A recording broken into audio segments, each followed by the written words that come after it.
Come to think of it, I haven't chatted with Sunny in ages. Let's go see what he's up to.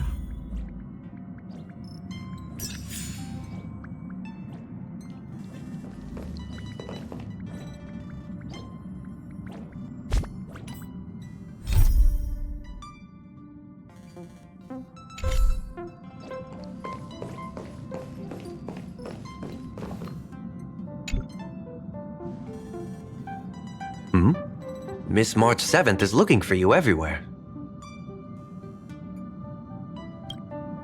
I don't know the details either, but she told me that if I see you, I should remind you to check your messages. She also said that some things you missed are actually extremely important.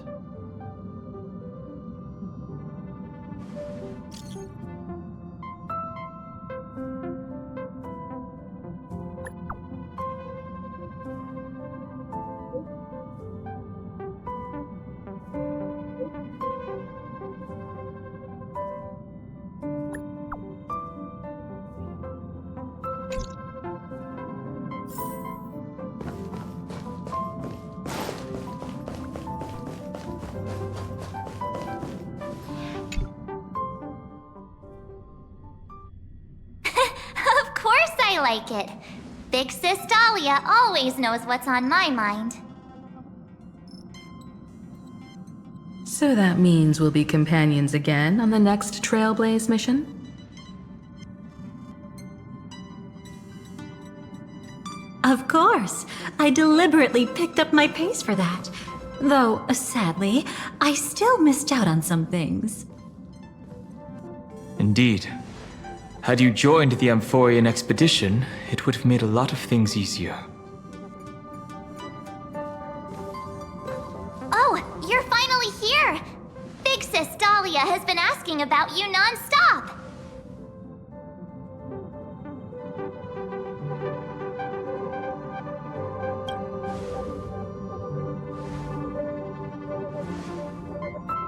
Whoa, whoa!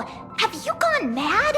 Did you forget that we should never mention words like old or senior in front of Big Sis Dahlia?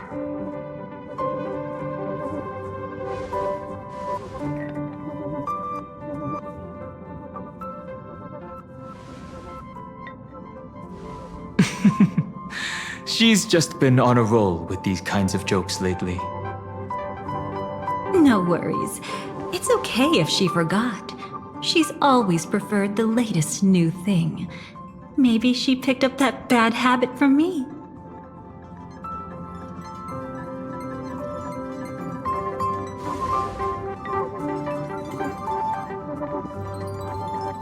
Long time no see. Now, does anything ring a bell?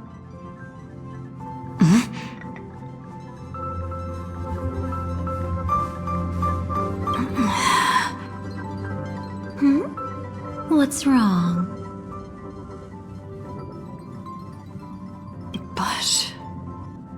But what? Don't tell me. You forgot something? Who exactly are you? What's gotten into you? Did Amphorius give you amnesia? How could you forget about Big Sis Dahlia? She was the one who helped you suppress the rampaging Stellaron back at the space station.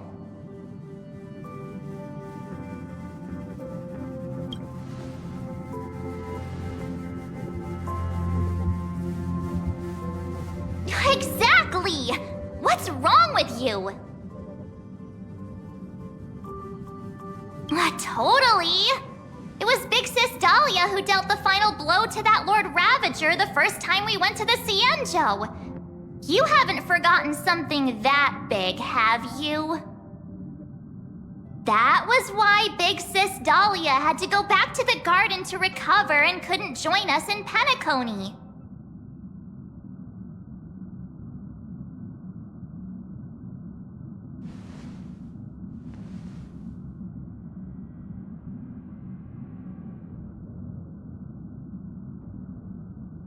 No need for reminders from us. She has spent more time with the Dahlia than anyone else.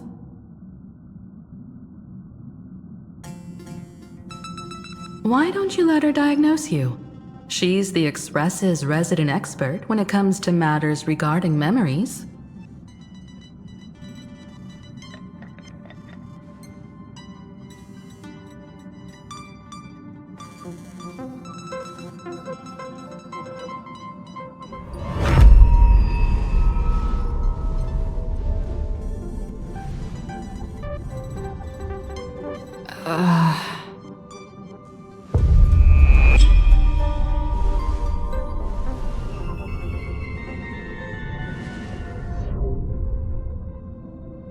Oh, come on! Don't just stand there! Hurry up and get over here! It's not like this hasn't happened before. Leave it to Big Sis Dahlia. It'll be fine. I concur. If there's an issue with memories, then we'd better not waste any time. Why are you all...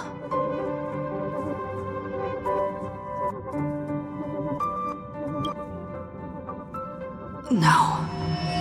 This isn't right.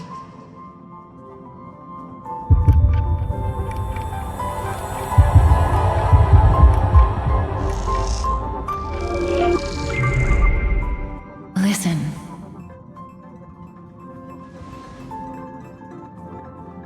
You'll face betrayal, lose your way, and seek answers.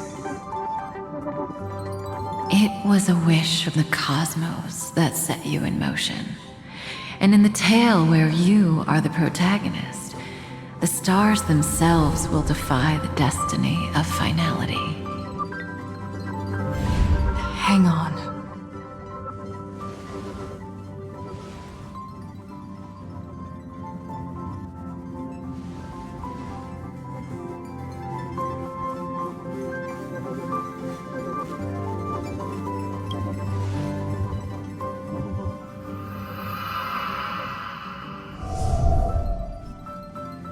Well, this is quite unusual.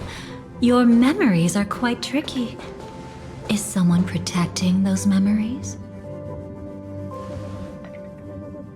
Let's try again then.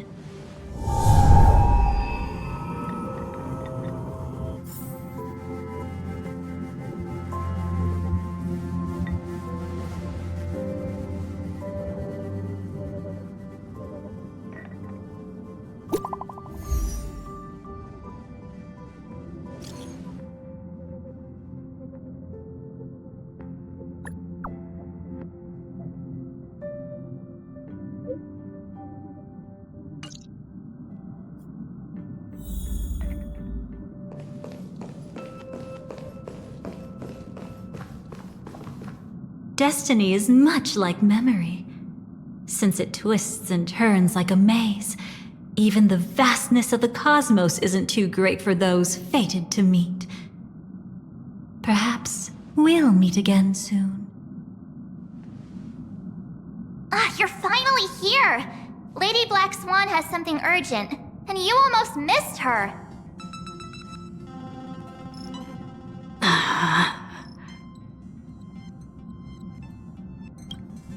Now's not the time for jokes. We didn't have to be this direct. Guess there's no point in wasting any more effort, right? Your memories are truly extraordinary. It's as if they exist beyond the bounds of time itself. But why take memories so seriously?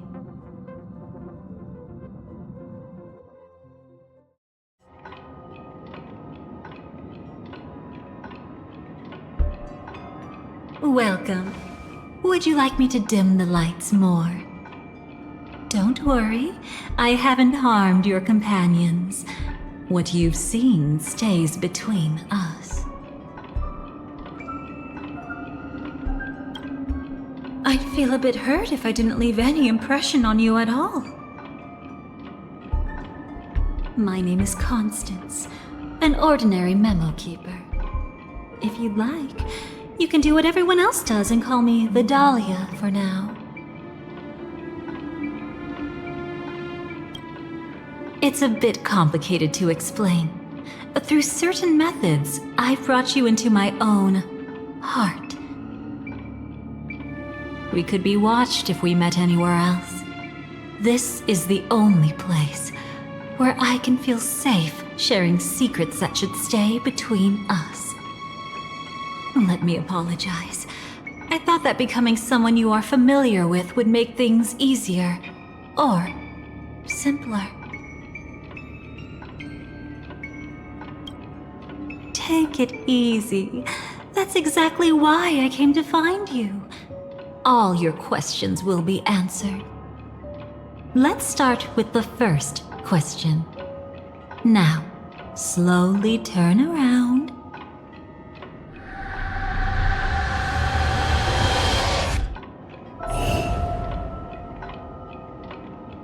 And witness your own death. How does it feel to see your own corpse like this? I know death doesn't faze the nameless. It's practically just another day at the office for you.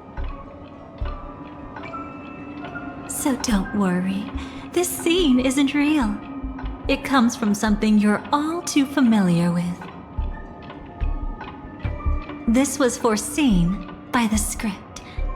It's another possible ending for you in Penacony, but it was prevented by the Stellaron Hunters long ago.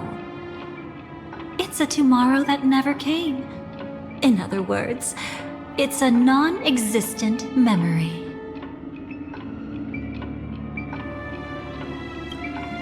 Actually, I'm one of them. That's quite the incredulous look. Like the others, I can't reveal too much. Even if we are hidden in this place, we can't escape from omnipresent destiny. But I trust you won't be surprised by a Stellaron Hunter's sudden visit. After all, that's what our two groups are. The Astral Express travels in pursuit of the light, casting long shadows in its wake. I'm here to tell you only one thing. Your memory of Penacony is incomplete. A part of it has already been stolen.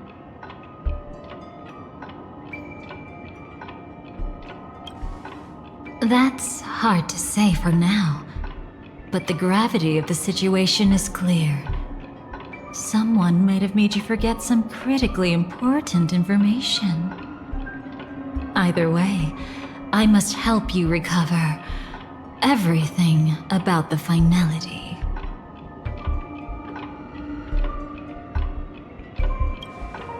It's not surprising. Have you ever kept a gentle pet? They can always guess what's on your mind, always actively trying to please you. Memories work the same way, if you ask me. Once your brain discovers a void in your memories, it'll carefully fill in the gap on its own, whether you need it or not. I will keep my promise. I will awaken your memories and save the cosmos's future. Perhaps I can also take this chance to peek into your past, which, if you ask me, should be quite interesting.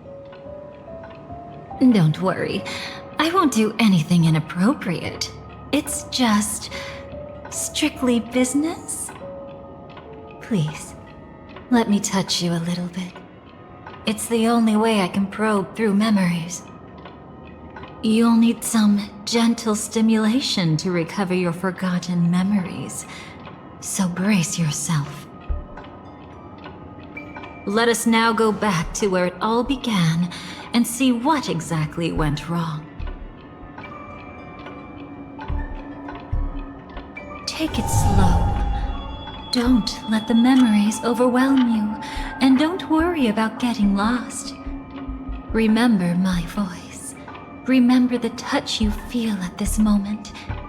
It will guide you back to me. So, what did you see?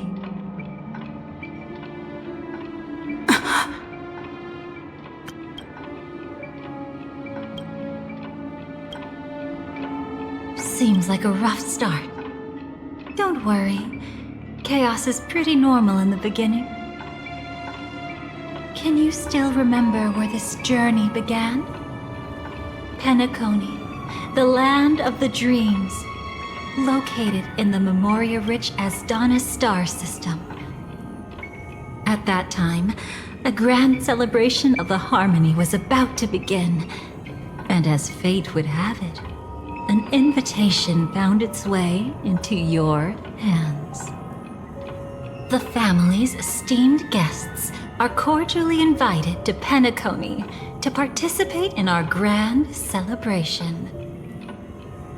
Witness the impossible in the realm of dreams. Find the legacy of the Watchmaker, father of Penacony, and thus the answer to the question, why does life slumber?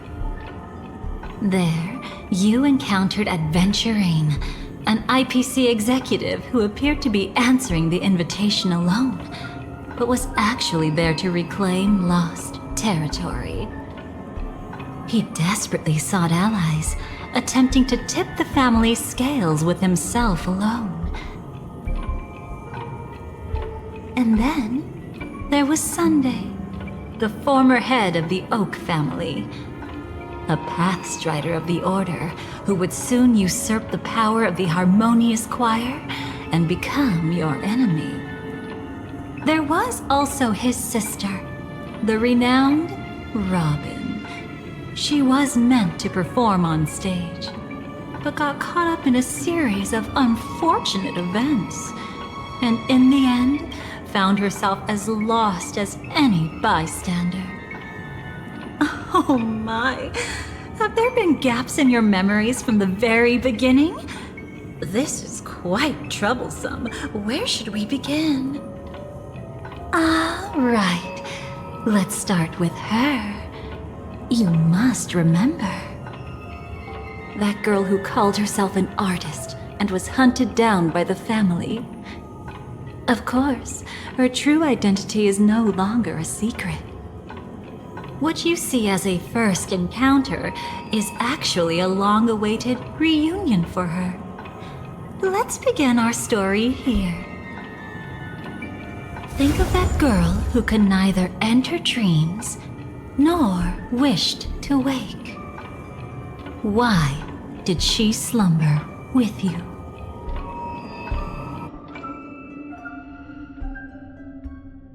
Is this what dreams are? I can't see anything. Can't hear anything. Nothing exists except darkness. I don't understand. Why do people long for this darkness? Don't move yet. It's going to hurt real bad. Is the surgery over? Yeah. As expected, you can't recover the ability to dream. Even after paying such a heavy price, we only get one shot at this. It's fine. One chance is all I need. Is there anything else I need to do? Just don't die. Take a breather. Once the calibration is done, I'll let you officially enter the dream. And then I'll be able to enter that land of dreams. Don't get your hopes up. It's just a nickname. Your dream might not come true. I've been waiting for this day. People always describe it this way. Once you wake up, it vanishes without a trace. That's why sweet dreams are so precious. Sounds like you're just trying to make yourself feel better. Maybe. But when the day we cross paths again arrives, I think I'll pretend we've never met and get to know you anew, as if starting all over. I made a promise with her. Our reunion is right before us. I have no reason not to give it my all. Even if she's already forgotten it? But I won't forget. No matter how this story ends, I want it to begin with a smile. In the future that Elio foresaw, we never had an ending. But I still have the chance to wrestle back from fate the right to have a beginning.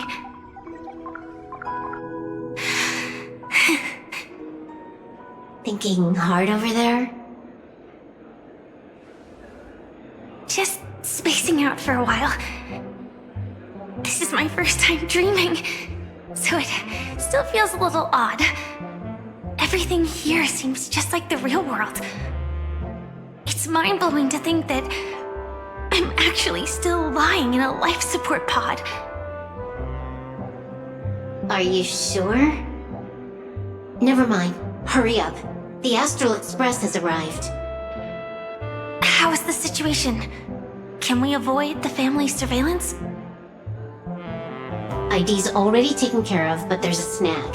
Let's walk and talk. Head to the room I prepped.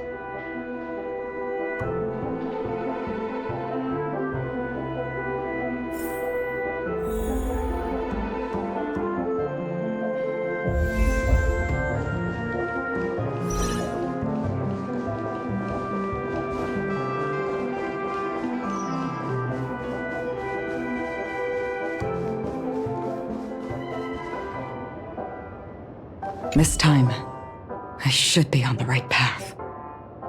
Uh-huh?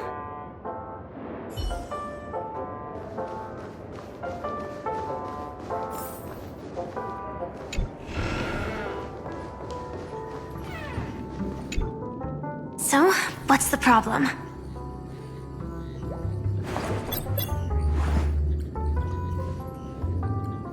I hired a helper to slip into Penacony ahead of time to snoop around. She just sent me some intel.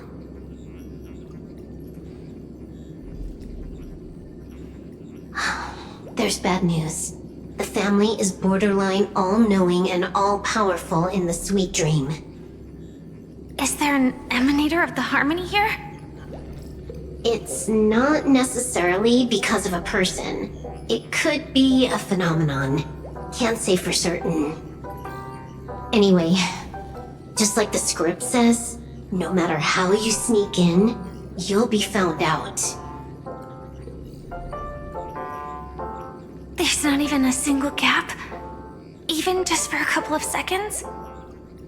It's not that we can't create one. The problem is that you're too powerful.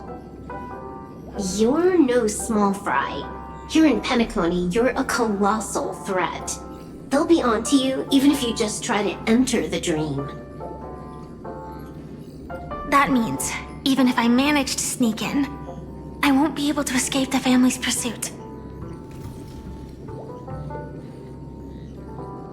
Exactly. And a brawl won't change a thing. This is their turf. You'd be throwing your life away. It might be risky, but I have a plan. The family still hasn't figured out who Stellaron Hunter Sam really is, right? At least not this branch family. Then, let's use that to our advantage. I'll activate Firefly Type 4 and attack the Reverie Hotel. I studied their defenses on the way here. Their basic security won't be able to keep me in check. Create a commotion to force Sam in the spotlight. Then, I'll rush back here at top speed, and while the chaos is still fresh, dive into the dream as Firefly.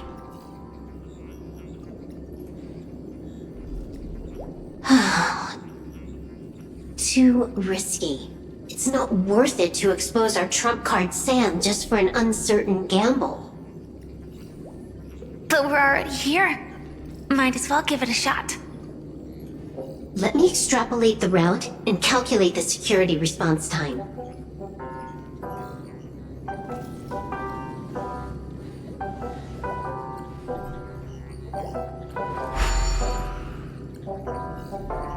Hold on. What is it? Weird. My readings show security is practically non-existent. That doesn't match what you told me. Describe to me what you see, just to be safe. Describe? It's just your standard hotel setup. Sofa, dream pool, and... Who's there? Relax. There's no one here. I knew it. What you're seeing isn't quite the same as the surveillance I see. That is weird. How does that work? Let me fix it.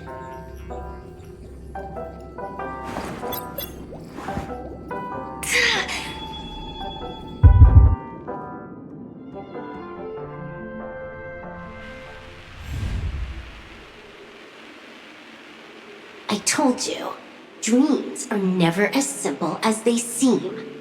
How about now? This place is... You haven't gone anywhere. You've been here the whole time, saying weird stuff. This is my first time dreaming, so it still feels a little odd. Everything here seems just like the real world. And here I thought you were just being stubborn. Sorry. Could you jog my memory again? It's a little fuzzy. Following the script, we secured a discarded dream pool. Wasn't easy. Some IPC lackey decided to fight us for it. IPC? Forget it. It's not like they won. I converted it into a life support pod. Right now, we're both drifting at the edge of the Astana system. I see. We're using the synesthesia dreamscape. But it seems I haven't made it into the real Penacony. This scenery doesn't exactly scream sweet dream anyway. It's probably some kind of buffer zone or something. What you saw just now was probably a mirage. Right. Then the plan to attack the hotel won't work either. Exactly. The only thing you can attack right now is me. In other words, I'm still in the clear. And I'm just one step away from the 12 hours. You always manage to find a silver lining in a pile of bad news. At least things are much clearer now. Let me take a look elsewhere first. Maybe I'll stumble upon a good entrance to become a stowaway. You scout ahead. I'll get in touch with the temp helper.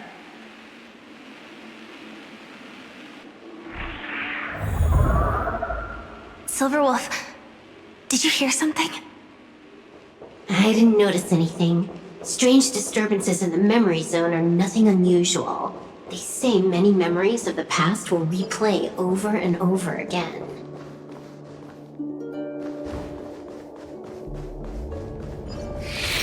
No. Wait. I'd recognize that sound anywhere.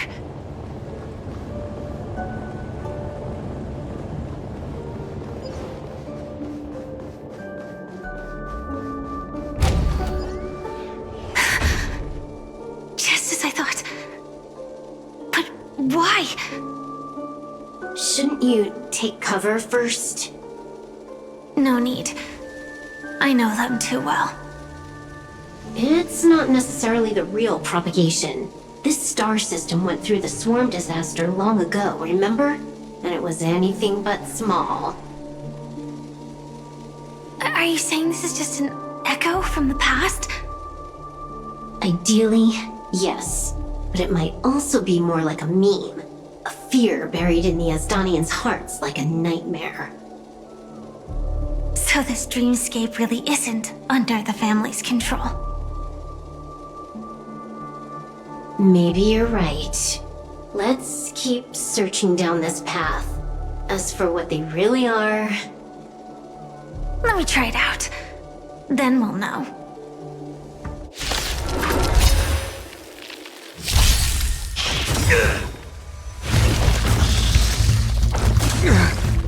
Some value, I suppose. Existence is unity.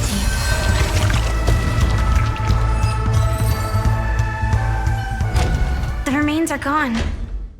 Was it just an illusion formed by Memoria after all? Figures. No wonder a scrapped dream pool isn't worth a dime. Without the family's protection, any regular visitor here is just begging for trouble. Better stay on guard. Not every illusion has good intentions. Got it. Also, you can actually just go around them. No one said you have to pay attention to the bugs. That's your bad habit. Sorry. I just can't bring myself to look the other way. Never mind. Everyone's the same. They all try to do something for the past, even when they know it's futile. If it makes you feel better, I'll leave it to you. Just be quick about it. Thank you. But reliving old memories isn't always such a bad thing, is it? Looks like this business trip has put you in good spirits.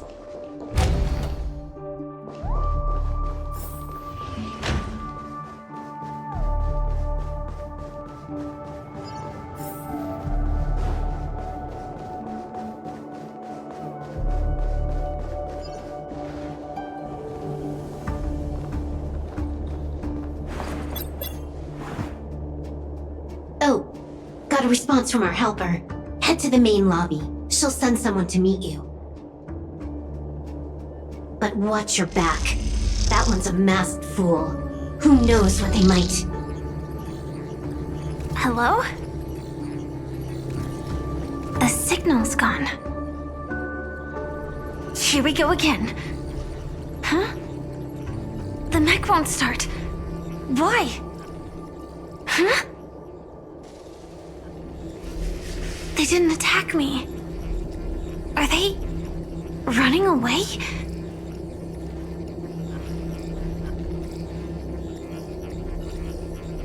What lies at the end of this corridor?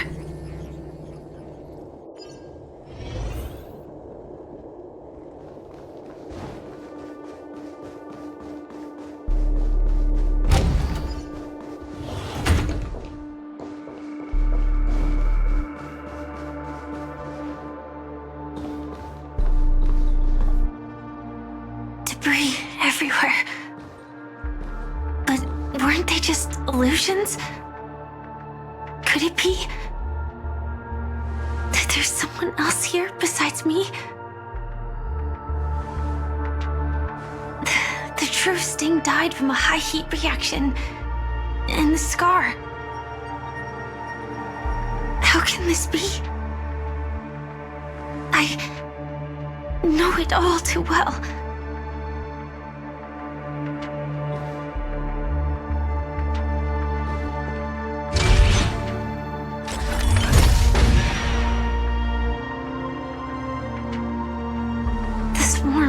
Is one thing, but even for Memoria, why would Glamoth's Iron Cavalry appear in Penacony?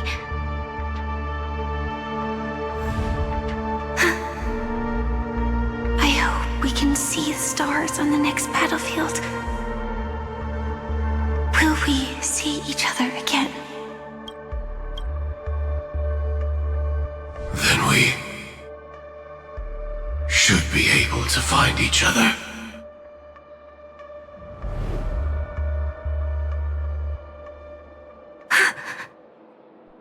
AR-214.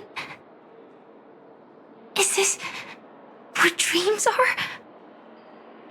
Is this this nightmare your memory? All right. Not the best timing, but that's as far as this first try goes. So, how are you feeling? Any discomfort? Strictly speaking, these are my memories. I can't presume to speak for others. You had just arrived in Penacony at that time, and were checking in at the hotel. By now, you should know that memories are both precious and dangerous. I must be extremely careful in allowing all the details of the past to come to the surface. If too many memories come flooding back at once, it would be too much for you to bear. Relax. The dust is being swept aside, speck by speck. Look. Though part of it was stolen, the memory of Penacony has become clear again. What you just witnessed was her beginning.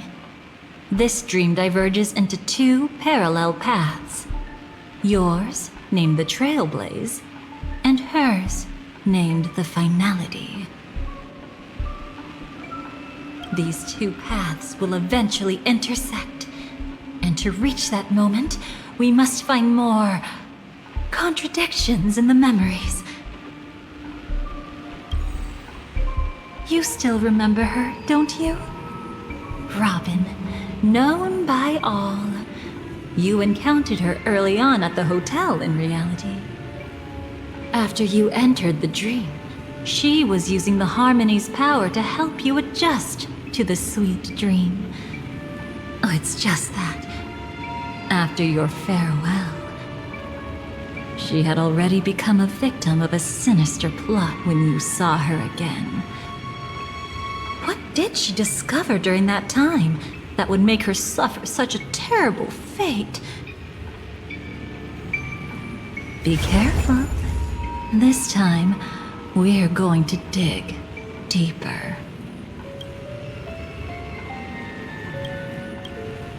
Into a past utterly at odds with the memories you hold.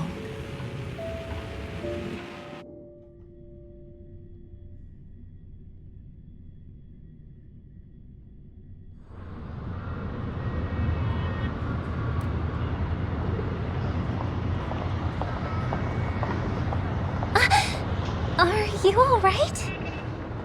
Surprisingly, I don't feel anything. Well, you are in the dreamscape after all. Seems like our guest here hasn't gotten used to the transition. Fret not. Feeling a sense of weightlessness is normal for new visitors. Robin, please guide our friend in getting more comfortable with the new environment.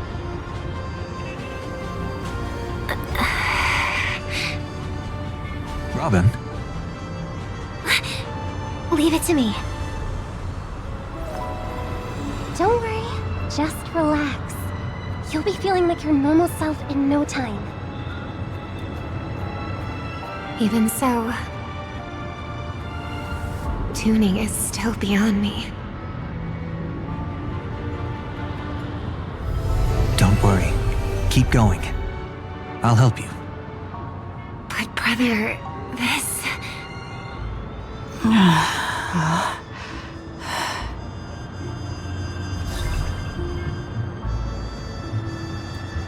What did you do to me? Relax. Just did some tuning on you with the resonance of the harmony to allow you to control your limbs freely in the dreamscape. Essentially, the dream of Penacony is a world formed by memoria. Only by fully understanding its nature can you move freely within it. Unless you're one of the memo keepers of the Garden of Recollection, it can be difficult at first to manipulate the memoria as you wish. But once you've been tuned by the harmony, you can use the same laws of physics from the real world to understand how the dream world works. Oh, oops. I've fallen into my professional habits again. I just can't seem to shake off this urge to be a know-it-all. Don't mind him. He's always like that. Please, enjoy the beautiful dreamscape the family has built for everyone. We shall take our leave. Have a blast!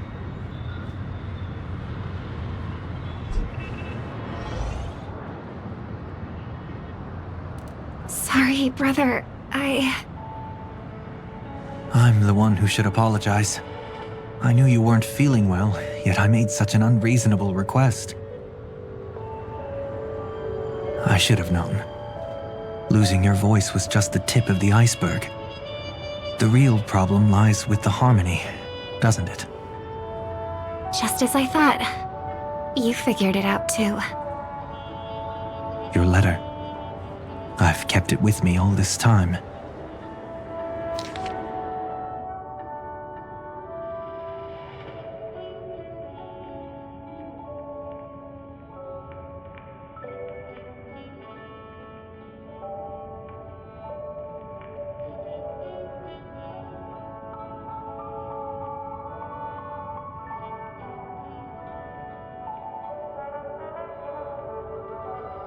Don't worry. This is crucial. I'll uncover the truth before the festival begins. Let me help you shoulder some of the burden. Did something happen in Penacony?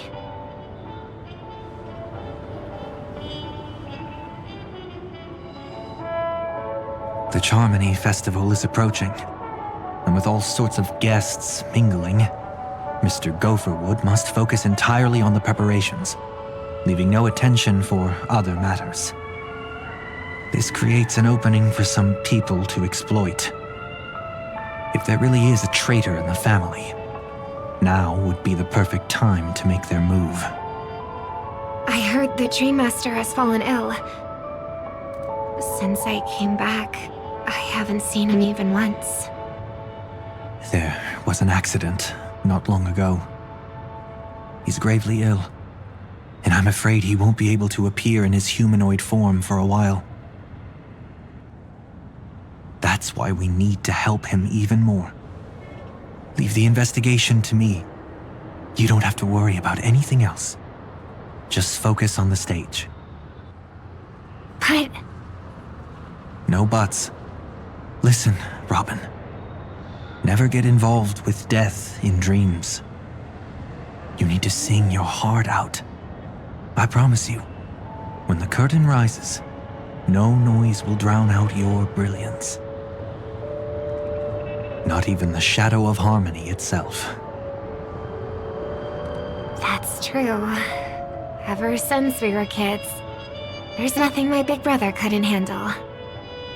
Then I'll go get ready. I won't take up any more of your time. Be careful, brother. And don't forget to save a good spot for yourself. Of course. Who says I can't play favorites once in a while? See you later.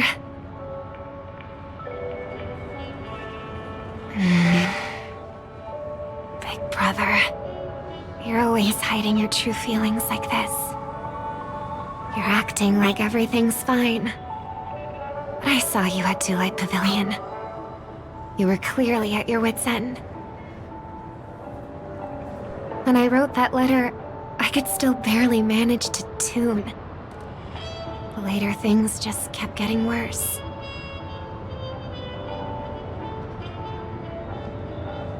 My intuition tells me that something must be wrong with the dreamscape. In my current state, I'm wondering if I can even sense any anomalies.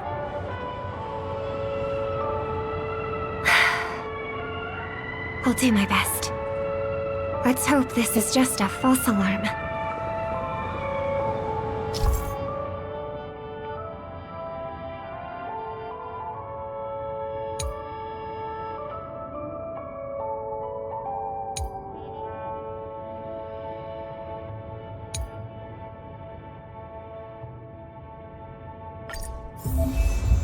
I've been wondering about something from just now.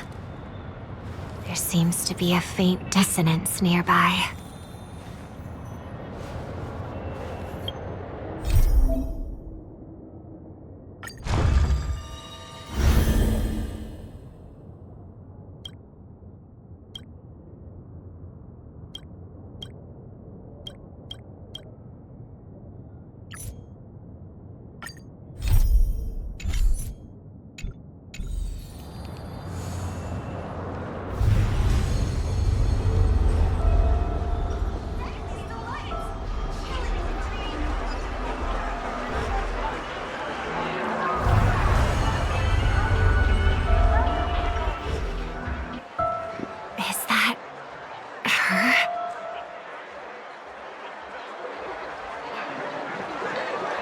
Don't even think about running away. You stowaway. Sorry for bothering you. Please, I need your help. What's wrong? I'll help you. I can't possibly ignore a beautiful lady in trouble. Hey, look! She has an accomplice. Ha! Good work! Now we can nab them both in one go! Stowaway? Seems there wasn't a coincidence. The Bloodhound picked up that strange noise too, just like I did. Better to stay out of sight for now. If that girl really is an outsider, this could be my chance. That's enough, boys. Sir. What's gotten into you all? Open your eyes and take a good look. Is this lady the stowaway we're looking for? Huh? Who's this? Don't you know him? Look at his brown hair and grey vest. He's the officer, sent here by the family to maintain order at the Charmony Festival. I see. Sir, the thing is, we're trying to apprehend a stowaway. And that young lady there looks very suspicious. We're sure she's the one. That's nonsense. Take another look, will ya? The witness report says that the suspect is a lad with silver hair, and you guys are going after a girl with silver hair. Does that even make sense? She's our guest. Well, just get out of my way and I'll take care of this. Yes, sir. Something's off.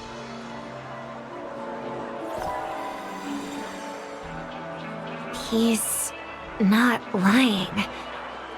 But why? An officer from the Bloodhound family shouldn't fail to sense something is amiss. Don't worry. I believe this is just a misunderstanding. How could such a lovely girl like you be a stowaway? Thanks. Without your kind help, I wouldn't know what to do. Just part of the job. I need to get going. If you need help, you can reach out to me through the young bloodhounds in this area. I wish you an enjoyable experience in this land of dreams. Too many people know me. It wouldn't be wise to follow them so openly. Looks like I'll have to use a few methods of my own. We need to get closer. Find a hidden spot.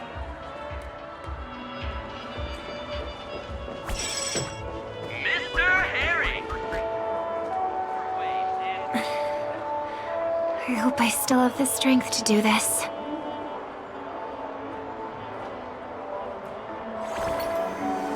Although the Bloodhounds mistook me for a stowaway, I'm actually a local. My name is Firefly, and I'm from the Iris family. I work as a stage performer, although right now I'm just an extra. A success! Thank goodness I wasn't discovered. That girl claims to be an artist from the Iris family, but I can't hear any resonance in her voice.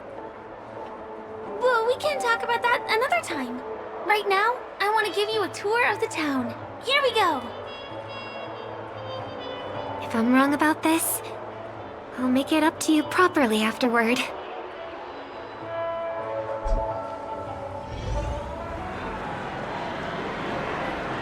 Since this is your first time here, I say we start with the easiest games. The Dreamy Rose and Lucky Wheel are pretty straightforward. Just here to play games?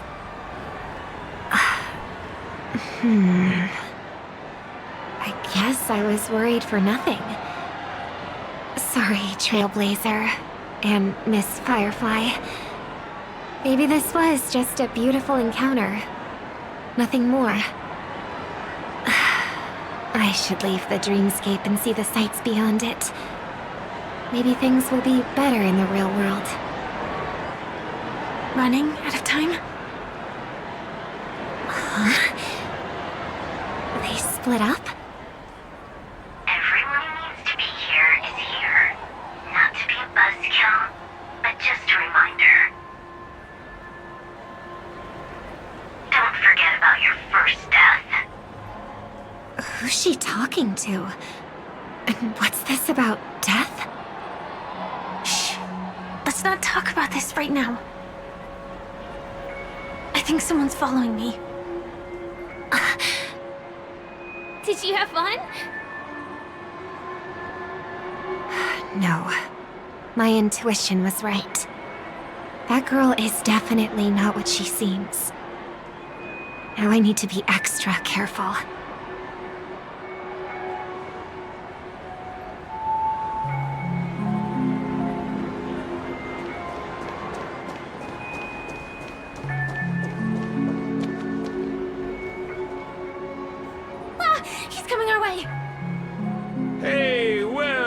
If it isn't my most loyal customer, the Trailblazer Girl.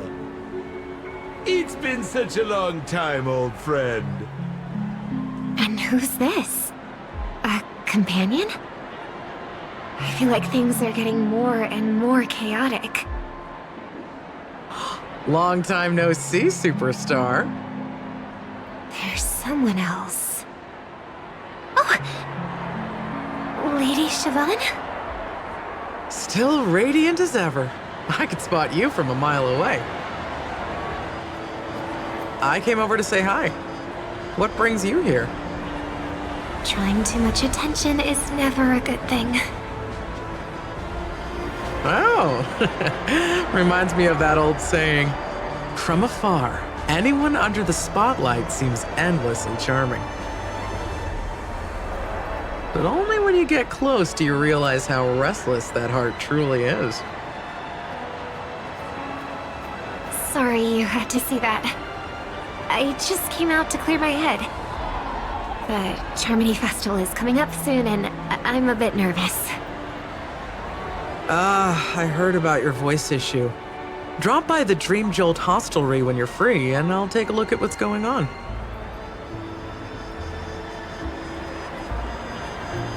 Thanks. I never thought even after all this time, I'd still be troubling you, Lady Siobhan. You must be pretty nervous if you're being this formal with me. Looks like my analysis is spot on. Follow me, you two. Let me give you a taste of the adult world. I'm afraid I'll have to take my leave. I'll come visit you properly. It's just that, right now... You need some alone time, I get it. It's a date then. Catch you later, superstar. It's a deal. Right. It is the Charmony Festival after all. As people say, you'll be performing for the Harmony. Remember? Before one of your tours, I asked you a question. It's been quite a while since then. I wonder if you found your answer. Robin, what do you sing for?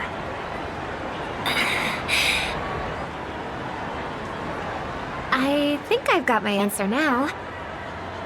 But instead of words, I'd rather answer with a song. That would be more convincing, no?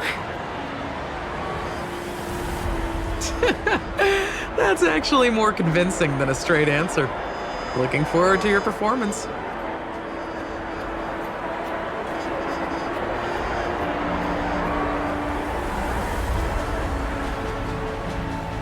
Sorry, Lady Siobhan.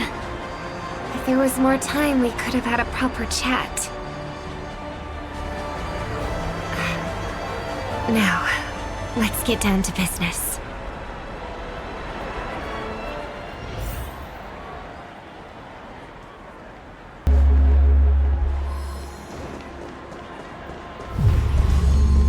The distance. It's so far. Just where did they go?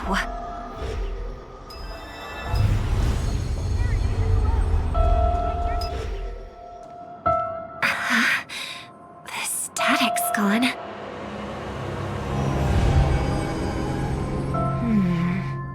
They passed through the commercial district. And past the Papashi Club. And then the voice just vanished. Did she return to reality? That can't be right. There's no entrance or exit there.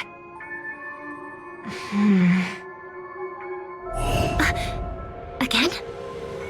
Further away than before. This time in Dream's Edge. Oh, I get it now. It's the underground tunnel. Right. Makes sense. I should have known. That place is a hotspot for smuggling cases. I should have pressed those two bloodhounds for answers back then. Anyway, I'll check it out.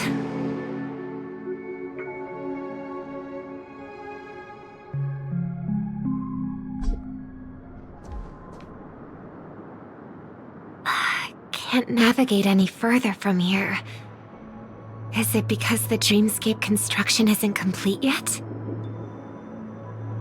The family never stops weaving their sweet dreams. And Penacony has always maintained good relationships with the outside world. Why would someone choose this moment, of all times, to plot something sinister?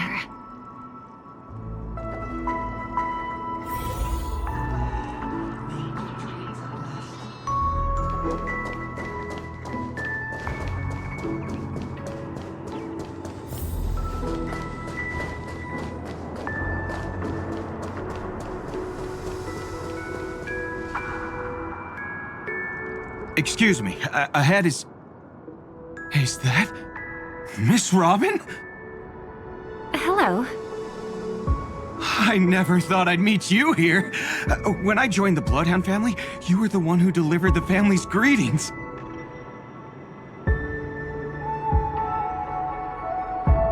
You probably don't remember me. No, that's too rude of me to say. I'm not worthy.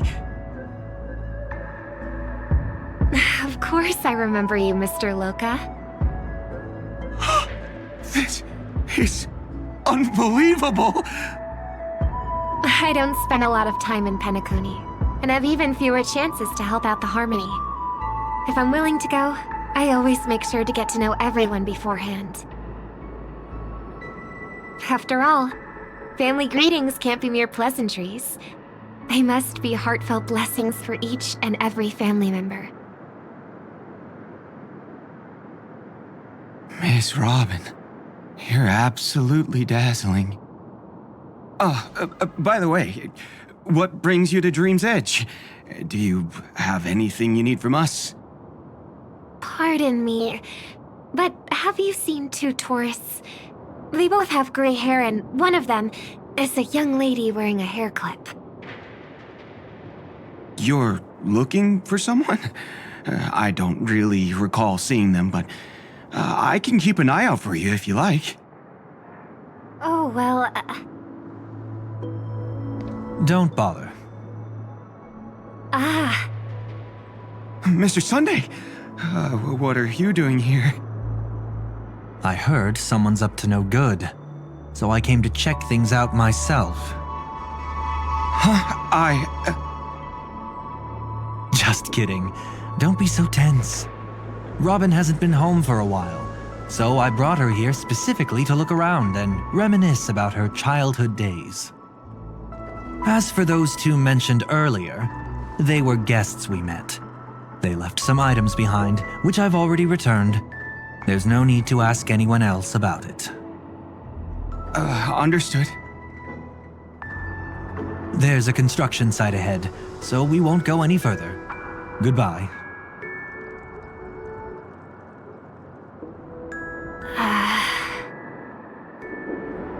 Thanks a lot, Mr. Loka.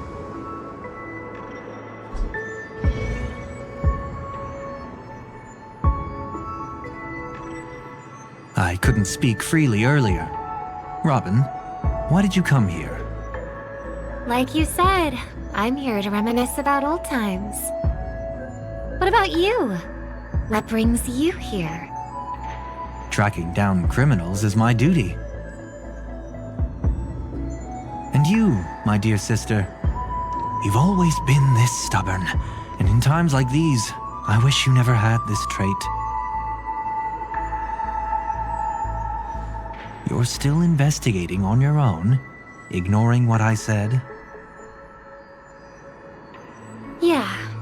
I can't stop thinking of death, so I followed some people all the way here. After all, I witnessed that horrific scene at the Dewlight Pavilion with my own eyes. I can't let you bear this burden alone.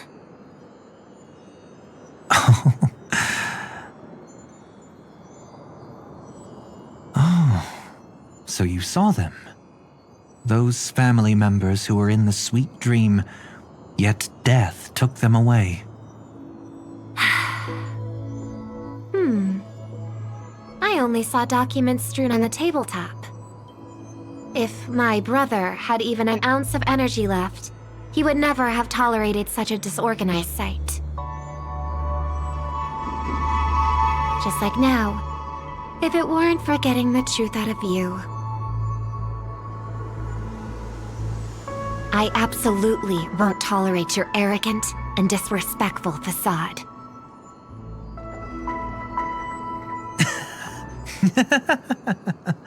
What are you talking about, dear sister?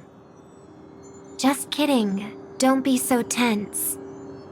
But my brother never jokes around with strangers. I watched as he smoothed away the sharp corners of himself, bit by bit, hiding them in the deepest corners of his heart. Stop insulting my elder brother. Otherwise, you won't just be dealing with the family. You'll be dealing with me too.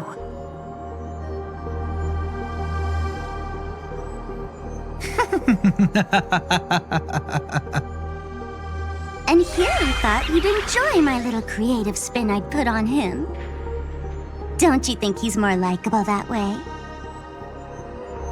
I trust you're mentally prepared to face the consequences of posing as a family head on Penacony. Jeez, I didn't expect to get played by a little bird. But do you really think you've got what it takes? There's no shortage of people trying to catch me, chicken-winged girly. What makes you so special? This place is still governed by the 5 lineages. And along the way, you've seen how many of their members are stationed here. Besides, here at the edge of the dreamscape, I can also...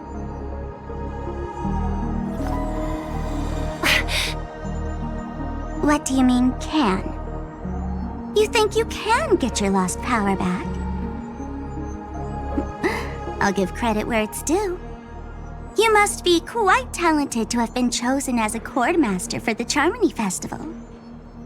You're also quite clever. You almost got everything right, except for one thing. Silent little bird. Have you considered that maybe your sweet dreams never changed at all? They just stopped welcoming you because you grew up. Like a mask.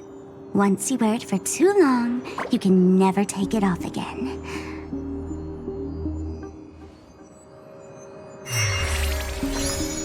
As for that mask of yours, is it really called the Harmony?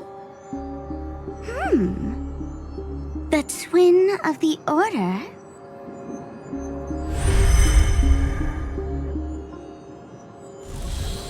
Oh, you know what they say.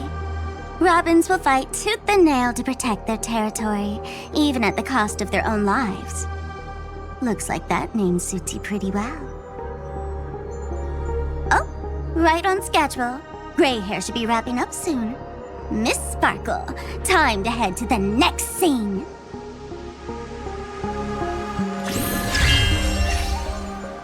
Let's roll!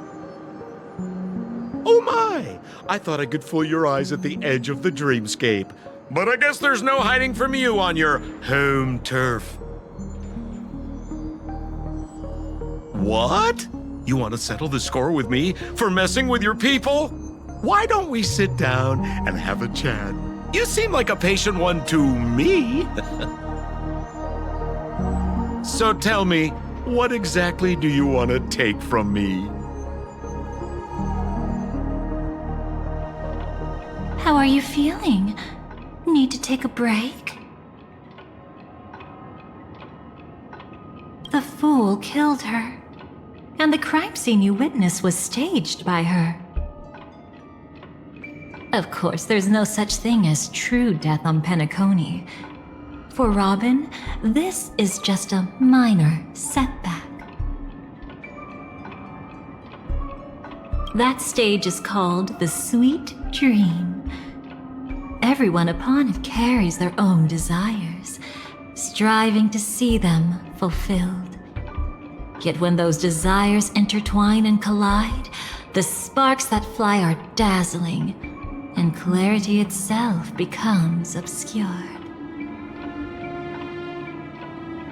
Before we continue, I have one more question. We've spent some time together, so at this moment, how do you feel about me?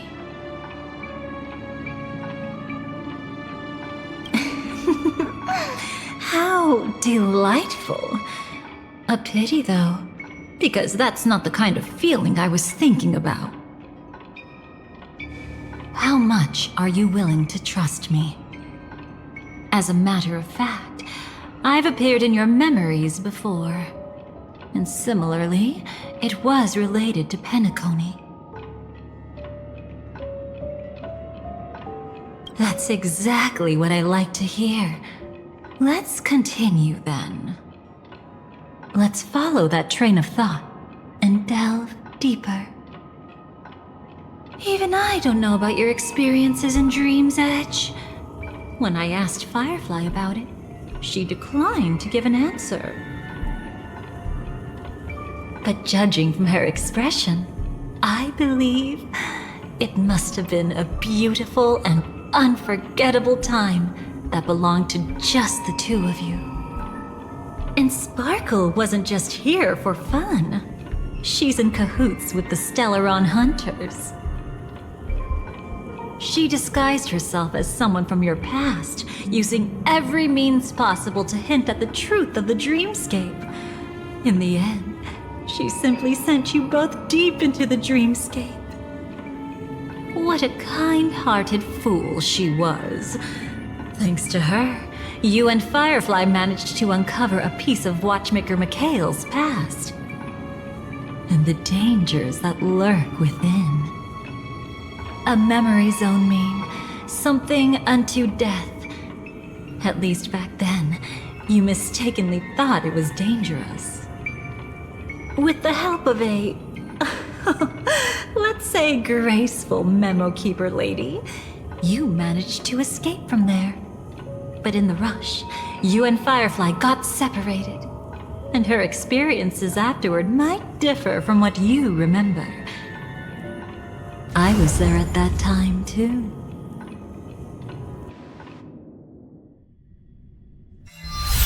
See you next time.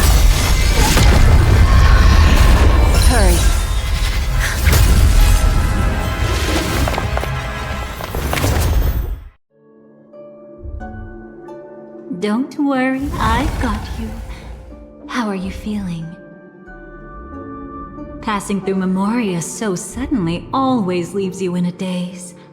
That memo keeper had ulterior motives. She could have sent all of you away, but deliberately kept you behind. What happened just now? It's a memory zone meme. Some Penaconian legends mentioned it and called it death. I caught something unusual, but couldn't get a clear look at it. But I saw it. In that instant before it was about to strike, a reflection of another dreamscape appeared in its pupils. It was somewhat similar to the 12 hours, yet the atmosphere was completely different. What if death doesn't exist in sweet dreams? Or so they say. But what if that's not a lie? Perhaps death is just sinking into a deeper dreamscape. Too bad. A nosy memo keeper had to show up. Next time we meet, leave it to me. I'll give her an experience she won't soon forget. Every time you say that, it's always you who seems to be having fun. This time, try not to go overboard. It's not necessarily a bad thing. If I really do meet my end, I won't have a chance to tell them the truth anyway. Are they still around? I can't sense them anymore. I'm afraid they must have gone back to reality. Hold on. Still no good. I can't get in touch with Silverwolf in the primordial dreamscape. I left her a message. If she gets it, she'll help guide her back here. Or we could head back to reality first and get in touch with Silverwolf. Hold on. Recklessly crossing through the dreamscape now would be far more dangerous than before. What's the matter? Death caused such a huge commotion that the omnipotent being within the sweet dream has turned its gaze upon this place. Then aren't we? We should be fine for now. Death has his attention. As long as we are careful, we won't be exposed. In fact, within this dreamscape, we might find a way to strike back against him. Before you arrived, I did some digging around. From what I've learned, he buried his darkest crimes right here. Whatever it is, I believe it'll be of some use. Let's go look for it before they come back.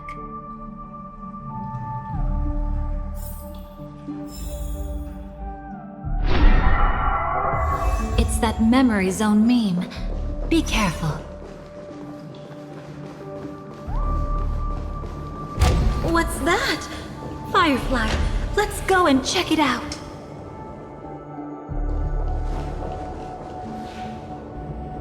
From the traces nearby, it was Death's doing. But did they really die? No, your conjecture is right. It's just that these birds weren't welcome in another dreamscape. You've seen them before? Yes, but that's what makes this so intriguing. The outcome of the battle was the complete opposite of what I expected. That reminds me, there's something important I still haven't asked you yet. Would you like to die together with me? Today? Not really. I just love catching you off guard like that. It's adorable. Then, take a few steps back. I have a few conjectures. There might be some risk. If anything happens, don't worry about me.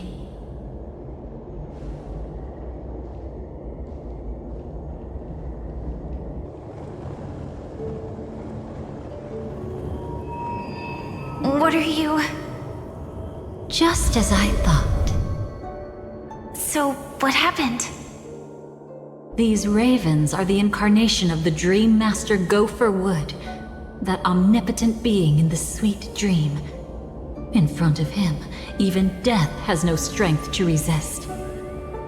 The power I just released should have been enough for him to notice and deliver a fatal blow. Yet here we are, completely unharmed. You know, you're quite similar to Blade sometimes. I mean, when you're staring death in the face. It's not relief I feel. I'm savoring a once-in-a-lifetime thrill. If only it was just once for me too. But was it really him? If I remember correctly, the Dream Master's body was burned to ashes in a riot long ago. And he can now only sustain his life within the sweet dream. Not only that, over the long passage of time, he has merged himself with every inch of Penacony's land. The title Dream Master doesn't mean he merely controls the dreamscape. Rather, it means he has already turned the dreamscape itself into his second body. In extreme cases, he could probably burn all of Penacony to the ground, though hopefully he wouldn't have the heart to do it. We better act fast. Easy now. We're safe for the time being. Maybe it's not that he doesn't want to act against us, but rather that he can't. At least, not yet. Lately, Gopher Wood has been claiming to be ill, never appearing in the 12 hours. Yet just recently, he buried his darkest crime deep within the dreamscape. So, you're saying that burying this crime took a heavy toll on him, leaving a flaw in his supposed omniscience and omnipotence? That does sound plausible. Could it have something to do with the Watchmaker's legacy? I don't think so. After all, that secret was branded as the darkest. And perhaps the legacy is not one alone.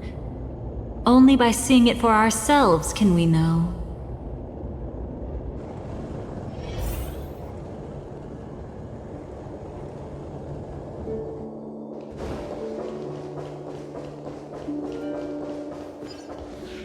A mistake anyone could make. Setting up layer upon layer of security around a secret only ends up exposing its flaws. Why don't we give it a shot and build up some experience dealing with memes? There won't be any new experiences. I'll activate Firefly Type 4 and end this quickly. What a pity. I would have much preferred to see you in a pinch, so you'd have to rely on me all the more.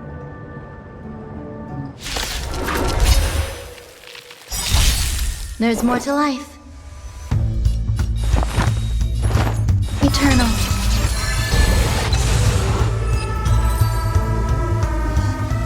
When it comes to this, you're the expert. Yet I've always imagined that calling upon that power would make you profoundly melancholic. I'm not now, and never will be.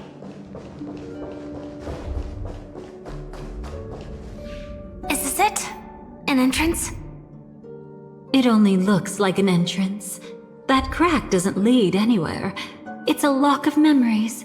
And the key is a light cone carrying specific memories. Clearly, Gopher Wood had help from a memo keeper. And since that light cone isn't in our hands, I fear we'll be returning empty-handed. Is there really no other way? We could try our luck. Perhaps the memo keeper helping Gopher Wood shares the same habits as me. I'll take a look, but don't get your hopes up.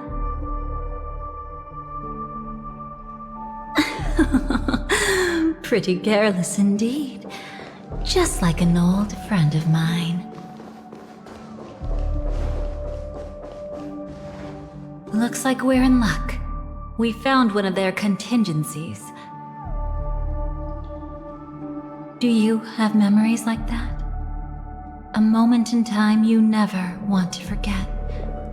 One that you find yourself reliving over and over again. Of course. More than just one. What a shame. Huh? Don't take it to heart. I'm just imitating those annoying memo keepers.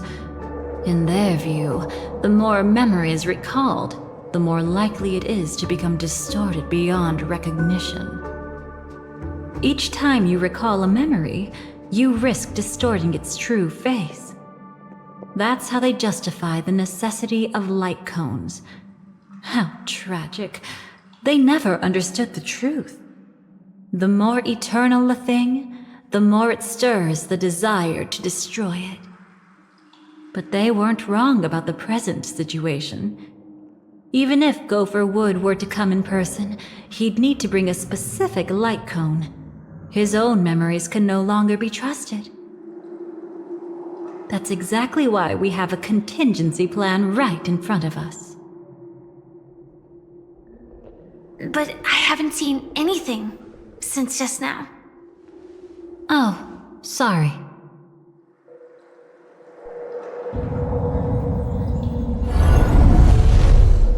Inside here, there must be some kind of gentle trigger that would help him recover his memories before they are subjected to distortion. But for us, that's probably meaningless. Whatever triggers his memories would just seem bizarre and random to us. Still, let's go take a look inside. We might pick up some clues at least. That's right. Go ahead. Every action brings joy. And a price to pay. Paradise shall fall into this world of sorrow. And once dawn breaks, it will shatter in the light of day. How could anything golden abide in glory forever?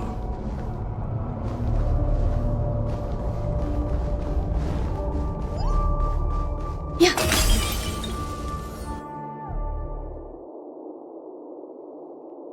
How can this be?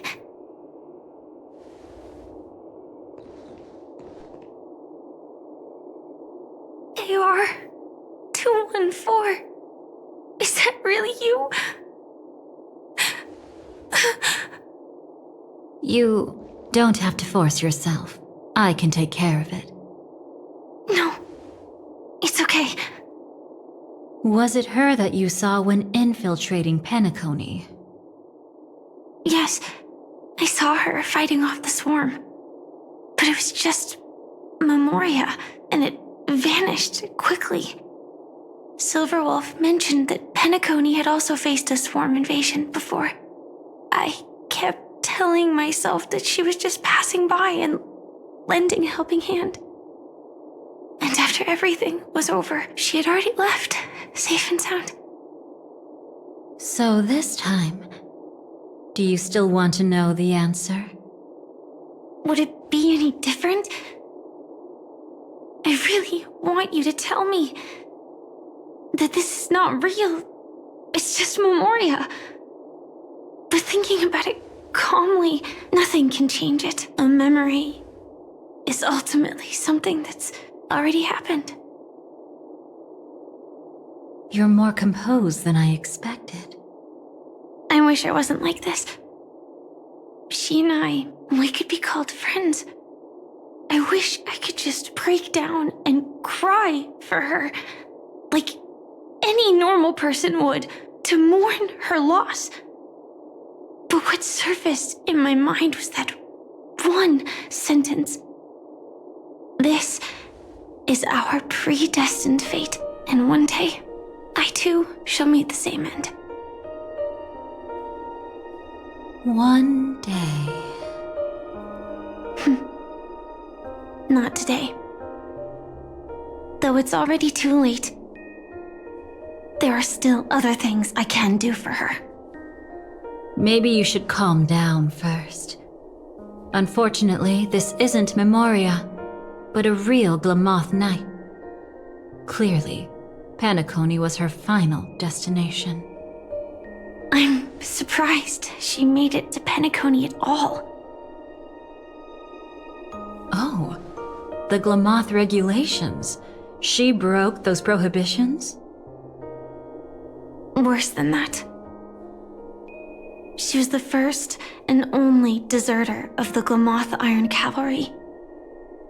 The Empire hadn't fallen yet, but she didn't want to accept a fate of dying in battle. So she left on her own. She said she wanted to choose how she would die. We had a brief farewell, but I didn't stop her. I couldn't. Leaving the Glamoth Empire itself would quickly drain her life away.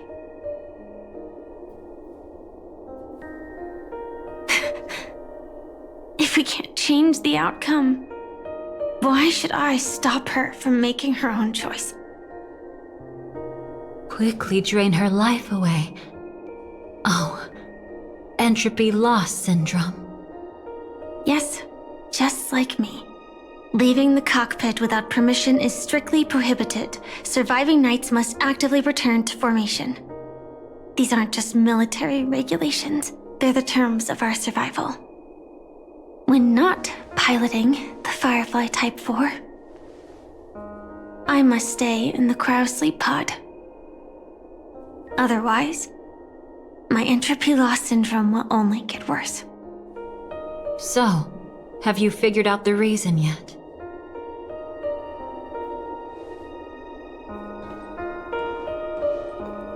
When she and Kafka found me, I had just finished my duties as a Glamoth Knight. My final battle as a Glamoth Knight. The Empire fell, and all restrictions vanished. For the first time, green flames ignited upon my body, and for the first time, I touched the true path power that the Glamoth Knights wield. That's when I realized entropy loss syndrome is a death called living. The propagation? That's the true source of the Glamoth Iron Cavalry's power? Yes, I've seen it happen. When the Swarm King dies, the Swarm completely loses its vitality and falls into silence. Just like Glamoth's Iron Cavalry, they weren't given a sense of self. The moment they stray from the hive, they're already dead. The same goes for entropy loss syndrome.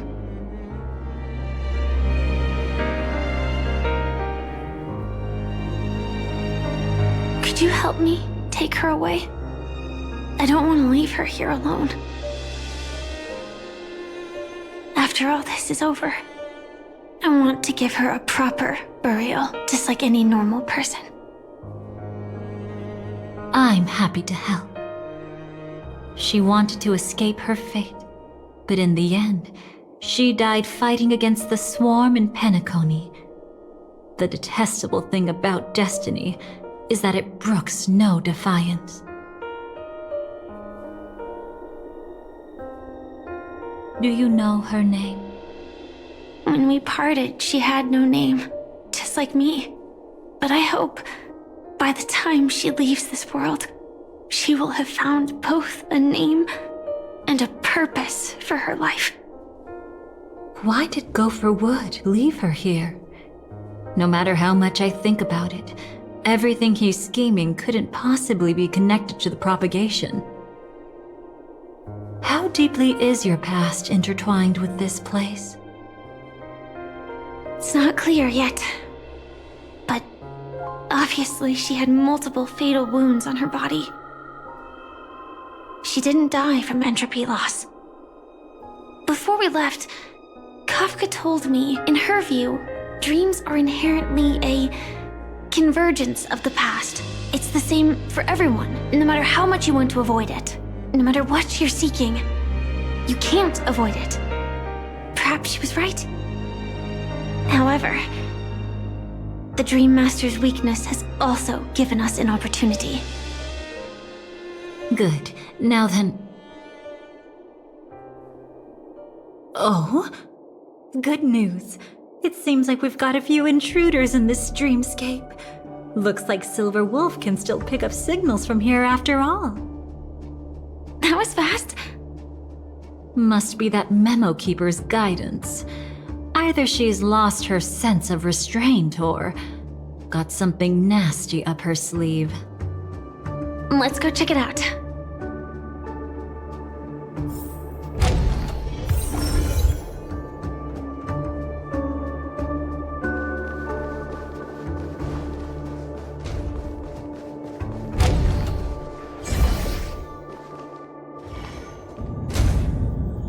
You aren't hiding anything, are you? Great. She's okay too. Hold on. There's a troublesome stranger here. She looks familiar. She's... Oh? You don't know? Setting allegiances aside, she's much more dangerous than the Dream Master. When facing an emanator who walks in the nihility, we must always tread carefully, no matter when or where. An emanator of the nihility? Was she ever mentioned in the script? No. If it weren't for my father's death, I wouldn't have known about this either. Your arrival is timely. This dreamscape is fraught with danger. Since our destination is the same, how about we join forces? I can protect you from harm, but in the memory zone I'll need assistance from the memo keeper as well. And if we run into the family, it wouldn't hurt to have one more person to explain the situation. Absolutely not. We need to keep her away from her. Shh, be careful. What's wrong? Right now, their journeying together is actually saving us a lot of trouble. I can sense it. Death has cast its shadow once again. It's close. And unless things change, they'll cross its path before long. That Miss Stellaron is clearly unfamiliar with Memoria. And that arrogant swan, always mindful of appearances, is unwilling to show all her cards. Only with Acheron present can they cross beyond death. Then all the more reason I should find them right now and tell them the truth. There's no need for another conflict with death. But Black Swan is still here, with unknown intentions. If she chooses to twist the truth, you won't be able to convince the others. Here, a memo keeper's word carries more weight. No need to rush things. There's still time to reveal the truth later. Absolutely not. Have you forgotten? As a Stellaron hunter, I have a 0-point mission. One that must be completed at any cost. If there's even the slightest chance that Acheron might draw her blade, I cannot let her be there. Oh, I thought you wouldn't care. Haven't you had enough of sacrificing yourself for duty? My dream was destined to shatter from the start. But for them, it's still not time to wake up. Can I ask you for one more thing? There might be a way to have the best of both worlds, but I need to find death before them.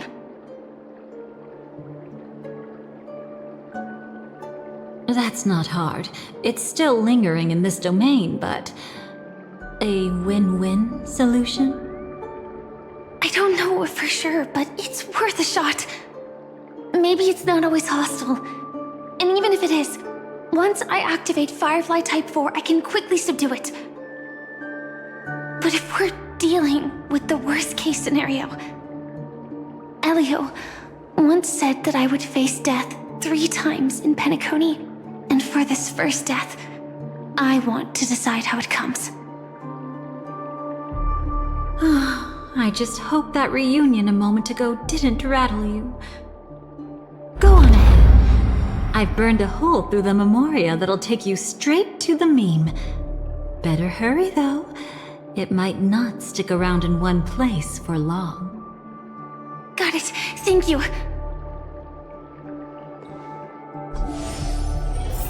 There's no sign of anything.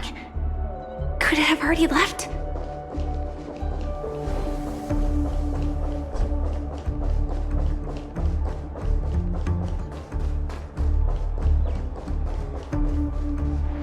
Nothing strange here either. Wait, it's right here.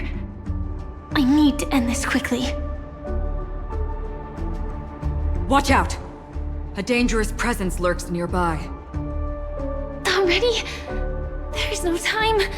Then I'll... It's fine, it's fine. At least I get to choose how to die. That alone is great. Besides, this is just a dream, so it won't hurt that much. This is just my first death. I still have plenty of time to fulfill the promise we made together.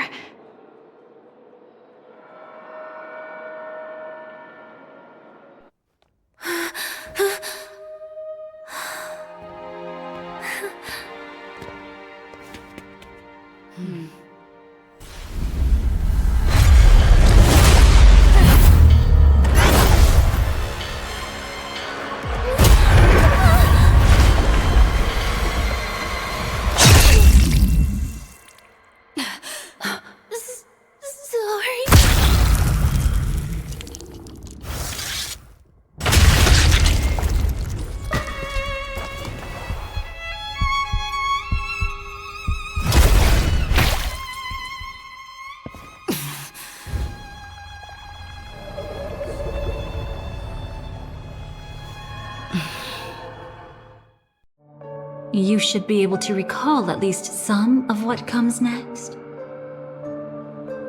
She hoped to reveal the truth of the dreamscape to you through her own death.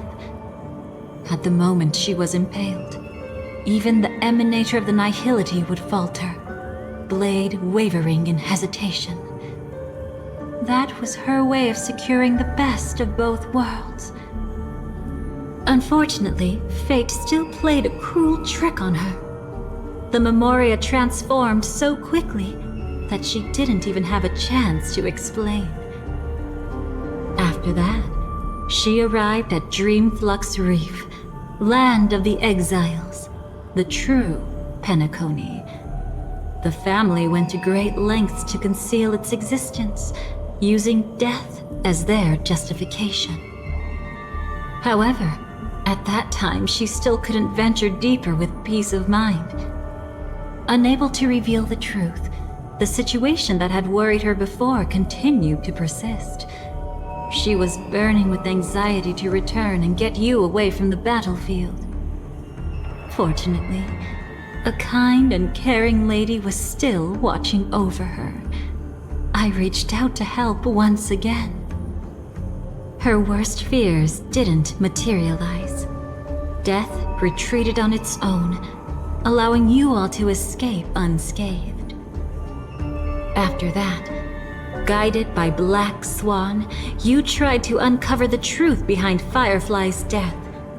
However, as you must have noticed, be it losing contact with her companions, or the embarrassment of being unable to activate her mech, those memoria illusions were clearly left behind when she infiltrated Penacony from the memory zone. But that hardly matters. Because of Black Swan's blunder, Firefly gained the precious time she needed. When she appeared before you again, she was already using a different identity. That encounter stirred the whirlpool of destiny, causing many paths to converge. And after you left... Do you still dream, Hunter? Of those slain by your hand? I still see them in my dreams. Hold it. Your time hasn't come yet. My time? I've seen many clever disguises that can conceal appearances, but they can never cover up who a person really is. And you're no different. You had no desire to kill the Trailblazer. You only did what you did to drive me and the Memo Keeper away, but... why?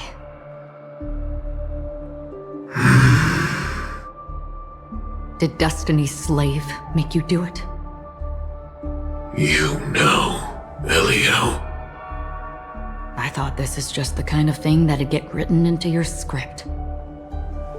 My script has always been brief. Other than that, anything beyond that is unnecessary. Now it's my turn to ask. Who exactly are you? Why ask when you already know the answer? I tend to forget things. Which is why, rather than memories, I'm accustomed to using my emotions to capture what I normally wouldn't otherwise. So, I know who is inside that cold armor. Therefore, I can sense it. You know who I am. You know this blade, and the meaning that lies behind it. How about it? Ready to take off that armor and sit down for a talk? It's not yet time. You shouldn't know so much, lost self-annihilator. Like I said, my memory isn't great, so you needn't worry. What's next then? The Trailblazer's been taken by Black Swan. Will you go look for her? No need for that. No harm in telling you. On Penacony, Elio only gave me one instruction. Allow the Astral Express to pursue the Grand Legacy. The Astral Express is not your enemy. If your goal is the Watchmaker's legacy, then go look into the family. Not only are they covering up the existence of death, but they're burying the past and the truth about the dreamscape. Already on it.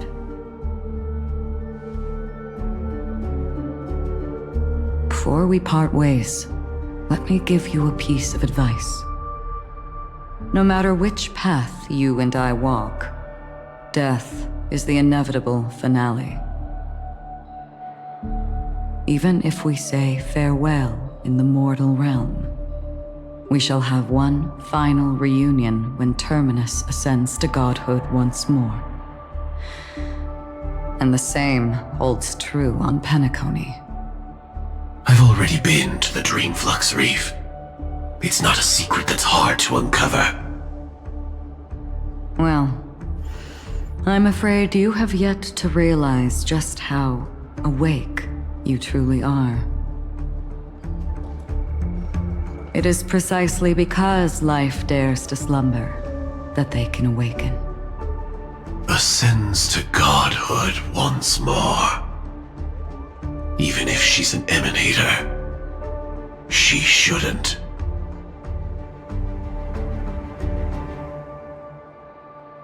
After today, Japella's name will disappear from cosmic history, and the Everflame Mansion will take its place. In the not-too-distant future, you'll receive an invitation. That's your next stop. Land of the Dreams, Penacony. I hope you find whatever you seek there.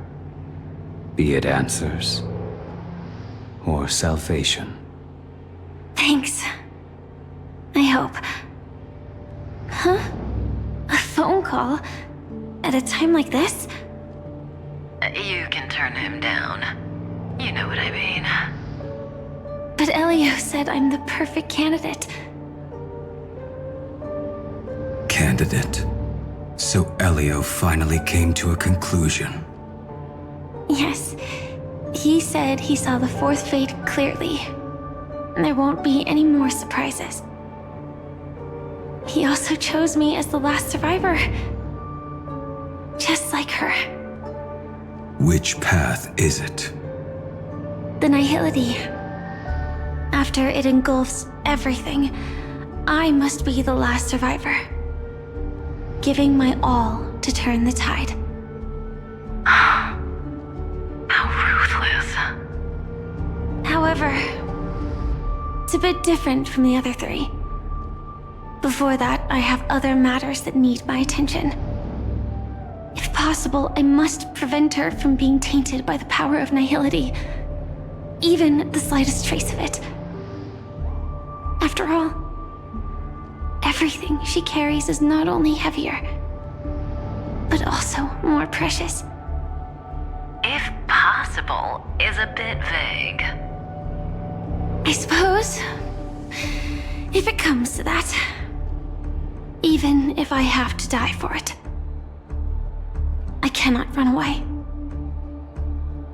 In the future that Elio foresaw, we never had an ending. But I still have a chance to wrestle back from fate the right to have a beginning.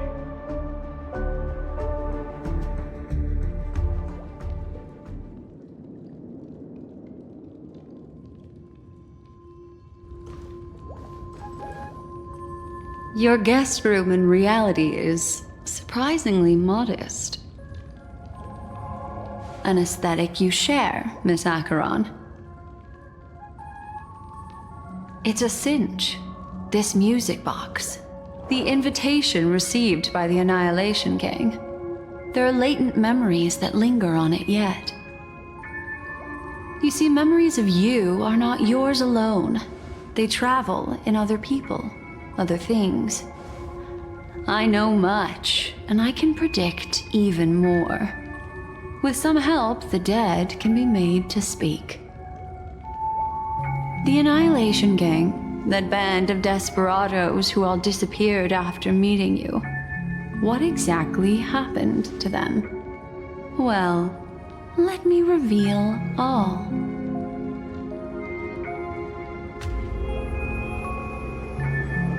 Gradation 12. Dreamscape 12. Father, I dedicate this to you. Well done, Dubra. Wherever they go, shall be met by annihilation. There it is. It's hazy, but it's Ifrit's voice. The other one is probably his progeny. This is the residual memory from when the invitation was first delivered. They were abruptly interrupted. Then, what happened next is... They sought refuge in a land of sleep, merely wishing for undisturbed rest, away from the storms. Children of the flame, this marks your rite of passage. She won't be necessary. I alone am enough.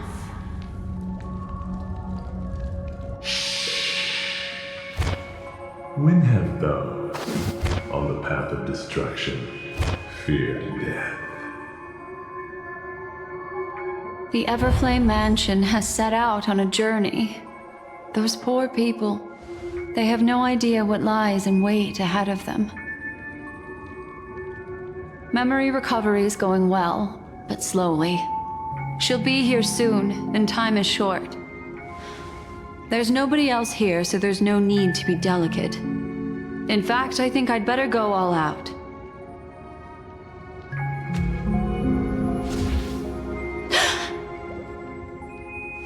What happened?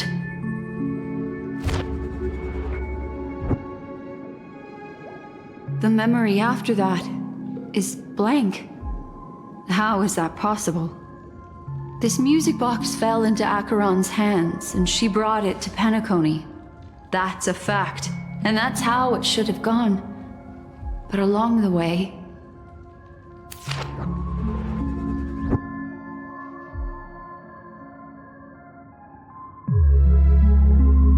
It's like it's been erased. Who's done this?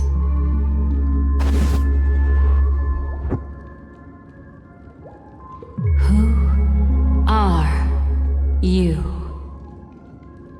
Who are you? It's... No. Is this not a memory? Oh. A memo keeper. Do you serve the Garden of Recollection? Or the Cremators? My name is Constance. A pleasure to meet you. We were supposed to meet in Penacony and spend an unforgettable time together. But that seems unrealistic. Dolly is not welcome on the banquet star. And I don't need a coming-of-age ceremony. And you, I know what you're looking for. Want her secret? I can give it to you. And then, you can enjoy the banquet for me. I wish you unforgettable memories. Cut the mystical act. I'm absolutely certain you're not thousands of miles away. In that primordial memory zone, my acuity was blocked at every turn. I thought it was because of the family, but it turns out there was a colleague present. What brings you here? My, how aggressive. Are you backed into a corner? Or have you figured something out? What could bring Constance of the Everflame Mansion here? That's your fatal flaw, mysterious cremator. The Annihilation Gang has always operated in plain sight, with no secrets among its members. And Duke Inferno has never had an offspring named Constance. Oh? Are you so sure? What if I'm just too capricious and can't help but betray anyone? That's impossible. The Antimatter Legion has been after her this whole time. Aren't you the same? The Garden of Recollection launched 14 pursuits trying to erase me. And in that final one, I died right in front of you, didn't I? It really is you.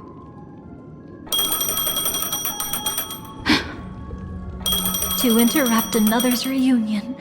Such a graceless act. But by all means. After this, we'll have ourselves a nice long talk about your ingratitude, my dear cellmate.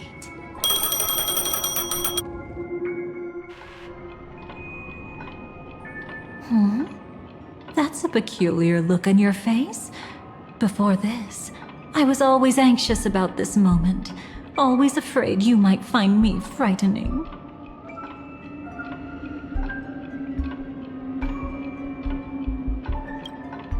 Of course. Everything about Penacony is more important than you think. To prevent other terrible outcomes, the Stellaron hunters were forced to use great power.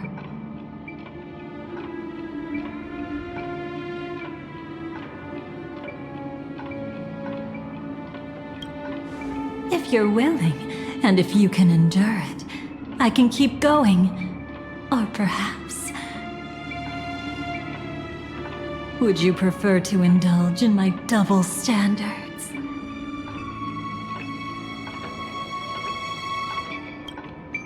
Yeah, we were quite close. Don't get the wrong idea from how I phrased it back then. I've always thought that when two people are locked in a knife fight, with their blades pressed to each other's throats, they become more intimate than any pair of dancers.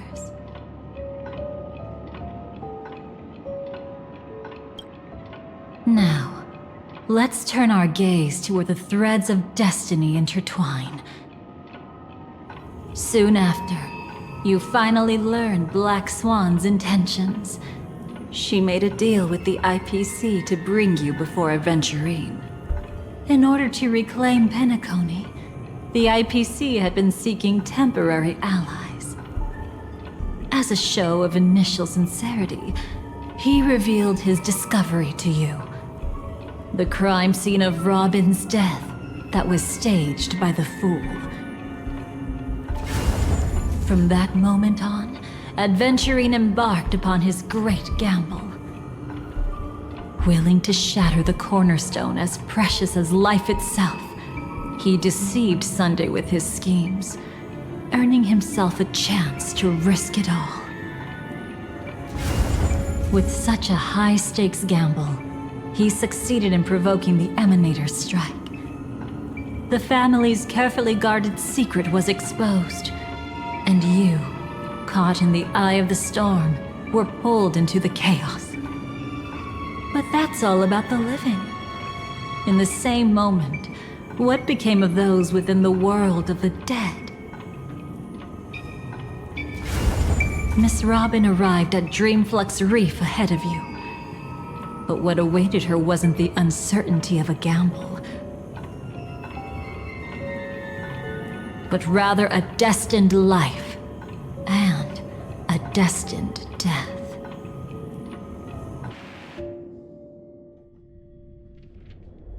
Brother, I don't understand. For a bird, does flying also need a why? Since it falls to us to decide whether to release it back to the sky, we must take responsibility for that choice. That really sounds like Mr. Gopher would. But I've made up my mind. Let it soar free and wild. If I had feathers and wings like it does, I definitely want to fly. Even if just to try it once. Besides, Big Brother will help it, right? But it's truly reassuring to hear such words before parting. Come, Sunday. Your little sister will be walking ahead of you now. Mr. Gopherwood, how did you... The gods bestowed upon us heavenly fire, and with it divine tribulations.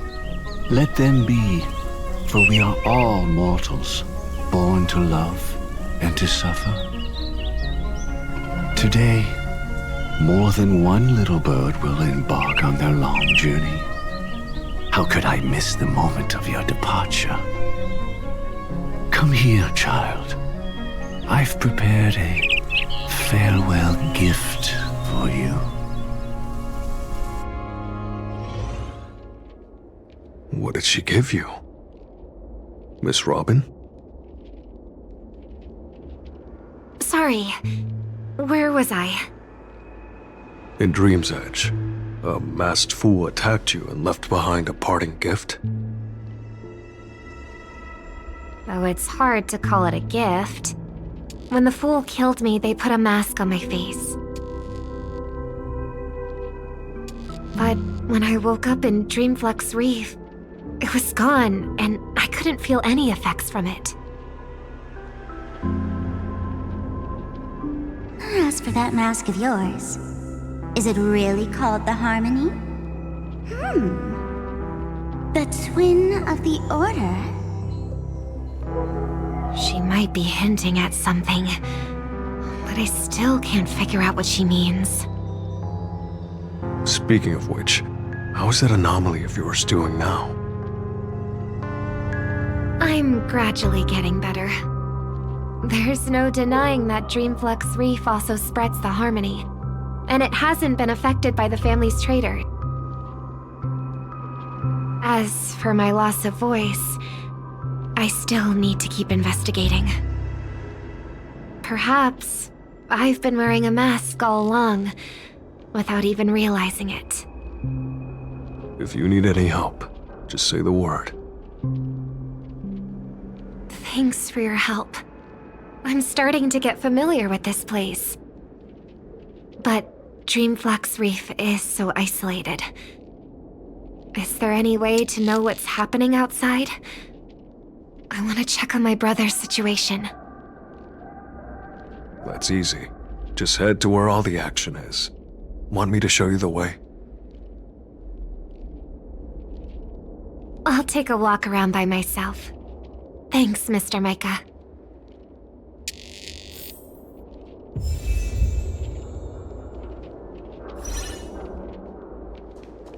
Oh, and when you're gathering intel, remember to sort fact from fiction. Rumors do pop up from time to time. I'll keep that in mind. Thanks for the heads up.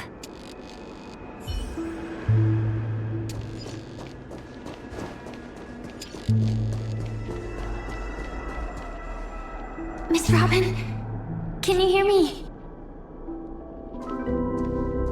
That voice. Over here.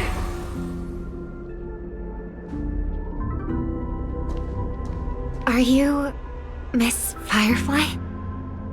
So you did notice me after all. Sorry, but I can't show myself right now. Could we talk somewhere more private?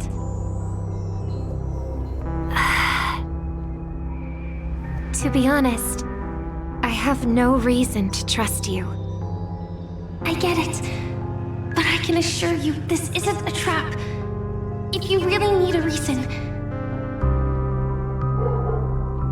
there are anomalies in the 12 hours. We are suspicious of the Dream Master's true identity. Lead the way. But let me be clear. Agreeing to me doesn't imply anything about my stance. Understood. My companion will show you the way.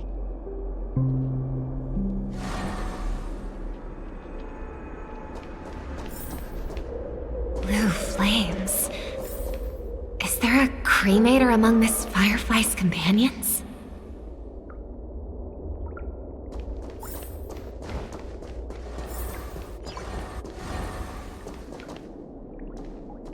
Miss Firefly? You can show yourself now. Sorry, just a moment. My companion will bring you this way shortly. This way?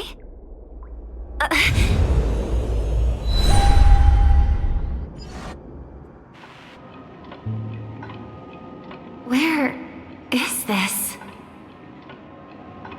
As expected of the Harmony's favorite, passing through such dense memoria without even being affected in the slightest. Hello. You may call me the Dahlia for now. This is our cozy new home in the sweet dream, where words may flow more freely. A new home burned out of the sweet dream? If you really wish to have a proper conversation, you shouldn't resort to provocation like this. I apologize, but she's different from other cremators. She has no intention of stealing memories.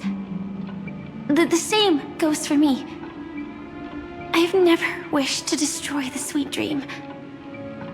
Sneaking into the dream was my only option. I really like Penacony as a tourist. This is my first time dreaming, and Penacony is more wonderful than I imagined. Thanks. So, what brings you here? I'm sure you've noticed it too. the Dream Master Gopher would completely merge with the dreamscape, becoming virtually omniscient and omnipotent in Penacony. But now, he's losing his grip on the dreamscape. To find out why, we conducted some investigations. In the primordial dreamscape, we uncovered a crime that he had buried away. We suspect that's why his powers aren't what they used to be. And that's why he's been telling everyone he's under the weather. Crime? I'll show you later. Belonging to his family, you wouldn't believe me unless you saw it with your own eyes. You've indeed uncovered many clues. But before we proceed, I must confirm your true intentions. My purpose is about a reunion, a rescue, and a farewell. Will you believe me? Miss Firefly, that expression and tone of yours just now, I've seen it many times in my audience. Expression? That's the look one has when describing what they hold most dear in their heart. So I'll trust you this time. When I first left Penacony, the Dream Master gave me a parting gift. A divine law, so to speak. For a leader of the 5 lineages, that's pretty cheap, isn't it? Since then, I've walked the path of harmony as a Pathstrider, wielding its power. Until I returned once again for the Charmony Festival. In the 12 hours converged by the Dream Master, I developed symptoms of losing my voice, and the strength of the harmony began to wane. Yet in Dreamflux Reef, I wasn't affected at all. I believe that the path he once pointed to might not have been named the Harmony. That's why I gradually became incompatible with the sweet dream. In the past, the Dream Master would harmonize for me. But when he was too busy to tend to me, I finally noticed something was wrong. So, which path did he choose to walk? It's not clear yet. There aren't many clues about this, but I suspect it's the Order. Thank you, Miss Robin. You've helped us clear up many of our doubts. However, regarding the Dream Master's path, we have different conjectures. What is it? Come with me. It's time to see it with your own eyes.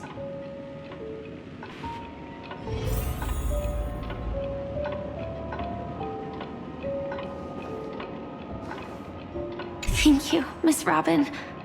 You've helped us clear up many of our doubts. However, regarding the Dream Master's path, we have different conjectures. Come with me. It's time to see it with your own eyes.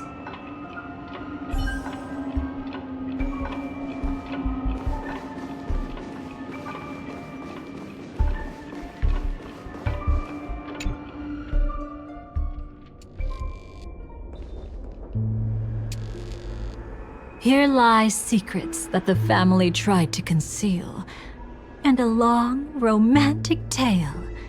Sadly, most of it has nothing to do with us. Brooklyn Tiernan. I remember that name. A Galaxy Ranger, worthy of admiration. When Penacony was plagued by the swarm disaster in the past, he was the one who fearlessly protected our sweet dream. That's why we had to come here. We suspect that after turning away from the family, The Dream Master sided with the propagation. How could that be? History as we know it may be long gone, but people's memories remain preserved in the memory zone. If we can master the technique, we'll be able to pierce through time itself and salvage the past from chaos.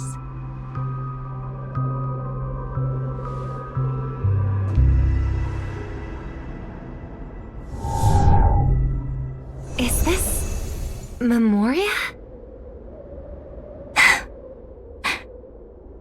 Every disaster brought by the swarm was accompanied by countless sacrifices. Some names were remembered, but others were not only forgotten, but betrayed. What are you doing? I am not your enemy. Indeed. Our true foe is that abominable fate. Then why? Why? Easy, child. Your struggle only adds to the pain. The strike I just delivered, dishonorable though it may be, did not miss. Here and now, your death is certain. But I was clearly helping fight against the swarm here. Indeed. As the swarm ran rampant, a Glamoth knight passing through joined the battle without asking for anything in return. Truly admirable. But have you ever wondered why, right after that, the infestation only grew worse? Could it be?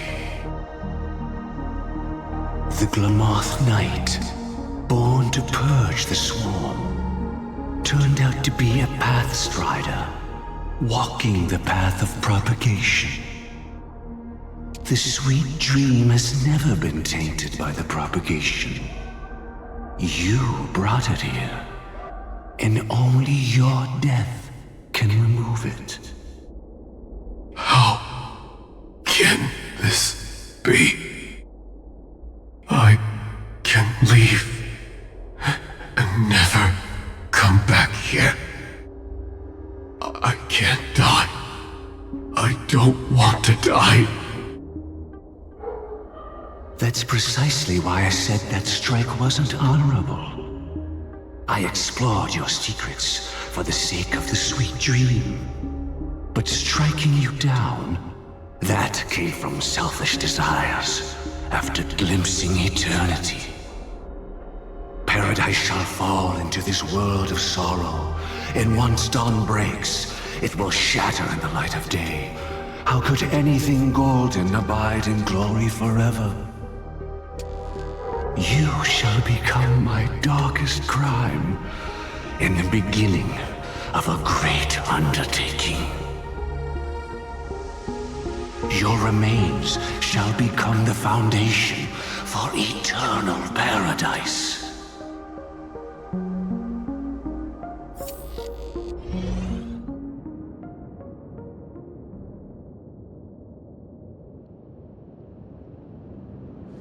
You're quite familiar with the Memoria, so you should be able to tell whether this memory is fabricated or not.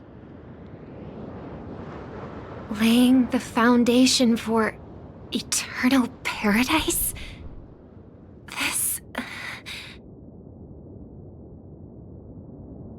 At that time, she was trying to escape her own destiny.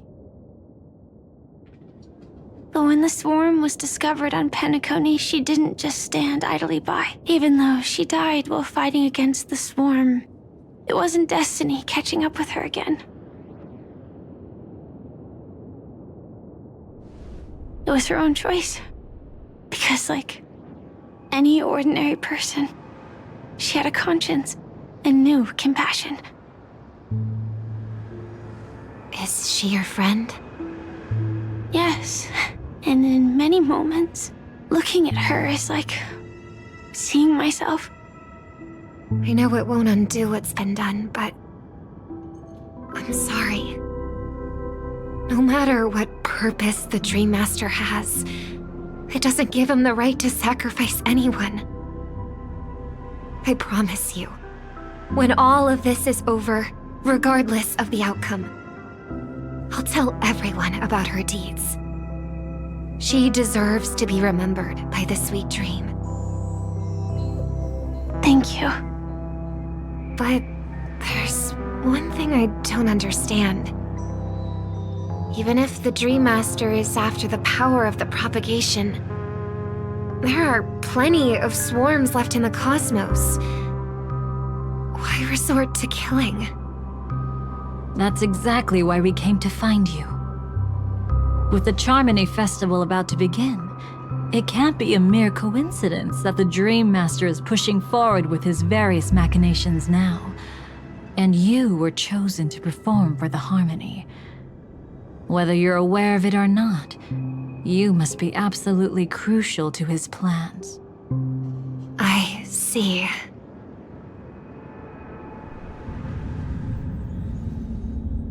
You want me to become the conduit to retrieve the past from the memory zone? What exactly do I need to do? I'll need to temporarily take a piece of your memory. By letting it stir up the memory zone, I can follow the flow of memoria and burn a path through, retrieving scenes from the past once again. Whether I succeed or not, I'll return your memories to you safe and sound. Let a cremator access my memories? I also think it's too much to ask. If you deem it necessary, you can use tuning to leave a safeguard in our minds, preventing any ulterior motives.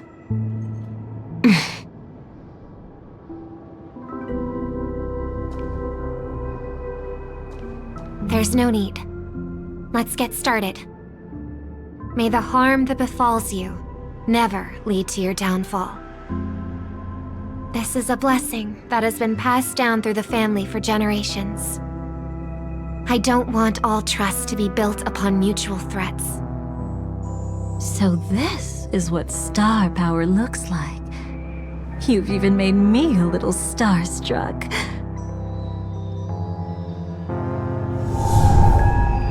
All right. Looks like we got lucky. Oh? What's this? A piece of worm-eaten oak? Found something new? This time, I'm afraid we've uncovered quite a disaster. Let's go see it with our own eyes.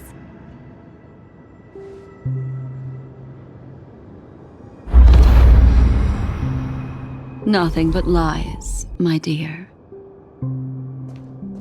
Hiding behind the title of a memo keeper? Tell me, how long have you been lying to them? You really seem determined to savor those unforgettable moments, don't you? Be smart and take a hint. I don't have time to entertain you right now. Oh, because you're busy, pretending to be a Stellaron hunter? Who are you talking about? Quite the clever move there.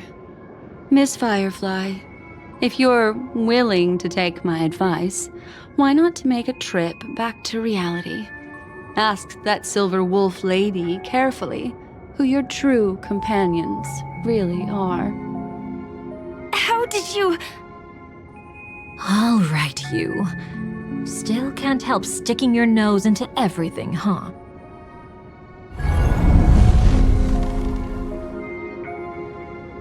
Who exactly are you people? She's just a cremator who manipulated memories and pretended to be a Stellaron hunter's companion. She fooled all of you. What about Miss Firefly? Is she all right? She might get lost in the memory zone's turbulence, but don't worry. She's quite something. She'll only be stuck there temporarily. I'm here to bring you back to the Oak family. Mr. Sunday is worried about your safety. He tasked me with finding you in the dreamscape. As for this Dahlia, she cannot be trusted. To extract specific history from the memory zone through just one memory? While there might be memo keepers capable of such feats, they certainly wouldn't be mere pathstriders. Seems you've been watching for quite a while.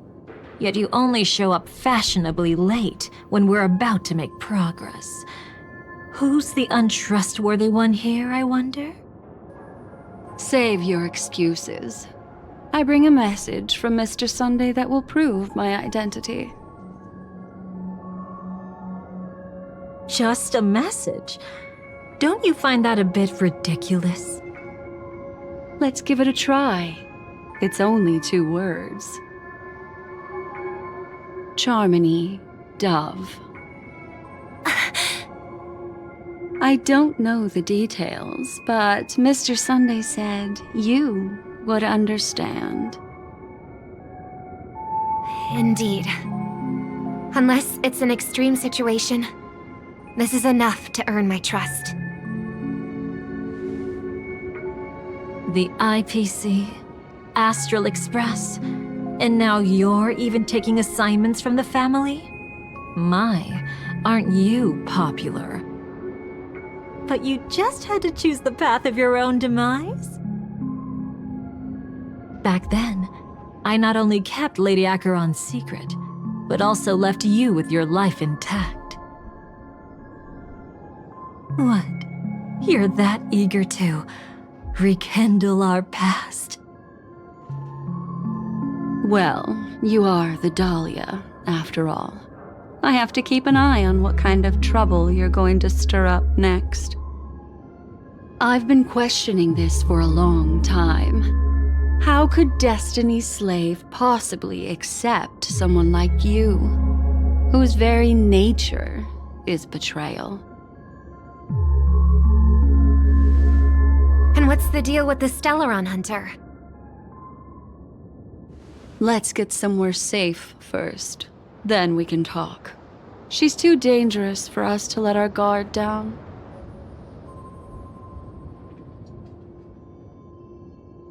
Many thanks.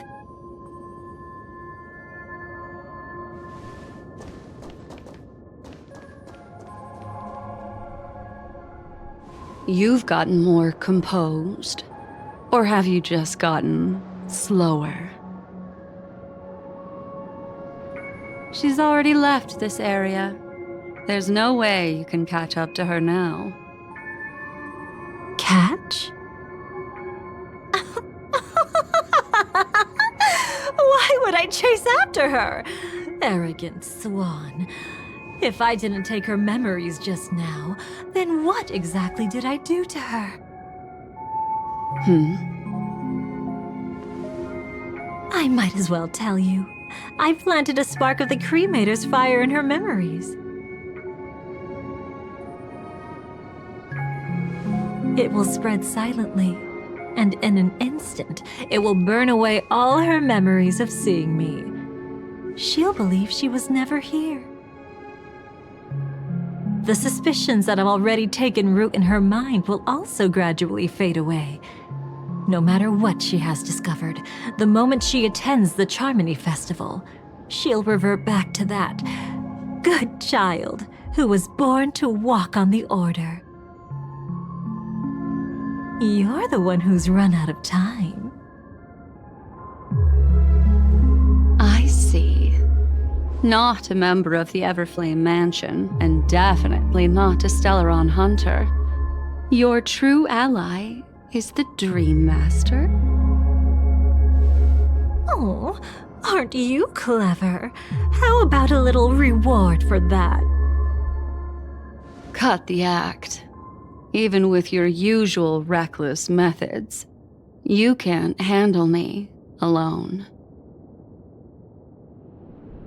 You're right. I can't do it alone. But I rarely feel lonely anyway. Repent. return to righteousness. Though you soar like an eagle and make your nest among the stars, I will bring you down from there. Now, can you still keep your cool? He actually gave you strength through the divine law. The Dream Master would go this far for an ally? What can I say? I'm just that trustworthy. If he hadn't done that, how could my control over Memoria far exceed that of ordinary memo keepers? Let alone allow me to tamper with the Stellaron Hunter's memories. Unfortunately, you lost your composure in your euphoria. In the dreamscape, I might not be your match. But if I want to leave, you can't keep me here. Harsh words. Want to test that theory? It's easy to throw away a flower, but the fragrance lingering on your hands won't fade so easily. I can be quite persistent, you know. Even if we rekindle what once was, I remain unchanged.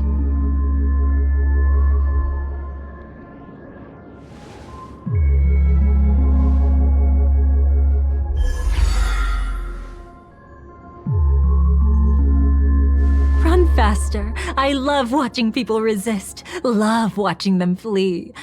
Let's savor this moment a bit longer. After all, for us, this will be an incredibly crucial moment. No matter where you run, I will always find you.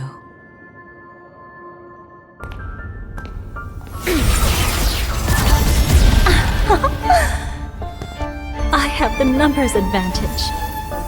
You have no chance of winning. I don't want to use the cremator's tricks. Not that I can't. I knew it. Your ever-shifting morals.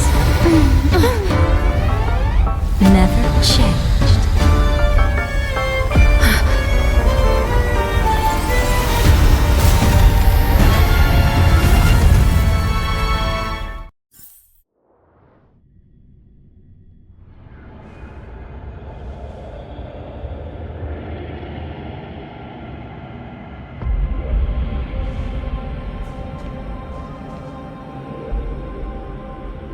Where do you think you're going? After putting on such an elaborate show, won't you stay for a little chat?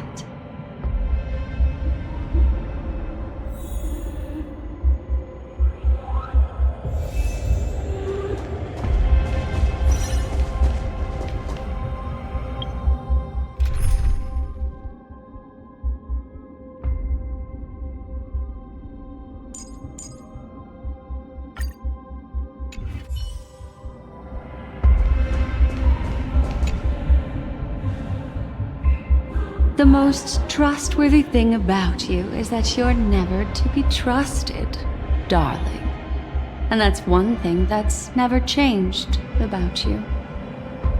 When did you figure it out? That the divine law used to share power with me was also the shackles he placed upon me. The moment you admitted to being the Dream Master's ally, I began to suspect your true intentions. Until now, you've betrayed every single faction you've joined, without exception. Besides, after not seeing each other for so long, and now having such an overwhelming advantage over me, you'd do everything in your power to stop me, even if I had the slightest chance to escape. The openings you deliberately left during our clash weren't exactly subtle. Rather than toying with me, you were leaving gaps everywhere for me to cremate Memoria. Oh, really? I'd love to drop the act and give you a proper taste of torment. But alas, as long as the constraints on me remain, I'm not my own master. I can't do anything that would harm Gopher Wood, nor can I reveal his secrets. Good thing we've always had this kind of tacit understanding, always trusting in each other's capriciousness. I wish that wasn't the case. I'd rather not draw the garden's attention because of my association with you. Oh? Back to your old tricks again? It's an epiphany, dear. Something you'll never understand. Let's talk about what's really important here. What are you hoping to get from the Dream Master that made you willing to submit to his control? After putting on such an elaborate show, using me to regain your freedom, which kind of memories are you trying to steal from the sweet dream? Why, of course, the destructions. Stop joking around. You abandoned that path long ago. You're still as charming as ever. So, let me show you a glimpse of the past. Just this once, Weren't you really interested in the Everflame Mansion? So you were the one who erased the memories from that music box after all. That's right. I kept only this scene as a memento. I wanted to remember how I felt at that moment. And look closer. It's not just the memories. The Everflame Mansion itself has ceased to exist. Those claw marks. You've long since strayed from that path, yet you can still wield the power of the destruction. Isn't it the same right now? I've betrayed the Garden of Recollection, yet I can still show you the memories. If you have time, I can help you savor the memory of our first encounter. Go ahead and savor it on your own. I want to put it behind me. The sooner, the better. But can't you tell me something I don't already know? You betrayed the Everflame Mansion. Is that really supposed to be surprising? Destruction is a glorious moment. As Duke Inferno's daughter, I will see his last wishes carried out to perfection, even if my role as such is only temporary. And besides, who said I betrayed them back then? I came here to fulfill Duke Inferno's last wishes. This was his command to me. Make the Knights of Penacony crumble and wither. Leave naught but a tomb of remembrance. In other words, everything on Penacony related to the remembrance was my target for destruction. But this was already a world of memoria. How could I possibly accomplish this without any help? Working with the Dream Master may be like dancing with the devil, but I have no better choice. Oh yes, everything tied to the remembrance includes you, of course. Grateful? You should be. My whim is the only reason you're still alive. I won't be grateful for that. You couldn't have done it anyway. Filial piety has never been one of your strong suits, so drop the act. That's exactly why I'm saying, you only think you understand me. Think about it carefully. As a Stellaron hunter, didn't I work my hardest to help Firefly get closer to the truth? As an ally of the Dream Master, I also helped monitor the dreamscape. And when a hunter infiltrated Penacony, I seized the chance to pose as her companion and trapped her in the memory zone. As for Robin, whom he chose as his songstress, I burned away her doubts too, leaving nothing to chance. Like the destruction, betrayal is but a fleeting moment. And before it came, whether with Duke Inferno, Gopher Wood, or Firefly, I wasn't pretending. I truly, wholeheartedly became their companion. What about Robin? Those sparks that burn through memories. Don't you think that was a bit too much? Oh my! I thought I could fool your eyes at the edge of the dreamscape. But I guess there's no hiding from you on your home turf.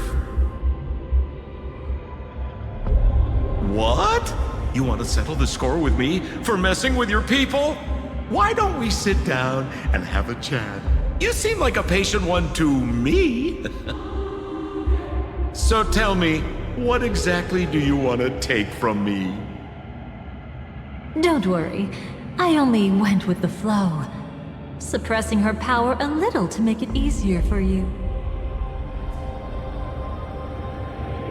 I trust. You're someone who knows how to return a favor, right? There's this thing called the script. Now that I find quite intriguing. Stellaron Hunter collaborator. Soon, Robin will understand the true purpose of those sparks and thank me for it. I can hardly wait. Even though I'm not a Stellaron Hunter, this time, I might have a chance to betray destiny too. So stop thinking you've figured me out. I don't want to miss out on any possibility life has to offer. Betrayal isn't in my nature. Greed is. Darling, are you fatally wounded or terminally ill? Unless you're on your deathbed, I don't believe you're actually being this honest. I can make an exception for you, but most people, I certainly don't want them to remember. Sometimes I resent memories, because some people don't deserve to witness my radiant bloom again in their memories. And besides, you're no better when it comes to greed. On my deathbed, I suppose that's not entirely wrong. I was hoping a little honesty could talk you into dying with me. No, thank you. Too late. You're already caught up in the secret. Come on, just a few steps more. Even if I tried to turn you away, you wouldn't want to.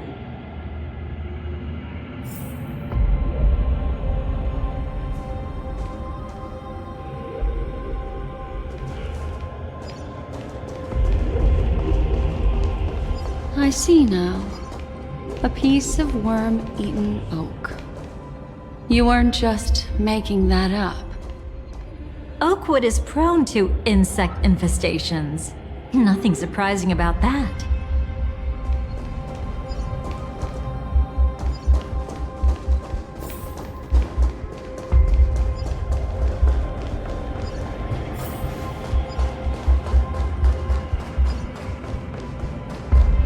It's him.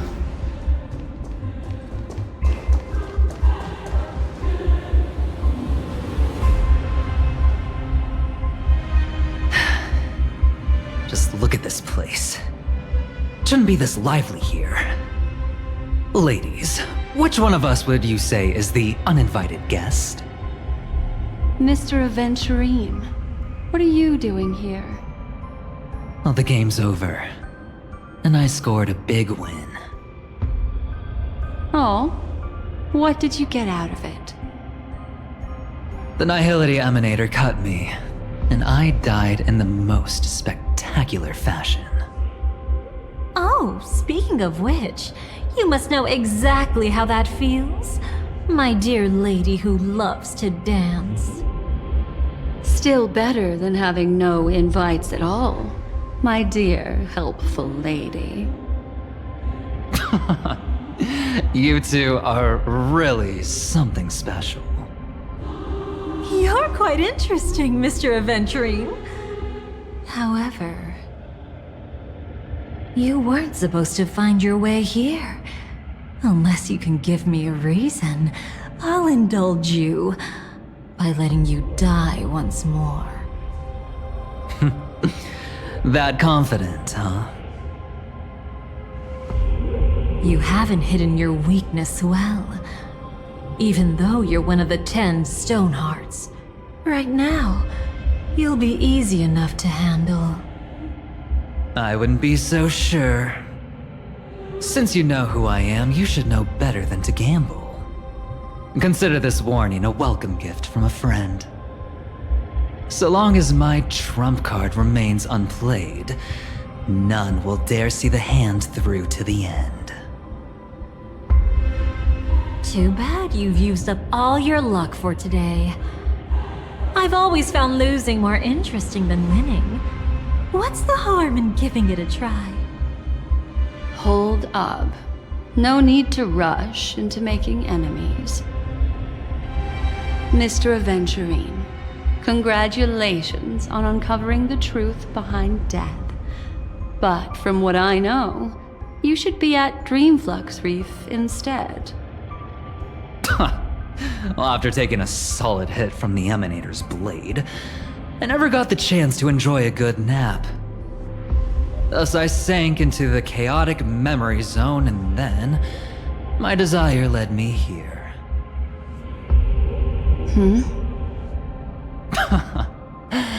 As I thought. You two haven't noticed. The answer was right under your noses this whole time. You can traverse through Memoria without relying on roads, which is exactly why you missed it. Ladies, you didn't think the IPC would enter Penacony unprepared, did you? Backed by a most attractive package, I quietly assembled a team to research the memory zone. And I only asked for one thing in return. How to escape alive if I accidentally got lost in Penacony's Memoria. To be honest, they didn't contribute a thing. But they did help me discover a certain legacy. Rosalina Jane Estella, the former undertaking once belonging to this nameless. She once boarded the Astral Express as an outstanding surveyor. Years ago, in pursuit of the primordial dreamscape secrets, she ventured alone into the memory zone and was never seen again. Everyone believed she had perished, taking the mysteries of the dreamscape to her grave. But that wasn't the truth. Before departing from this world, she single-handedly forged the pathway of Memoria. Mr. Aventurine, do you even realize what you're saying? Look, I didn't believe it at first either. But the Nameless, as it happens, had quite a unique background that led her to devise a brilliant solution. Using the technology from the Zarina Erd system, she gave her life to the memory zone, giving Penacony's dreamscape a unique signature. When dream chasers wander into the memory zone, they'll drift towards places that can fulfill their desires. Those who yearn for freedom will witness the form of the primordial dreamscape. Those consumed by obsession might encounter certain special dream bubbles. And those who are lost and directionless will return to the 12 hours, seeking their path within their own past. The family discovered this trait and cleverly utilized it, allowing guests to be sent to different hours upon their first dream entry. In other words, This Nameless is the true founder of the planet of festivities. As for me, maybe I ran into a good doctor. From the look of this place, he's the one who let me blunder my way in. The impossible in dreams is not death, but dormancy. Do stay alive. I wish you the best of luck.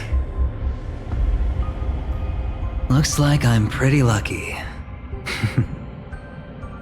I can't wait to see what I'll discover here.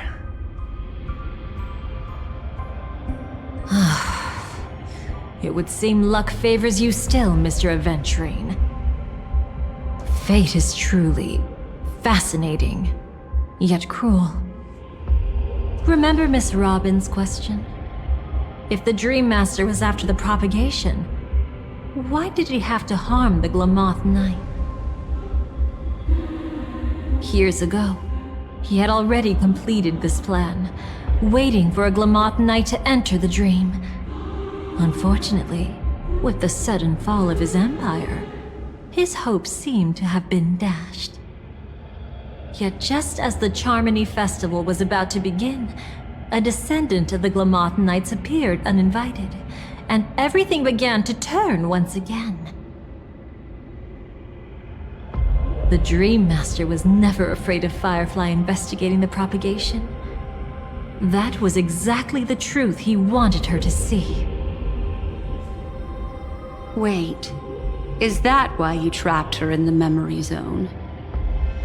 Correct. This place is where the Dream Master wanted her to be. And he wanted her to think she'd figured something out, only to make the wrong decision at the most critical moment. So, what exactly is the Dream Master plotting?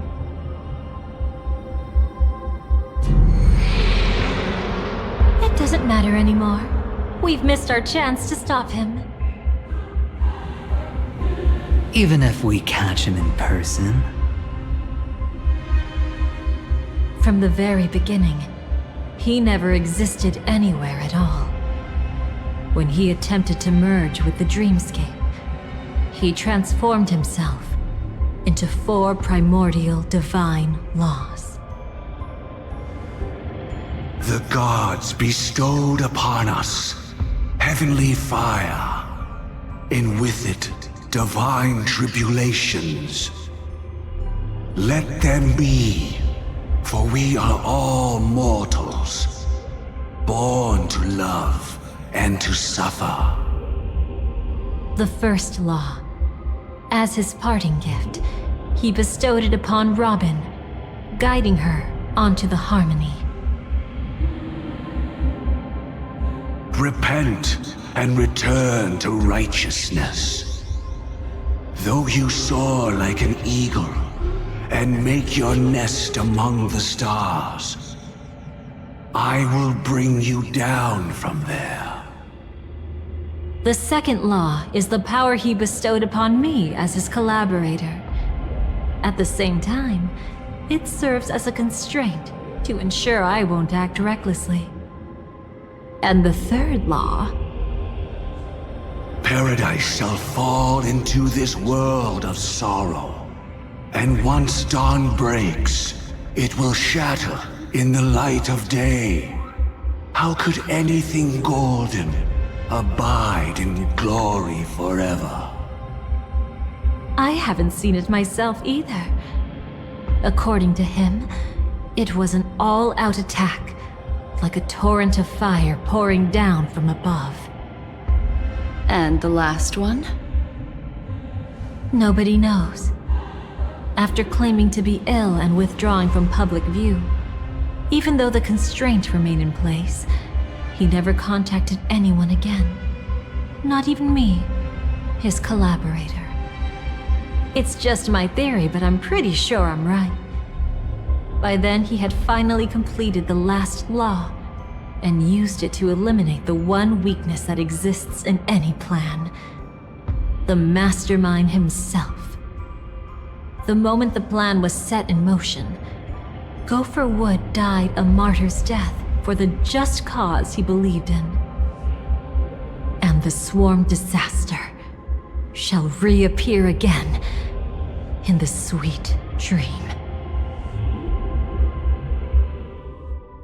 The moment has finally come.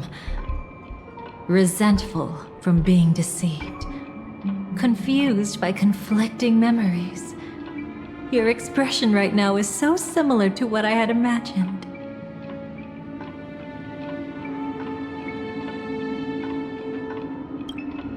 Every side. I'll try to fulfill Duke Inferno's last wishes, advance Gopher Wood's plans, and yes, indeed, I've helped the Stellaron Hunters uncover the truth. Don't be too mad. I wasn't a Stellaron Hunter back then, but wasn't everything that happened in Penacony the perfect opportunity to join?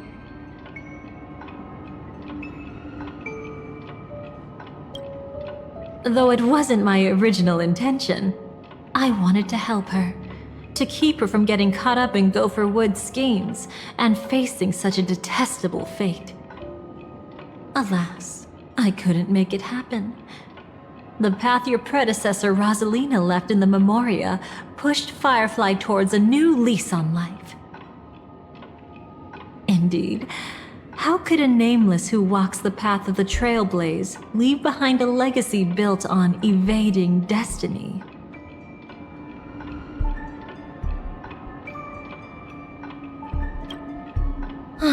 As you can see, he became a martyr, leaving all his power in the 12 hours, like a self-turning hand of time, driving his plans forward. The Order truly is a harsh path. Enna, Gopher Wood, and Sunday, the one you know even better, they all chose to sacrifice themselves for it. But then, something interesting happened. You turned out to be that variable. As Aventurine said, Rosalina's legacy would send dreamers to where they truly yearn to be. For Firefly, that place turned out to be by your side. She revealed her true self to you, reuniting with you as a Stellaron Hunter. Then, guided by a history fictionologist, you witnessed the life of the watchmaker Mikhail. It was truly a life worth remembering, worth giving everything for. I would have loved to raise a glass of hello and goodbye to him, just like the one who saw things through to the end, Mr. Gallagher. What a shame I can't do it properly here. Sunday also came here, feigning cooperation, to reveal to you the truth about Penacony, the foundation of the sweet dream, hidden behind the Grand Theater's curtain, was actually a Stellaron, and the true mastermind behind everything was none other than the Dream Master Gopher Wood. But you know now that his words weren't entirely true. What followed was one of the few beautiful memories that Firefly has held onto to this day. In order to win tickets to the Grand Theater, you and Firefly participated in the Moment of Scorched Sand auditions. Your coordination was so perfect, like you were companions who'd long shared the same rhythm. See? Even though you've forgotten everything from before, some traces remain etched in this moment, becoming part of your instincts. Until, following the script, Firefly sent you all to the final stage before departing on her own. In those beautiful moments before that, she experienced the joy of living, yet she still had to face the terror of death. However, you may have noticed that during this period there was a small gap. She and you weren't together the whole time. You returned to a child's dream through a dream bubble left by Mikhail and witnessed his legacy. However, Firefly was not a trailblazer, so she couldn't enter it. While waiting alone, she met her true collaborator, and thus learned that there was more than one legacy in Penacony, and more than one watchmaker.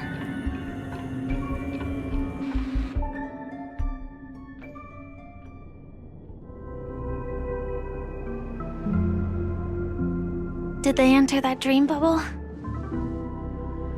That's right. Unfortunately, you won't be able to follow them in so easily, even if you've traveled together as companions.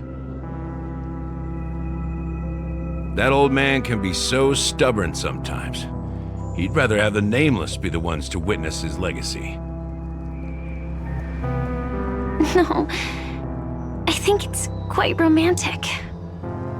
A legacy left in the past will give them the courage to continue walking towards the future. Even if I can't walk alongside them, I'm content in knowing this. Huh. You're quite like the Nameless. Awkward, but admirably so. Maybe we can't walk the same path, but... Passphrase, respond at once. Why does life slumber? Huh? Ignore that. Must be some meme. How did it end up here? Sorry, I want to go check that out real quick. Be right back. Oh, so you're into fluffies too. You've got taste. Better not wander too far though.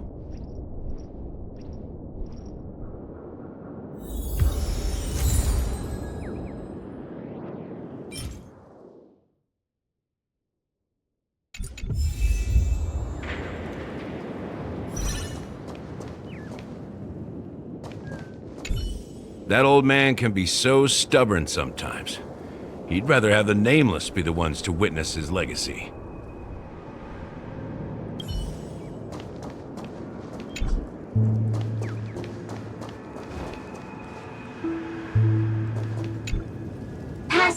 Passphrase, respond at once. Why does life slumber? Because people are afraid to wake up from the dream. Perfect! Identity confirmed.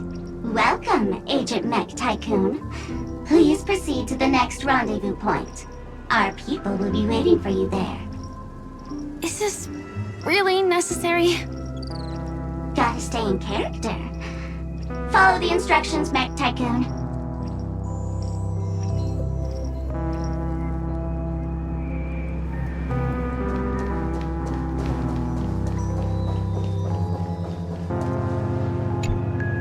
Hello.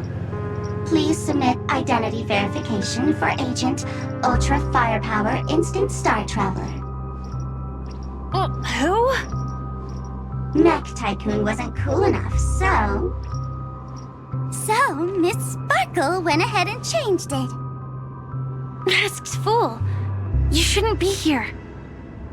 Well, someone's been kept in the dark this whole time, completely oblivious to their real body standing right in front of them.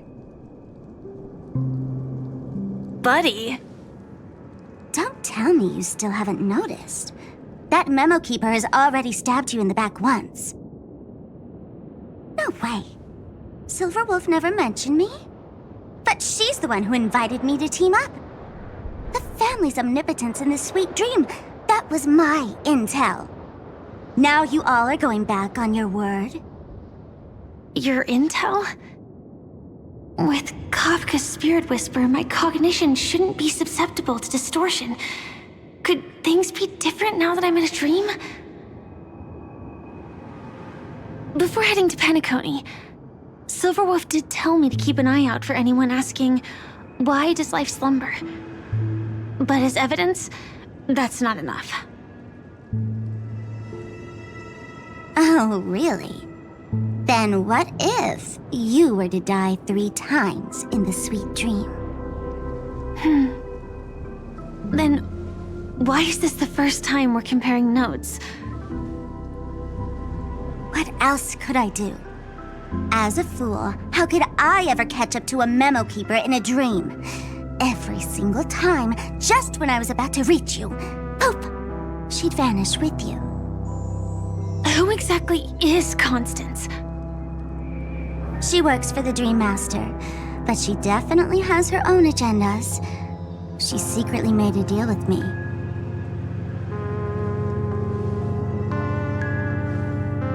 She pointed to a nightmare in which all the Dream Master's schemes would be carried out. I've been looking everywhere for you just to give you this spoiler. A nightmare? What exactly is in it? Tell you straight up? No way. I went through hell and back for this. Here's the short version. After you've lived through the best of times, soar toward the sky with all your might. You'll hear insects chirping at the oak's crown. That's way too cryptic. I can't trust you. Please, we're working together. I'm not some lackey. Just because someone else fooled you doesn't mean you get to pin it on me. You're back sooner than I thought. Any results? Yes. And now, it's up to us to forge ahead. Sorry, I'll catch you later. But thanks. At least you brought good news. Which part was good news? The best of times. And now, the Dream Master's plan begins to turn like clockwork, and so too does destiny. What does the Dream Master gain from recreating the swarm disaster? Oh, reminds me of the good old days during the War of Gods. Oh, silly me. I almost forgot. I need to retrieve a certain lost item. Otherwise, there's a lady who won't be too pleased. Sorry, but I need to get going. Sorry, but you're not going anywhere. This is the land chosen by Gopher Wood to meet disaster. But he doesn't want the swarm to truly surge forth and devour the world. The swarm disaster will be trapped here, and so will you in your weakened state. Unless a kind memo keeper lends a helping hand, right? But I can't find a reason. So far, there hasn't been a single case of one of the 10 Stonehearts being killed.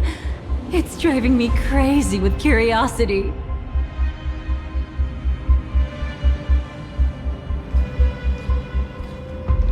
Glory above all! My friends, in the face of the omen of evil, we must stand united more than ever. Allow me to prove our resolve with my spear and pierce through this darkness. Huh? Whose backup is this? Pardon my late introduction.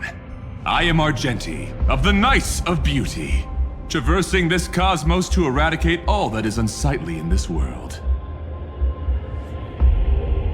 In the name of beauty, the one and only has brought me to this place. Perhaps it is destiny's guidance that led me here. In this dreamscape tainted by the propagation, I shall uphold the name of beauty and clear the path for all of you. Ah, passing night. You found just the right person. I am an IPC envoy trapped here. Lend me your aid.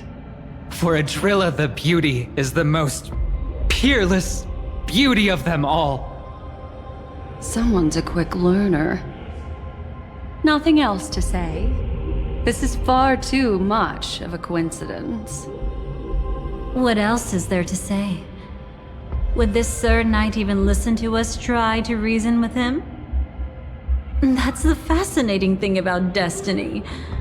Some people are just born lucky. Let them be. We should get moving now. Where are we going?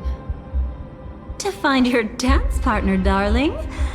By an unexpected turn of events, the Dream Master's plan is about to come to fruition.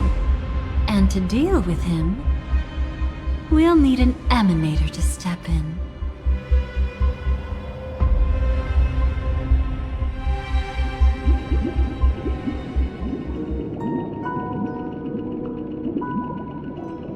Since the future of the Stellaron, Penacony, and even the entire cosmos is at stake, let's draw a conclusion there, in all fairness. Does that mean he wants to fight us during the Charmony Festival? I'm afraid so. Anyway, we can't leave the Stellaron unchecked. This is about trailblazing a bright future for Penacony, and fulfilling the long-cherished wishes of Mikhail and our other predecessors. After you've lived through the best of times, soar toward the sky with all your might. You'll hear insects chirping at the oak's crown. It's all over now. So that's how it is. Well then, it's time for me to depart. They've harnessed the will of an entire planet to create an eon. This confrontation is far more complicated than a simple power struggle. To secure Penacony's future, fighting on the stage alone is not enough. What do you mean? Are you not coming with us? I believe Firefly is trying to say that she's heading off to another battle.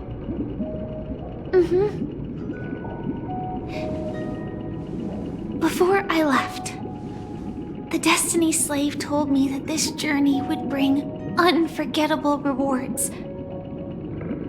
Even though the script he gave me only had a few lines, I couldn't ignore them. Because one of the lines said, I'll experience death 3 times in the land of the dreams. 3 times? This can't be serious, right? The first time was a painful death when I was stabbed by the Blade of Dormancy, which led to all subsequent events. The script will always come true, but in a way that will only be revealed when that page is turned. But the death granted to me by the planet of festivities was merciful enough. For my first death, I chose how it would come and what it would change. For the next 2, I want to try my best to achieve the same outcome. Have you made up your mind, Firefly? Yes. Otherwise, I wouldn't be here. Thank you again for your assistance for the Astral Express. May we meet again, in reality. Yeah. Farewell, everyone. May your trailblazing expedition never end.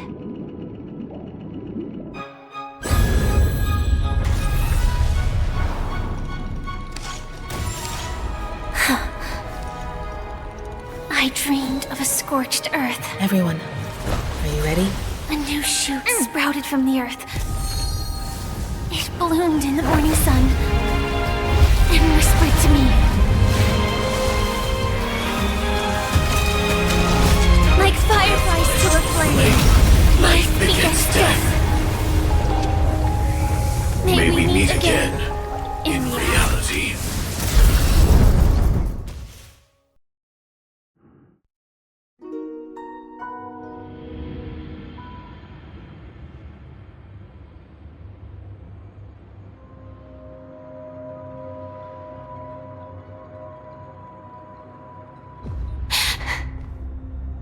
Is this the place where the Dream Master executes all his schemes? Or perhaps it's the place where he'll find redemption. Dream Master, No. Just one of his divine laws. Don't think I'll let my guard down. I know your true nature. Whatever your goal is, I will stop you. No need to be so tense, Miss Firefly. I am but a thought, formed from memory. Feel free to strike me if you wish to verify this. But his actions aren't baseless. There's a reason for my presence here. Please continue. Thank you for your openness. I'm equally unaware of the Dream Master's malicious plans. But he's been waiting for your arrival. That Glamoth Knight he killed with his own hands, through me. He hopes to restore justice for her. And you, her friend, are meant to witness it. Justice? Indeed.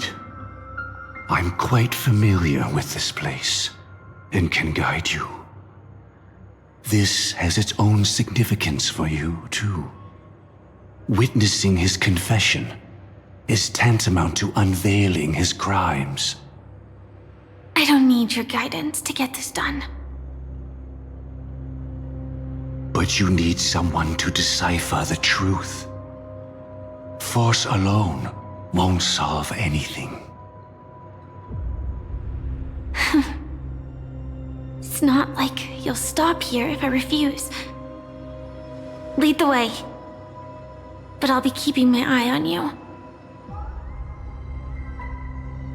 What is this place? Oak Manor.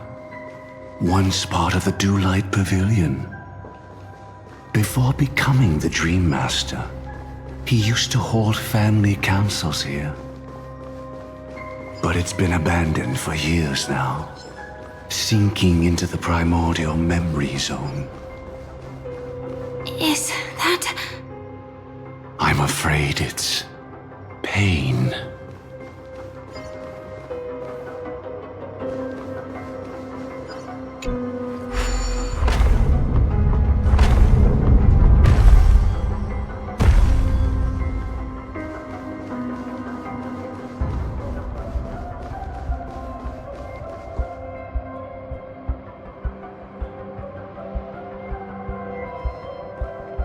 Did Oak Manor always have decor like this? After taking over the sweet dream, he never turned away any sincere dream seekers, even if they were shady characters. Walking along the harmony, he firmly believed that even villains could be transformed by Shippei's benevolence to show mercy, act with justice, and walk with humility. It seems his wishes didn't come true. Indeed. Those villains never learned their lesson.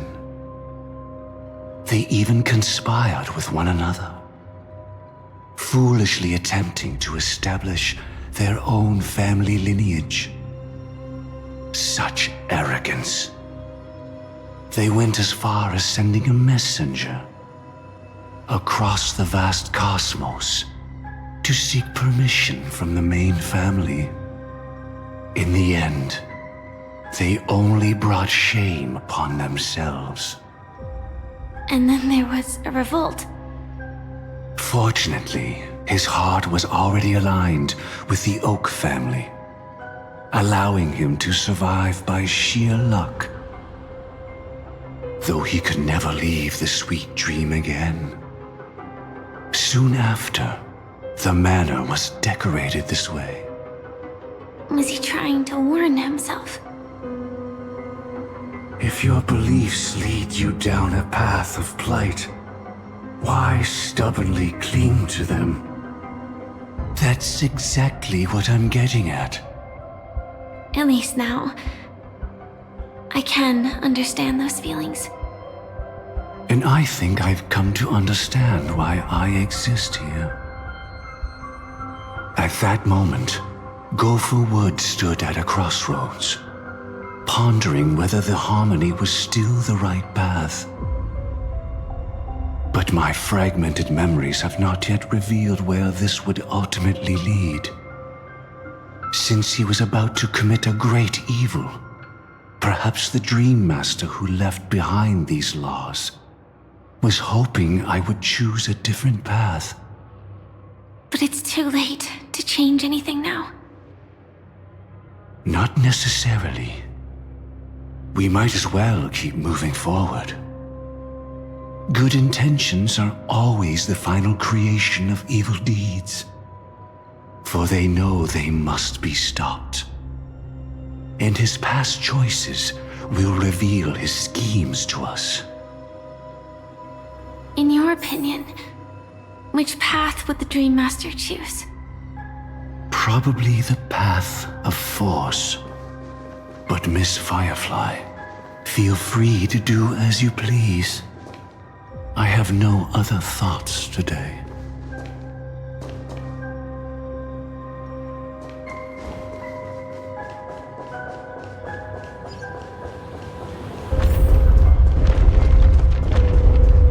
The road not taken can never be retraced. Even in dreams, this truth remains.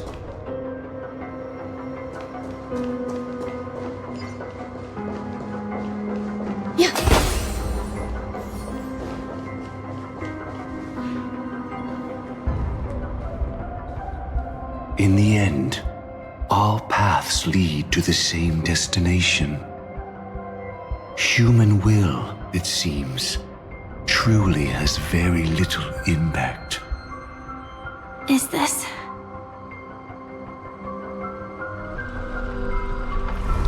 The manifestation of Nanook and the fall of the Eternal Centurion. Such news has shaken the universe, and I've long since known about it. So why would a messenger of the main family take the trouble to visit this frontier? Just so you know, I'm here to deliver punishment, and you're the guilty one. I barely escaped death, and I still can't reveal my true form. Tell me, why have I been branded a criminal upon returning to this place? You've already confessed to your crimes. The family doesn't tolerate incompetence, even from a branch leader on the frontier. Not only did this one fail to quell the situation, he was even murdered. If it weren't for Nanook's manifestation, the Eternal Centurion would have descended upon Penacony to eliminate these villains. But you survived by sheer luck, and I set out for this very reason. You must settle this matter yourself and reclaim your lost respect. Not for yourself, but for the family. To survive, but without the power to do anything. Therefore, your crime shall be punished with a blessing. I shall bestow upon you another crime. Its evil reaches even the heavens, and once known, the name Gopher Wood will lose all meaning. You will be alive in body, but dead in spirit. I know my sins. Please bestow your punishment. Here and now? That's not possible. Before I lead you to that honeyed fountain, I shall tune you, so that you can no longer speak out. People believe it to be a creation of the destruction, for it always arrives coupled with calamity.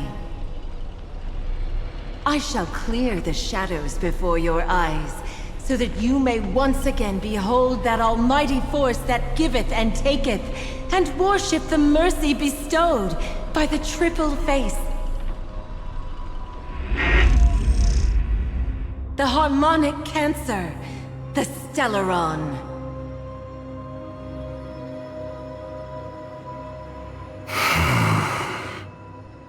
Did the Dream Master already know back then that the Stellaron was actually a creation of the Path of Harmony? Was he forced to manipulate the Stellaron under the family's orders? I'd like to defend him, but calling it forced would be self-deception. He claimed he was powerless, not that Xipe taught us we shouldn't do this. Whatever the family's true face may be, right now, Gopher Wood is no longer a follower of the Harmony. What if you were the one standing there? Perhaps I too would betray the Harmony. But in any case, that would only mean I found the family unworthy of obedience. It doesn't justify the Dream Master's heinous acts. Miss Firefly, have you ever pondered over destiny? I often wonder if we could face our past decisions again, would we really make different choices?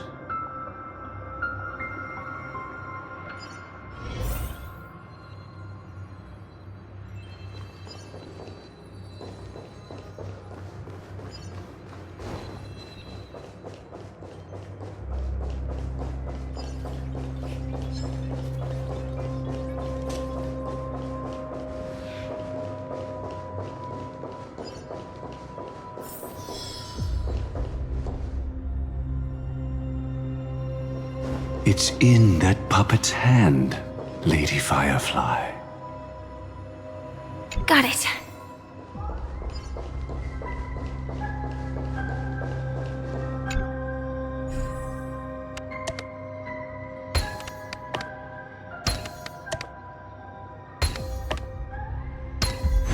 A simple solution, and that's all it takes. Rest in peace now, old friend.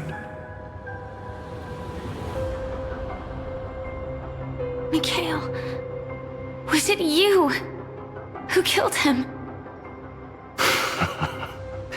Is that what you think of the Dream Master? Someone so unforgivably evil. He was once the Dream Master's closest friend, but they ultimately parted ways due to their differences over the sweet dream. Mikhail once gave the Dream Master a wristwatch. And even though it's broken now, he still treasures it to this day. I came for confession, old friend.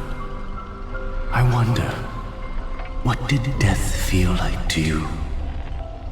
I died once, yet returned to the mortal realm. If you were as fortunate as I was, would we still walk different paths? In my eyes, you can still hold on to hope precisely because you've never faced inevitable death.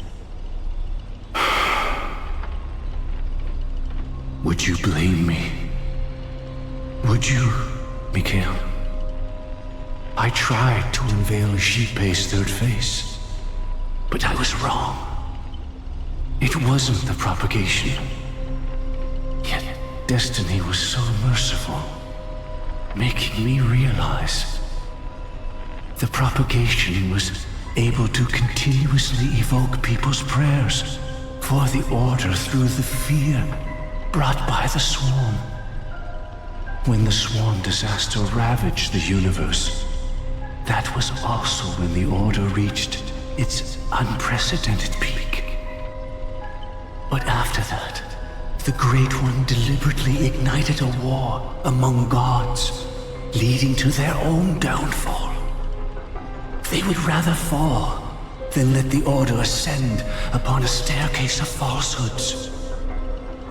They were wrong too. The Great One wished to restore justice to the mortal world. But what people prayed for wasn't justice. It was freedom from fear. Will you forgive me? Will you, Mikhail?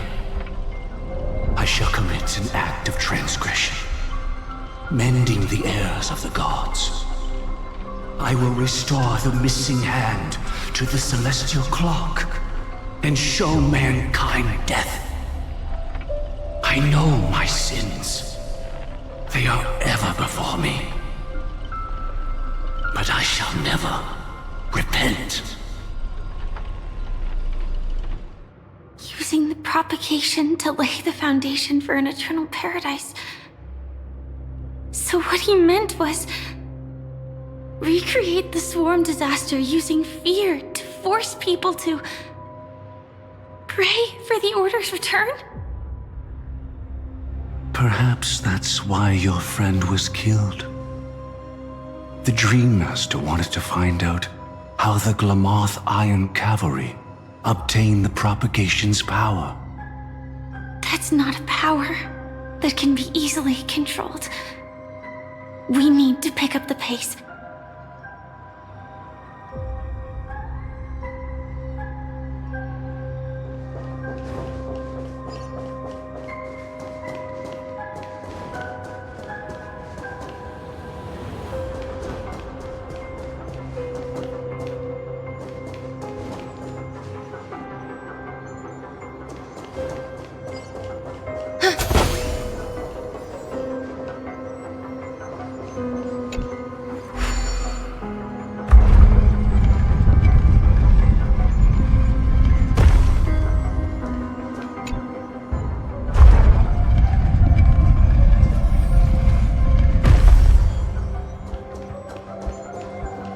Past this point lies the Grand Hall at the end of Oak Manor. And before us lies his final decision. Where to go after turning away from the Harmony. Since he wants you to choose again, which side will you take? Go ahead with whichever path you think is right. I'll take the other one. Don't worry. I can't change anything. Even if I have a sudden awakening, it would only give the Dream Master peace of mind. He deserves absolute punishment and must be brought to heel. So you made a different choice after all. I will stop him.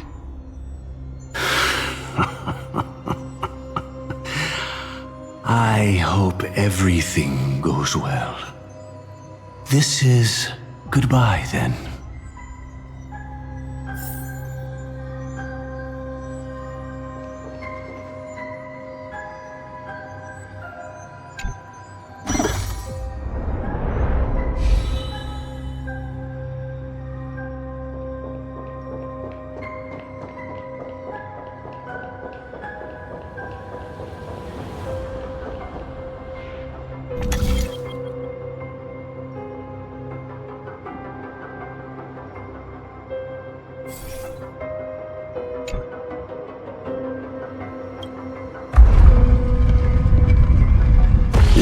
Propagation rain down heavenly fire once more, heralding the mournful cry of death.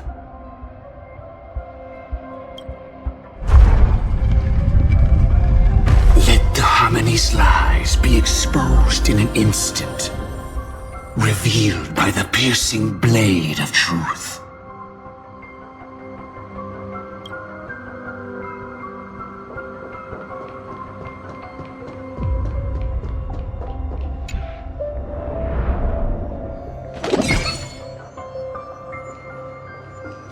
Well then, our paths diverge here. You go towards life, and I towards death. Which path is better? Only the gods know. What a desolate sight.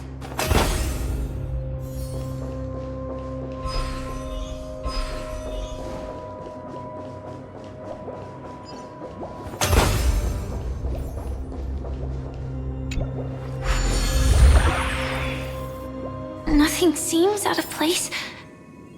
Did I pick the wrong one?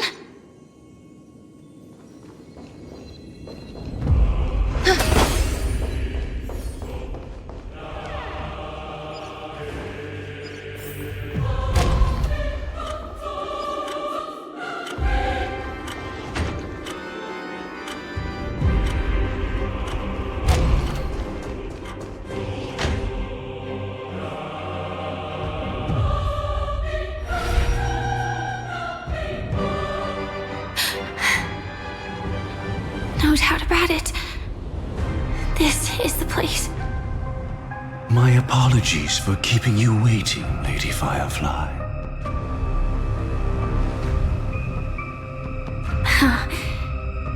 It's you. It seems the other path leads here too.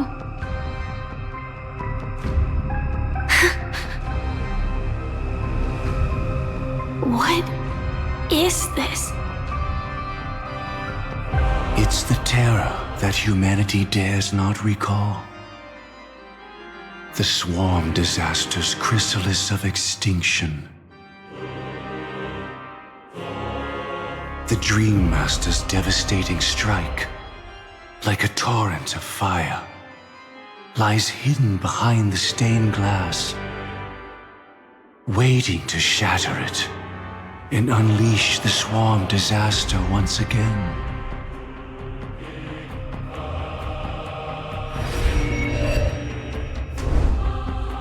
How did the Dream Master become this powerful?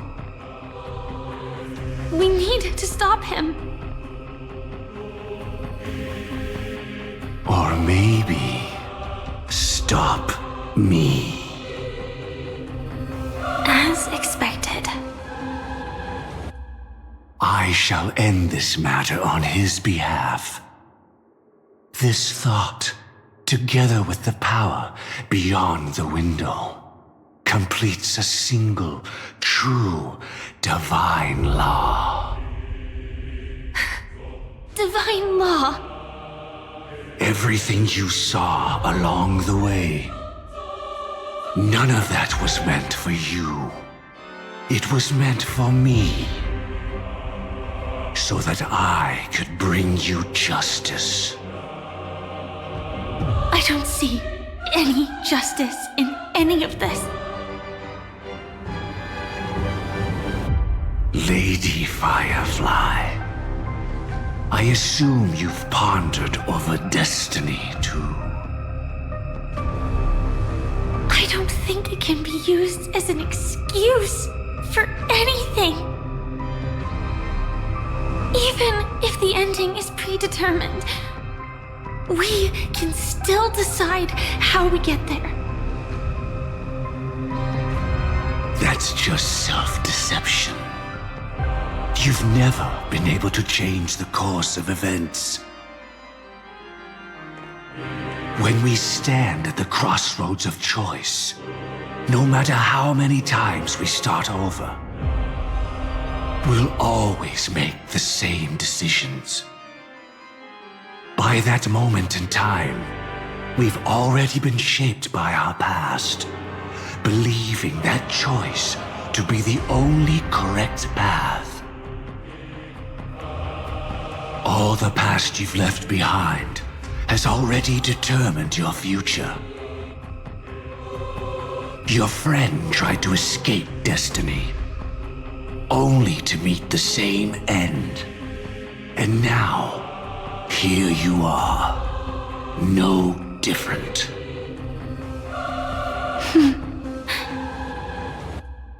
But the person you met today is someone who has rewritten their destiny. Well then, I'll offer you my sympathy, Hunter. As far as I know, there's only one way to rewrite destiny. Give up your true desires and stop walking your own path. In doing so, your destiny will indeed change, and you may even sway the course of the world. But from that moment on, you will have killed yourself, alive in body, but dead in spirit. This is the price we're willing to pay to defy destiny. Not everyone chooses to surrender with their hands up. Everyone has the power to see the world as it is, and to bear that weight. This is the true meaning of sacrifice. I admire your resolve. Since you don't mind sacrifice, that's enough talk. Stand down, Hunter. You can't stop that strike. I won't let you get away with this. Oh, really? How did the Harmony succeed in spreading its cancer across the universe then?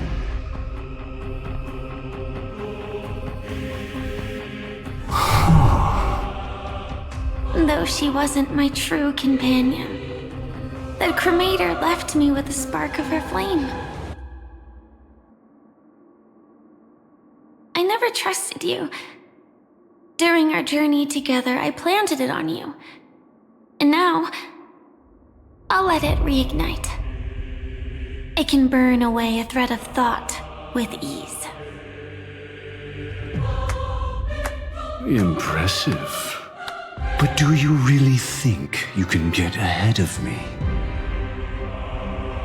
If I can't, I still won't run away. If that strike is inevitable, I'll be the only one who dies in this nightmare. Your courage shines like pure gold. Even so, paradise shall fall into this world of sorrow, and once dawn breaks, it will shatter in the light of day. How could anything golden abide in glory forever? Come forth and present yourself, last heir of the Empire. I permit you to unveil the true face of order. I permit you, with mortal hands, to bring forth the Great One. The swarm will again devour all things, and fill the hearts of the lost with terror. Someone must cast down rage in their stead. All that lives will one day die. Even so, I will still do as I've always done, and pray that I can stay alive. I can do it. Right? But death will come because you, out of all people, are the foremost in seeking life.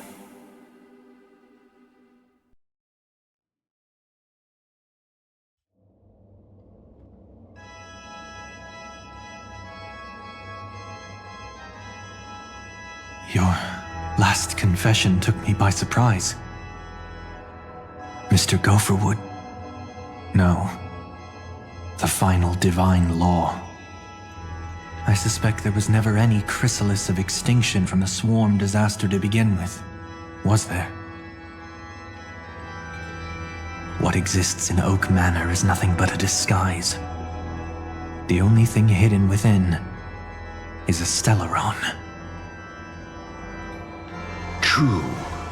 I never unraveled the secrets of the propagation. Now, split into 4 parts. A single strike of mine cannot harm that hunter. But if a Pathstrider of the same origin as the Swarm were to be deceived by tuning, mistaking what lies before them as certain death, if they were to make a wish to live before the Stellaron, the outcome would twist into a catastrophe that brings death. The Swarm disaster. Her life shall beget death, and that death shall beget life unto this world. But why are you so certain that nothing will go wrong? I've already glimpsed the secrets of the Stellaron, and I have no need for certainty here. Even if she never entered the game, that strike would still fall at the appointed time, causing the Stellaron to shatter. The dreamers will learn that the power to destroy their own lives comes from the Harmony, but that it is ultimately the worst option. You should know that I won't agree with this. Too late, child. The hands of time have struck midnight. Look up at the stars. Do you know why they are so cruel? That reason shall be the final divine law. And with this, we entrust everything into your hands. Because the stars belong to everyone, they have never belonged to anyone. If you love everyone, then you love no one. Well, that's where our conversation ends. Go ahead. The 107,336 souls of the Oak family have dreamed of this moment too many times. The opening is near. Go, my child. Seize the power of the harmony and reveal your karma. I shall walk the path of the Order to its end, as you wish. But I can no longer accept your divine laws.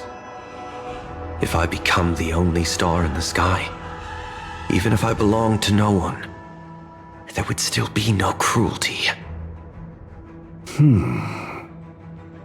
The stars are cruel, only because they have never shared their heat with the masses, burning fiercely only for themselves. Well, there can't be two suns in the sky. I'll step up and take down the other sun if necessary. Moreover, how could I allow other stars to shine during the day? Paradise shall soon be created, not at midnight, but at noon. I shall initiate the first and only divine law of the great Septimus. I shall ascend to the heavens, becoming the scorching sun. Bathed in my light, my people shall flourish, while all evil shall be eradicated.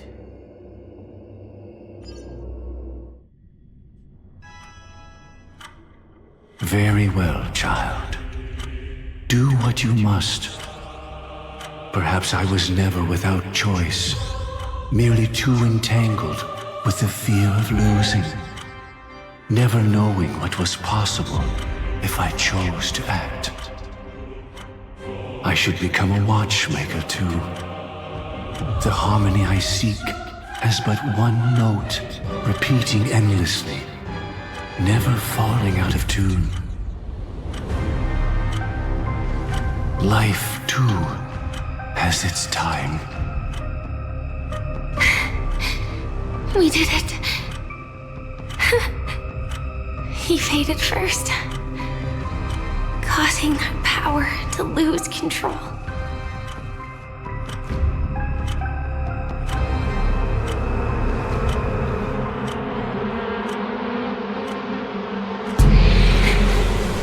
Is that...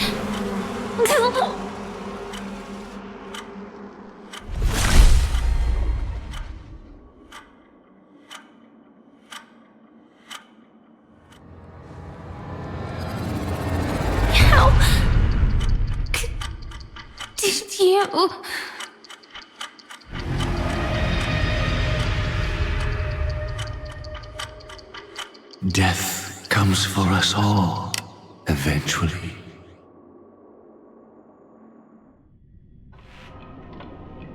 I'm starting to hate how powerless I am. How I wish that I had some way to comfort you right at this moment.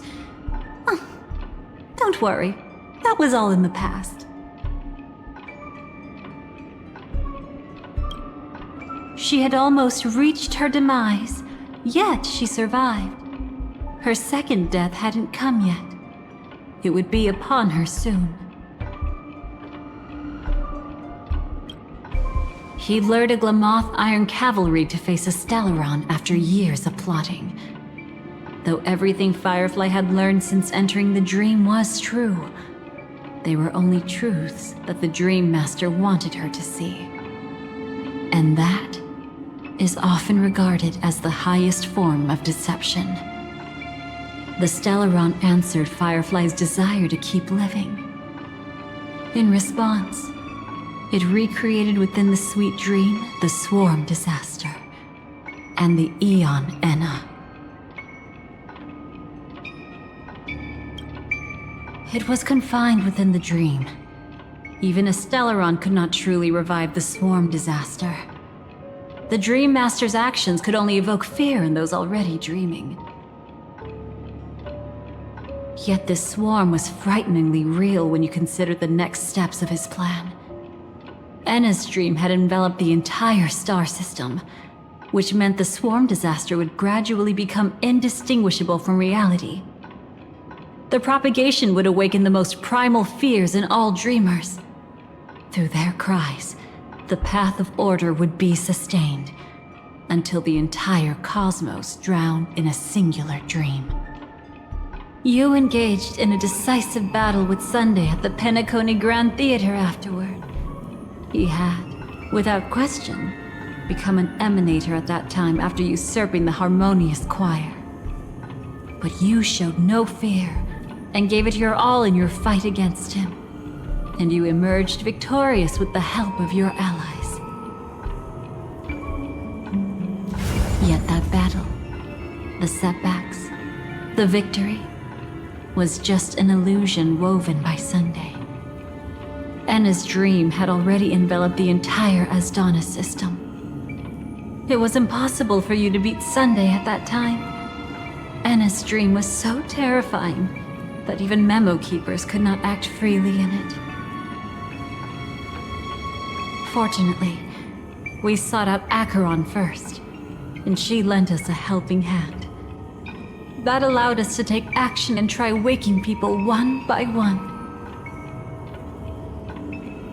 Indeed, don't forget that, even within the sweet dream, there were still many people yearning, striving, and pushing forward with all their might.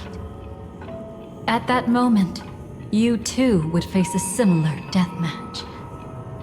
Being woken up by Black Swan was a watershed moment. Due to the existence of Enna's dream, your memories from that point onward can no longer be viewed from the same perspective as before.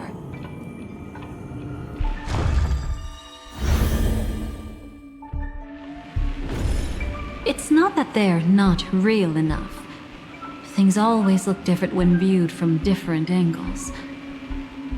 Ever thought about whether we've truly seen our authentic selves in a mirror? And from that moment forth, I would also no longer be able to help you. Your memories belong to you alone at the end of the day. Destiny only allows me to intervene this far.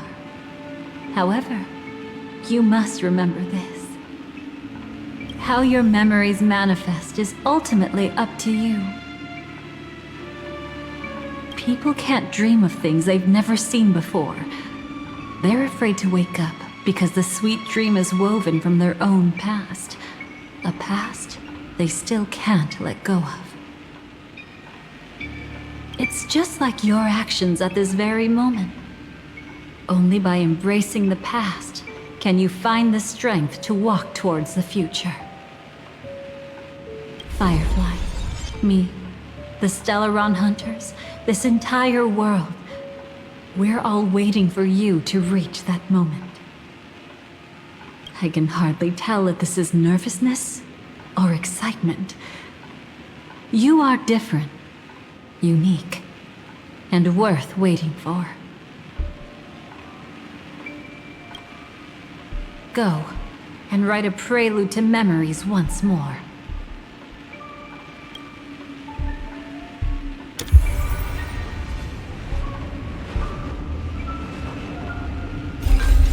From within the ashes of time, you must reignite destiny.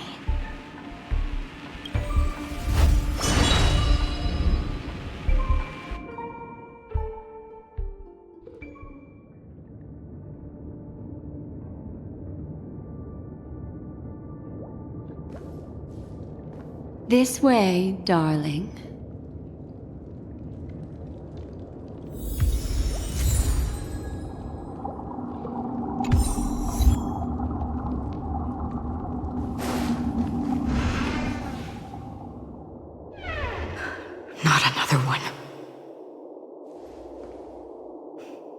Thank you so much, Black Swan.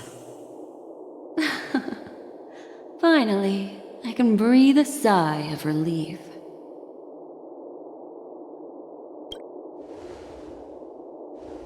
I understand you must be confused, and we'll do our best to shed light on the situation.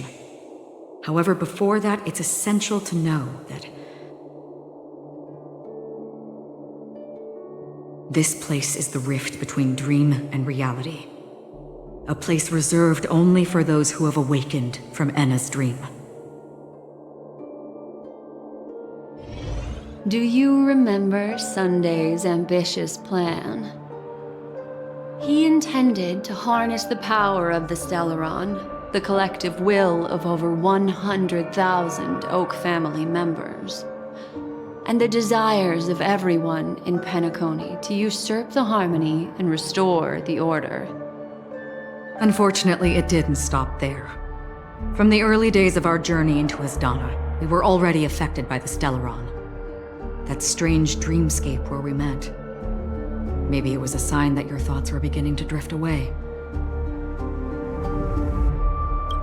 I don't think the goal of the Order was to put everyone into a deep sleep. Quite the contrary. They used the Stellaron to catalyze the leakage of Asdana's memoria into the material world, allowing the dreamscape to blend with reality. People think they are awake, but their spirits have long since stepped into the Temple of Order. This is what makes Enna's dream so powerful. In this paradise governed by the Order, everyone indulges in their delightful dreams and lives happily ever after. I believe what you experienced in the sweet dream, except for that flaw, was real. Only in this way could you reach the destination, lifting the crisis in Penacony and embarking on your next trailblazing expedition. If it wasn't for Acheron's plan, we might have been trapped in this dream forever. Well, I'm not as fortunate as she is. Even if I'm a memo keeper, I was still influenced by the power of the Order and fell into hallucinations. However, thanks to your memories, now we still have a chance to turn the tide. We still have a chance, though. To make it happen, please, Black Swan, guide us to those with a strong will. The truth of the dreamscape runs deeper. We must notify anyone willing to wake up, so we can end the long night together. All right, please come with me.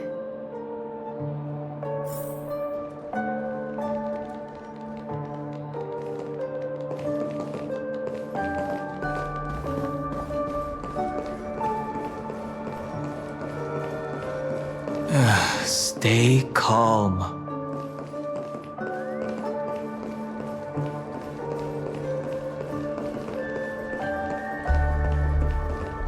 I bet that even if I don't resist, you'd still...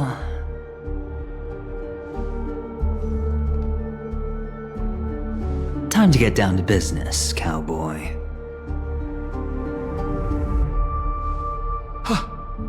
You're okay?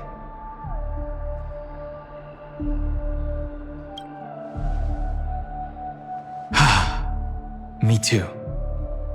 Quite the fateful encounter we have here, friend. Seems you're also a light sleeper. I'll send you some of the IPC's sleep aids one of these days. Unfortunately, we need to stay awake right now rather than sleep. We're still nowhere near capable of breaking free from Enna's dream. Let me break the bad news first. The enemy we're up against isn't just Sunday anymore, nor is it the harmonious choir that he's usurped. The Dream Master has awakened the swarm disaster within the sweet dream, and cast shadows into the hearts of all dreamers through Enna's dream. The primal fear taking root in people's hearts had led them to call out to the Order for protection. The path of order is gradually being restored, and this has transformed Sunday into Enna. Specifically, he's just one step away from becoming an Eon. The IPC starships converged here at an opportune moment, and the power of the preservation seeped into the sweet dream to prevent him from completely ascending. However, that is only temporary.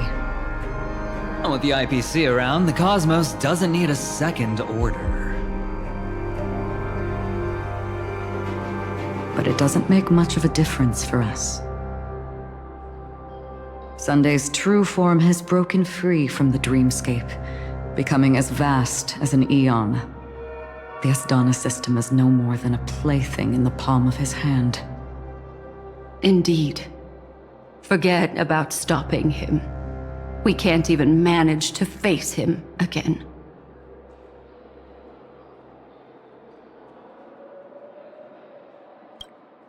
The key still lies in Enna's dream. Fear and sweet dreams. He relies on these two lies to gather the dreamer's shared wishes. He's still just a false god who barely managed to ascend. If we can wake people up and break Enna's dream, Sunday's divinity will fall with it. But the current sweet dream is extremely complex. Miss Black Swan, could you please explain the rest of it? My memory isn't the best, after all. Time is of the essence, so I'll cut to the chase. There are 3 layers to the dreamscape trapping us. First, there's Enna's dream controlled by Sunday. It wove a beautiful illusion for every dreamer, making them flounder in it. Second, there's the primordial dreamscape, which includes Dreamflux Reef.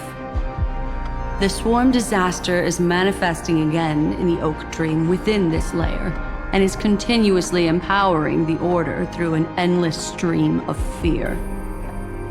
Third, there's the 12 hours established by the family. This layer was the first to merge with reality and is itself an enormous trap. Forget about winning. We need to cross all 3 layers of the dreamscape before we can even face Sunday again.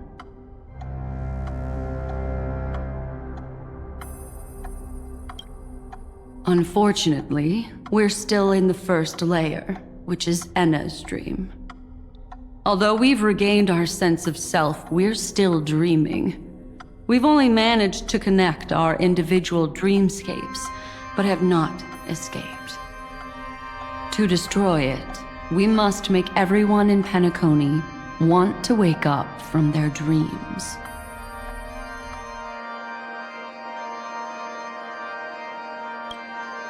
Humans yearning for sweet illusions borders on obsession, leading them to subconsciously resist the harsh reality. Therefore, I carefully selected a moment where she was completely unguarded, guiding her to uncover the truth herself to make her regain her consciousness. However, to wake up everyone in Penacony and get them to share the same determination, that would be nearly impossible. But we can't just stay here and do nothing.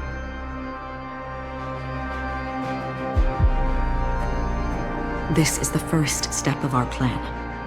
With the assistance from the Garden of Recollection, those who possess a strong will, like you, will gradually awaken from the dream. These free wills are the discord that will sway Enna's dream.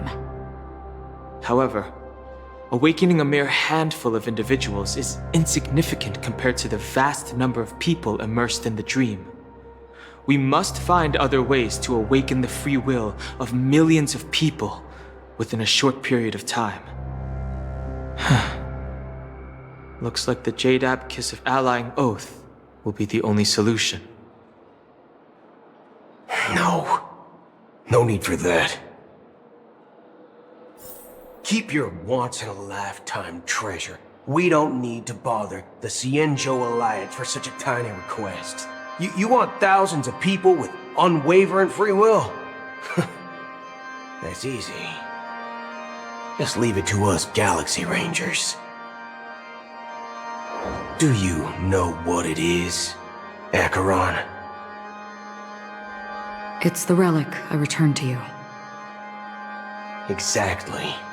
Its owner must have told you that it's meaningless to anyone other than a Galaxy Ranger, and that it can only fulfill its purpose when returned to its rightful owner. Because it's a burial artifact, worthy only of a hero who has served the Galaxy Rangers with honor. When its light illuminates the universe, it means the fall of a hero. And in the direction it falls, countless meteors will streak across the sky. Those meteors are Galaxy Rangers, coming from all corners of the cosmos, driven by a shared purpose, without questioning the cause or counting the cost, because we abide by a bottom line. The shooting stars of the hunt only descend on the longest night, and with them comes the dawn. We've stayed silent for far too long. Now, it's time to remind all the cowards, oppressors, and villains of the universe of our presence. I'll be the one to ignite the first spark. This should be enough to delay his ascension to godhood. As for the foundation of Enna's dream, it would take an immense power to shake it in an instant. I think that shouldn't be too hard. So, you're the key in the end, I assume? Even if it is just a counterfeit god, we'll need an emanator to step in. Perhaps it's not about being an emanator. This is a different collective wish. I will do everything in my power to strike down that evil god for you all. What about the other two dreamscape layers? There's nothing we can do about them. They are even more dangerous. Unlike our current gathering, the dissipation of Enna's dream will take time, which will draw Sunday's attention. Exactly. Once we enter the next layer of the dreamscape, we'll be facing an eon's strength head on. But by then, we'll have played all our cards.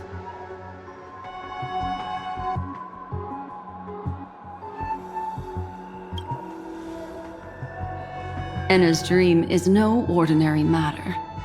Even with Constance and me giving it our all, we could only reach the few of you here. It's impossible to find more help. As for beyond the sweet dream, our only hope lies in intervention from other eons. But that would be tantamount to igniting a cosmic war among gods. The Order is one of Xipe's aspects. Yet the Harmony stands idle at this moment as Enna is being reborn, without any further intervention. There must be some deeper reason behind this. But time is of the essence. We must take our fate into our own hands. In other words, those who only want to survive by playing it safe will die. All those who dare to face death head-on will live. I like that. Just these few people? Oh well, that'll do.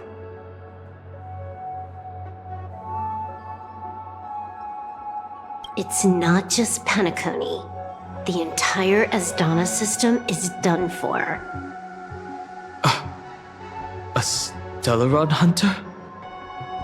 She was at the edge of the Asdana system, but she still got dragged into this mess. Just finding her nearly wiped me out.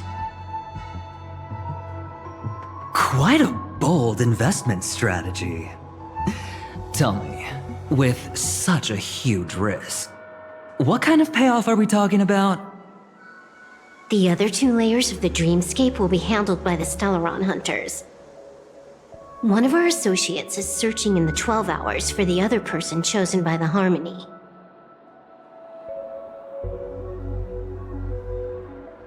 Oh? Miss Robin? She broke free from Enna's dream through her own strength, and left behind a song for those in slumber.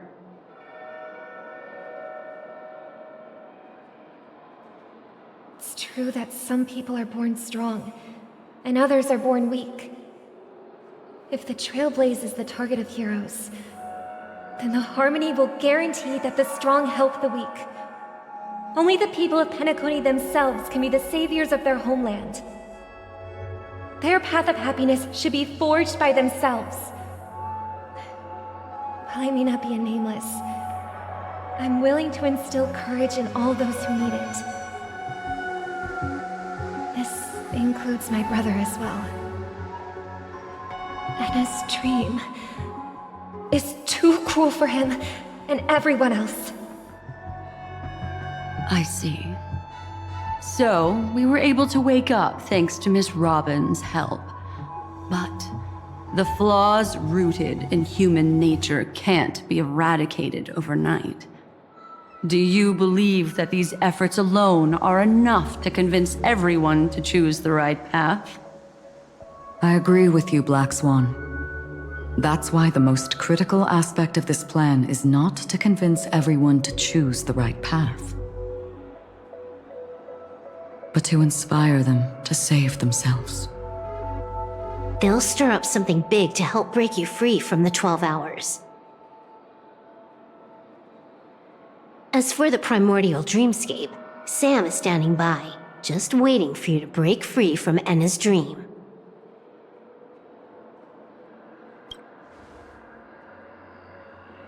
Now, I'll tell you, but don't panic. She will die. She will die a second time, facing everything she wants to run away from. But her fate will be determined by you. She will help you break through the second layer of the dreamscape. Then, she'll fall into Enna's dream, which hasn't fully dissipated yet. If you defeat Sunday and wake her from that dream, then her second death, too, will become nothing but an illusion. But if you fail, the dreamscape will ultimately merge completely with reality, and her death will become a fact. But that still doesn't solve the fundamental problem. What about Sunday? He could wipe out all our efforts with no more than a glance the moment we cross the 3 dreamscape layers. Oh, Miss Memo Keeper. It's time for a game of recall. I once said something to you lot back in the Oak Dream. So long as my trump card remains unplayed, none will dare see the hand through to the end. And now, it's time to reveal that ace. Let me point out 2 mistakes. One of them is yours. Having personally been to the heartland of the Dream Master's plans, wouldn't I have already found a way to inform the IPC?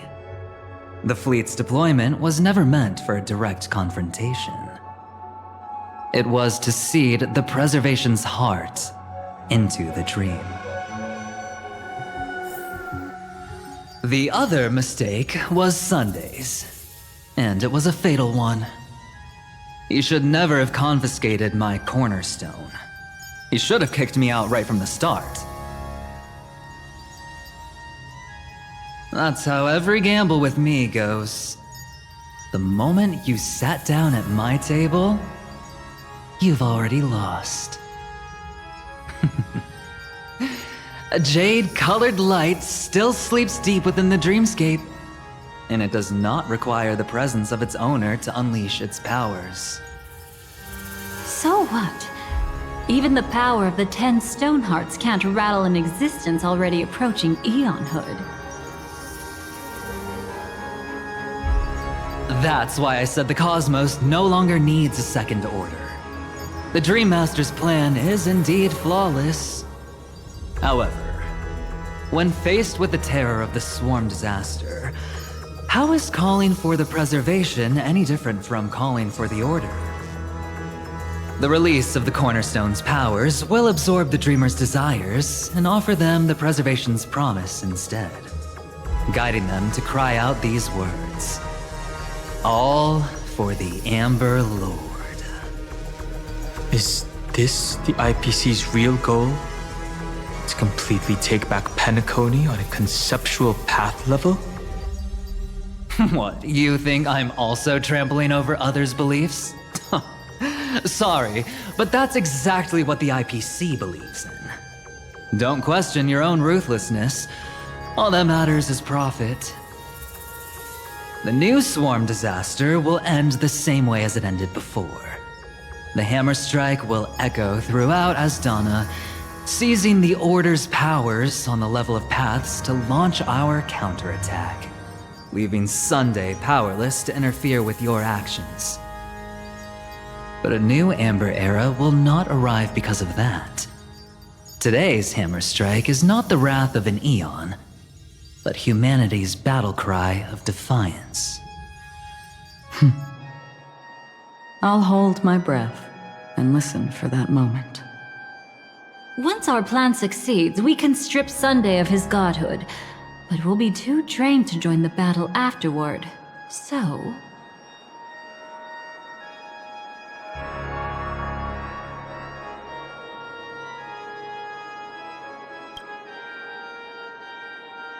Take your time to prepare. Before you head out, may I have a moment alone with you? There's one more thing I need to explain to you.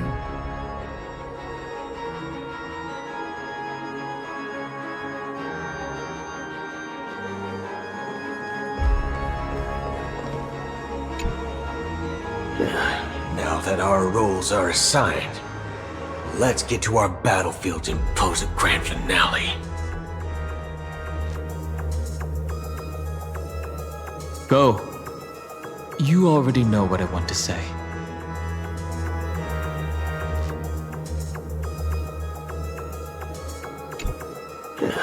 Now that our roles are assigned, go.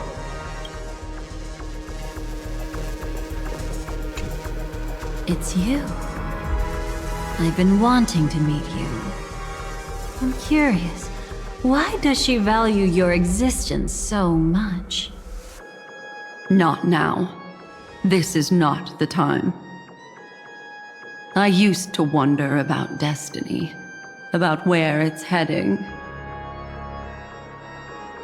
But you can decide its destination, at least for today. The bigger the stage, the more you need to be composed when stepping onto it.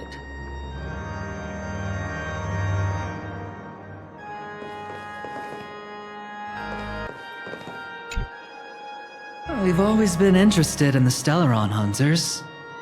How about we have a chat after all this is over? A chat? You're just after my bounty, aren't you? Stay in your lane. No way, I'm just after that. If you're worried about the bounty, how about I add another billion to that number?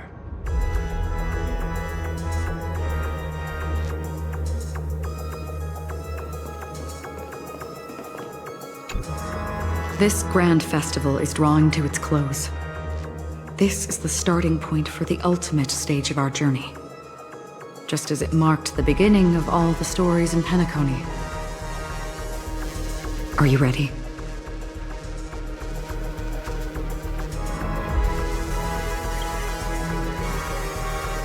Very well. Now, please close your eyes. A glimmer of fireflies. A sigh of regret. It is because life dares to slumber that they can awaken.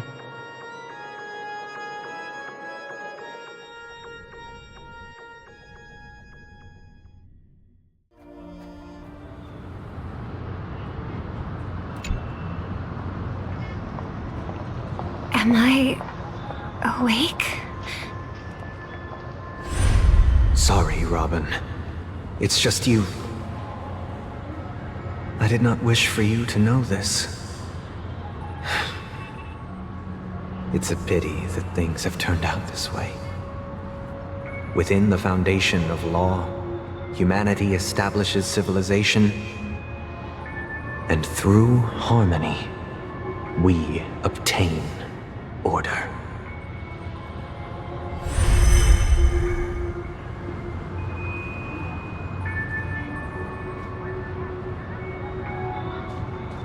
My brother. Did you still bring the Order's sweet dream into our paradise? Ow! You're still trying to play the family card at this hour? Your brother doesn't exist anymore. As of now, you'd better call them Anna. Impressive. You really woke up on your own. Let me reiterate. If you've had your fill, it'd be wise to leave before it's too late. The music of the harmony doesn't tolerate discord. Ow! Then I'll reiterate as well. I've done my part, and now I'm simply waiting for the fireworks to begin. Why don't you just cut to the chase? Time's short, so I'll condense the report. Oh, that even rhymed. I'm so talented. A nosy cremator left something on you. She wanted to use it to burn down the illusions you received from the sweet dream, allowing you to wake up from Anna's dream. But it looks like you don't need it anymore. Then, how were you able to reach this place? Well, a fool has thousands of faces. It's gonna take a lot to create a sweet dream that can satisfy me. Both you and I can still stay awake for just a little bit longer. Just a little bit? Honestly, I don't even need to find you. But I am just so kind. I've already killed you once to give you a chance to regain your home field advantage. You're the last festival host awake in Penacony. So, do you want to play a round of roulette? The wager will be the entire planet of festivities. Stay where you are. What are you trying to do by showing up in front of me? I want you to watch me blow up all of Penacony. Only then can everyone else launch a counterattack and wake up together. Think about it. Your brother is already a god beyond the heavens. You're not even gonna see him unless you rip open the sky. Ever heard of the trolley problem? Make your choice. Do you want everyone to go down together? Or to have Penacony make a small sacrifice? Why should I trust the words of a masked fool? Don't think that I'm just trolling you. My bombs are hidden all over Penacony. They took a really long time to set up, you know. Maybe I should blow up a few to demonstrate how they look. Let me see. Which ones should I choose? Stop. What's gonna happen to the Dreamers once the bombs go off? They will all die. Then you know I'd never agree to it.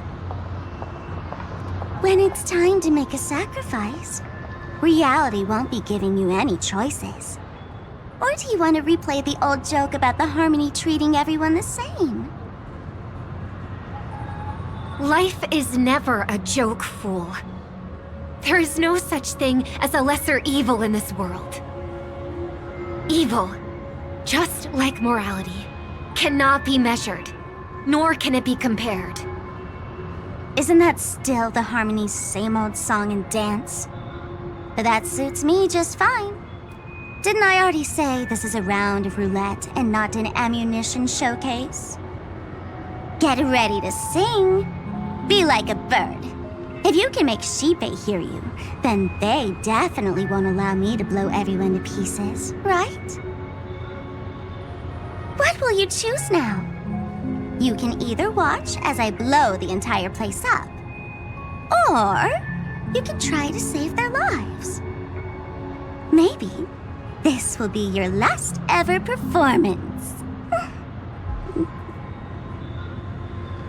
Last ever performance. You feeling nervous? I know the feeling. You should feel nervous when going up on such a big stage for the first time. I'm okay. I just remembered something, that's all. Miss Siobhan, why do you think birds fly? Why are you asking that all of a sudden? That was my response as well the first time I heard that question. It's what my brother asked me before I left Penacony. I keep finding myself thinking about it. I don't know. I fly when it's time to fly, and I stop when I don't want to fly anymore.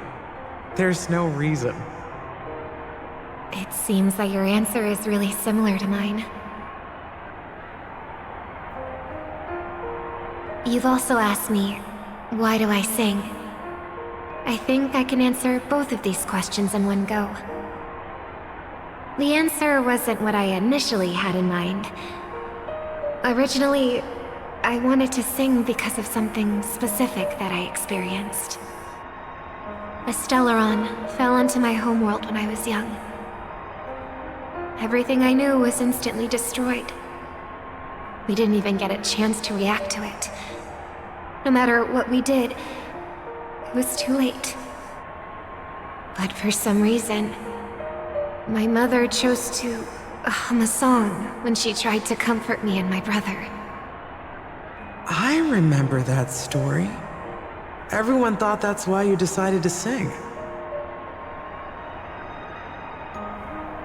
No. That experience only made me detest singing. I've believed for a long time that songs can't change anything when disasters strike. That music is the most useless thing in this world. I might be extraordinarily talented in singing, and I might feel super happy whenever I sang. But its futility had always made me depressed. Then what changed? I grew up, and I realized that my brother would sometimes hum the same tune as my mother did. And I thought maybe he missed her, but I was too embarrassed to point that out. I tried to comfort him instead. However, his answer to me made me realize what I should be singing for. Obviously, he didn't give me an answer directly, but it got me to think. Maybe some things don't need a reason or meaning at all. Go and do what must be done, fool. It's for the sake of Penacony's future. But I won't let anyone get hurt. Oh, did you just have a flashback? Now I'm even more excited. Let me check one last time. If you were to die, how would you want people to remember your ending? Like a bird, she lived her life graceful and composed. Now her beak parts slightly with a sigh, as soft as falling feathers. Like it? Drop the sanctimonious mask. Singing only needs one thing, and that's sincerity.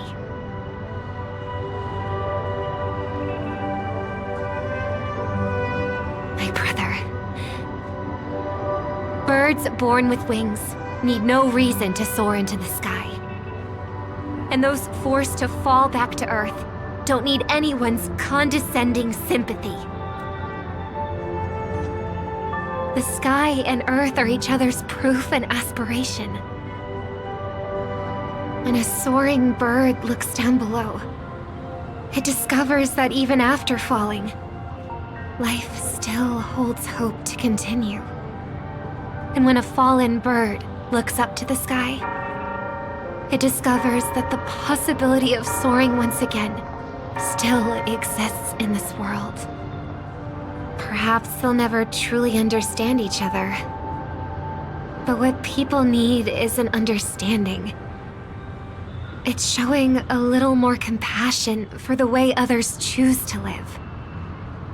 And, when necessary, extending a helping hand. Even if you become the only star and prevent everyone from soaring into the sky, they will still be inspired by your radiance, flap their wings with all their might, regardless of whether they've been hurt in their fall. Thus, the Order's sweet dream will eventually fall. Oh, triple-faced God. If I manage to step onto the path of harmony, then please extend your hand and shelter those who believe in you. And if I am a bird destined to fall, doomed to never sing again, then while the sound of me hitting the ground may be my last note for the harmony, it will never be this world's swan song. In the name of the sweet dream, the Charmony Festival now begins!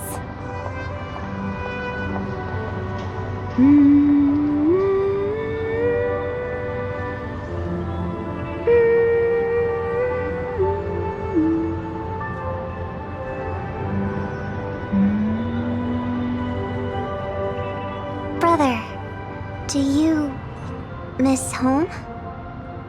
Even if I do, it's too late. But you're singing the song Mom used to sing. Because even if it's too late, we still have the choice to sing whatever we can.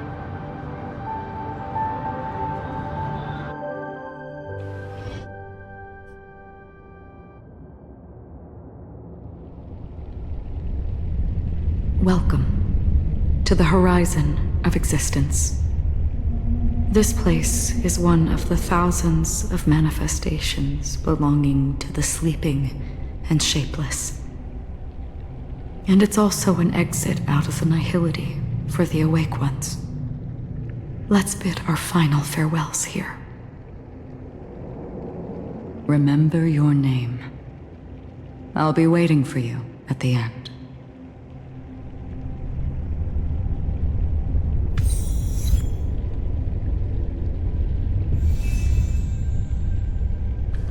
If only people could have each other beyond just memories.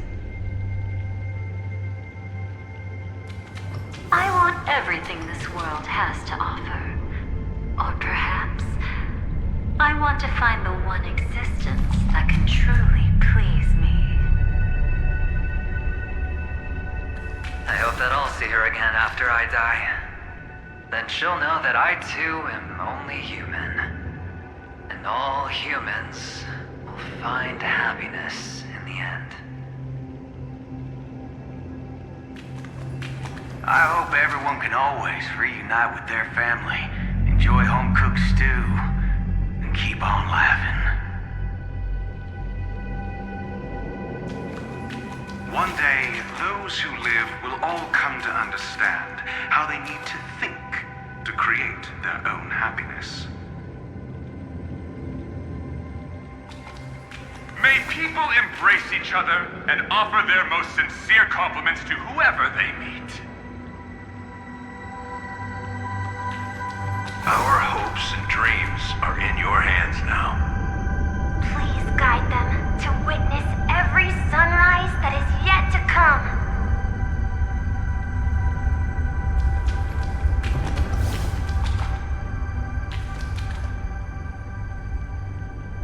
Hey, I've read the script. Why are you asking me?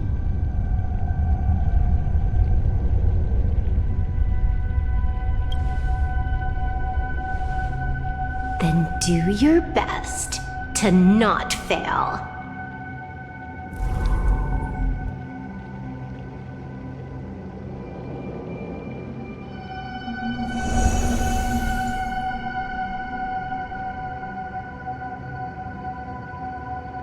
It's not the time to leave your final words yet.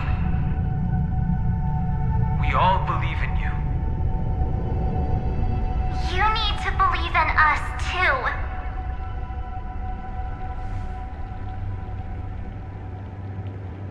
We'll wake up together.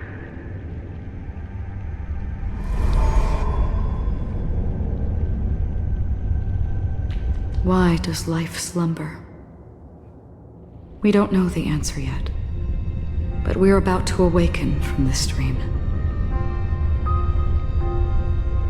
Or perhaps such is the answer itself.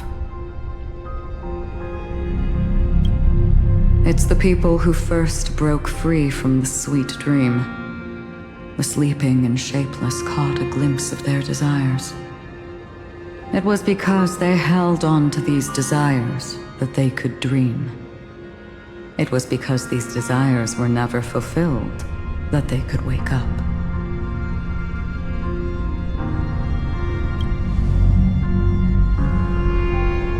I think that's not entirely true. I wish people could find happiness, but I've been tainted by too much nihilism. Sometimes I can't help but think that the nihility is a proud and terrifying dream. It's brought forth not by gain or loss, but by the severing of roads, or even the loss of desire itself. Fulfilling a wish can certainly make people feel the joy of being alive. But if no new wishes ever surfaced again in people's hearts,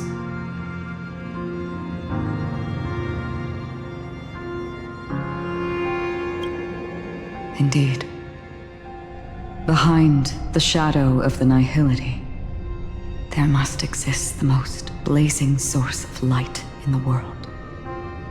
Just as every life that edges closer to death fervently approaches the end of the nihility,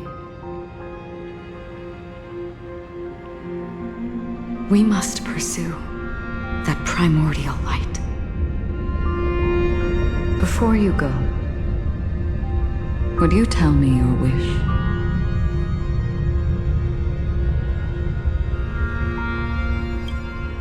I'm glad. The answer itself doesn't matter. What matters is that you've made a decision.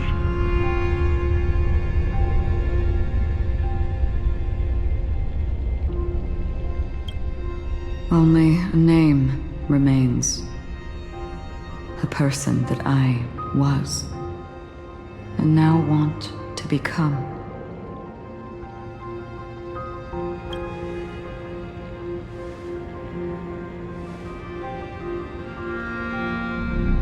You're looking right at it. She is a hunter who treads upon the finality, destined to sacrifice her own wishes to defy destiny. But no matter which path you and she walk, death will always be the destined finale and the last reunion. Are you ready? She too was here not long ago. You can witness her resolve through this. Witness how that tiny spark of bug light broke free from the pull of the nihility.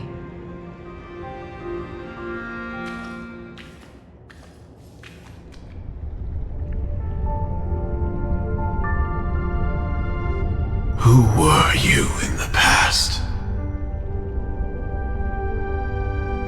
The scenery. Am I dead? Really dead? Death is one step away from here. Step over this place, and you will truly embrace death. Or you can turn back. Tell me, who were you in the past? The Moth's Iron Cavalry. And who are you now? A Stellaron hunter. Then who will you become in the future?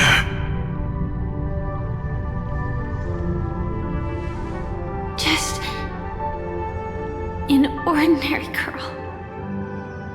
Well then, keep walking forward. Death would suit you better. Never.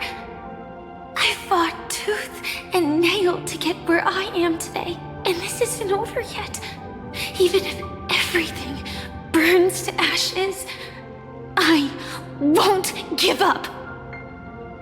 You should know that's a wish that can never come true. You couldn't become an ordinary girl, even in the last sweet dream.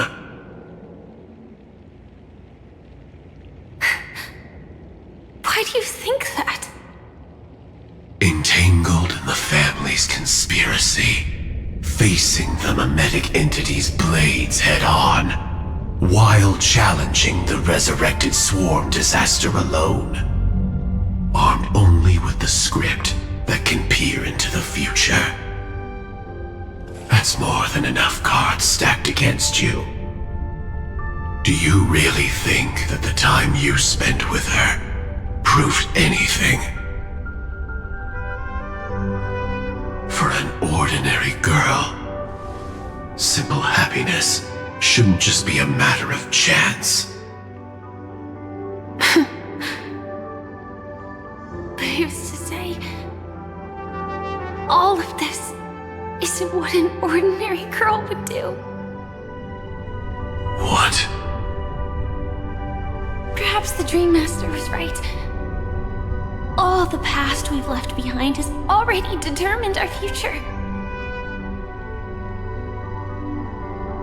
All my experiences so far will still make me choose to step into danger when I face it in the future.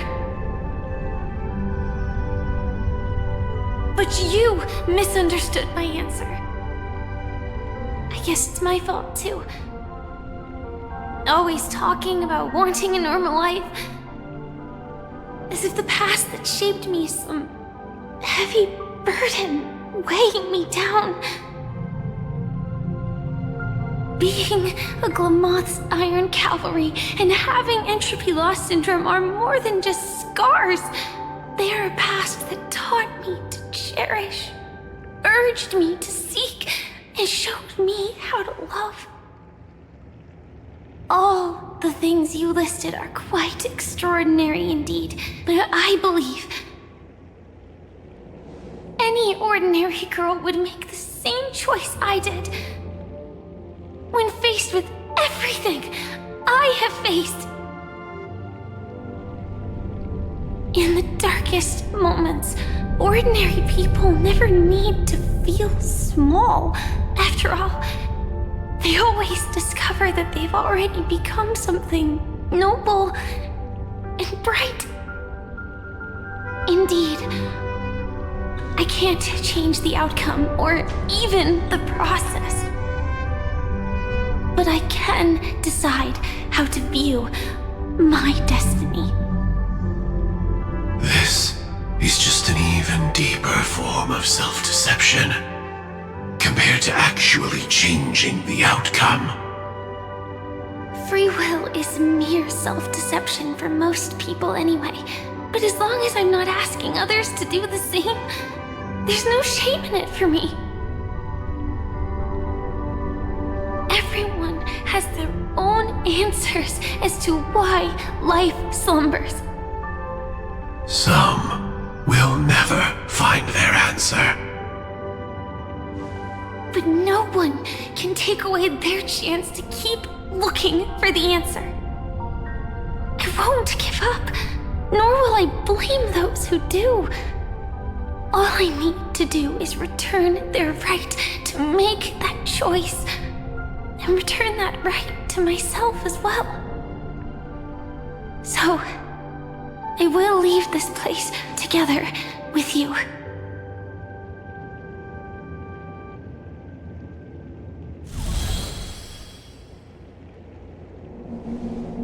Even if embracing my former strength means speeding towards my death.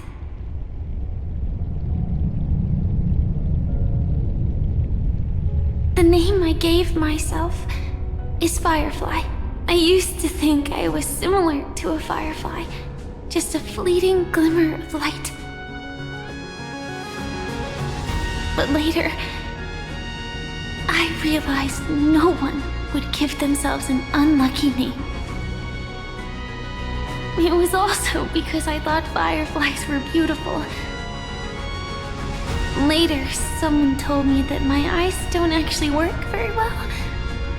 Otherwise, I would have figured out that those insects aren't beautiful at all. Beauty, love, all our feelings stem from the flaws we were born with. And that's what makes each of us unique.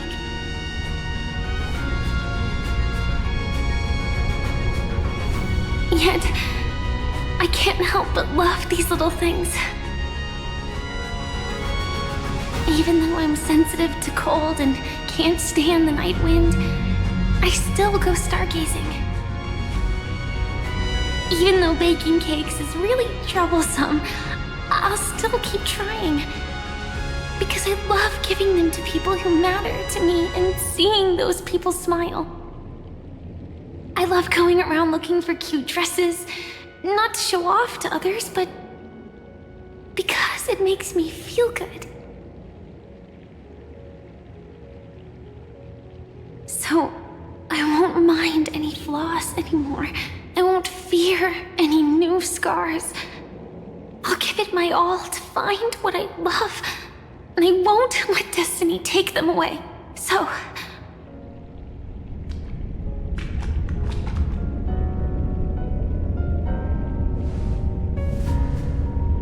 moths don't fly to flames because they yearn for light.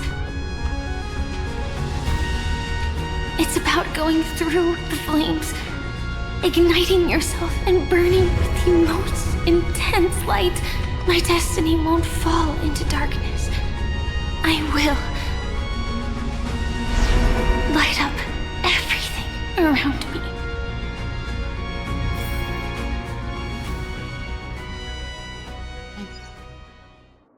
As long as the clock keeps ticking, death comes for us all eventually. And life has its time, too. If my world always ends up being burned to ashes, then let it burn!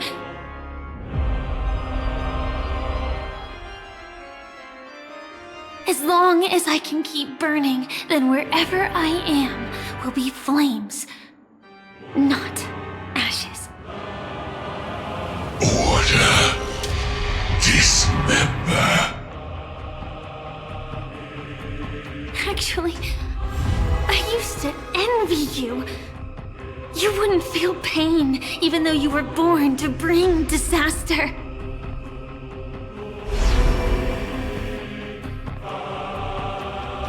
But you should be envious of me now. I'm unwilling to face death, nor do I want to keep fighting.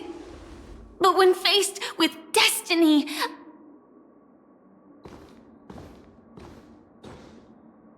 I will never run away!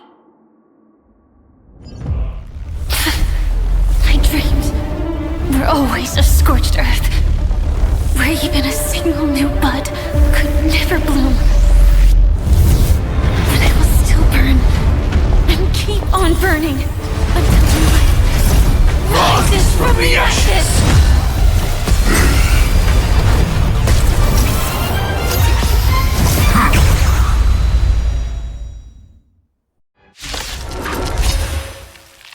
If you are the Dream Master's answer, then listen to my reply in its stead. People hold on to hope not because they have never faced inevitable death. It's precisely because we are destined to die that we hold on to the hope of wanting to change something.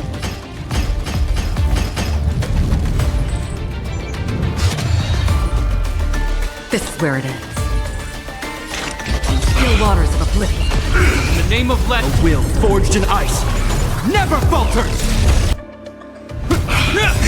Adjusting organic biomass. Enjoying yourself?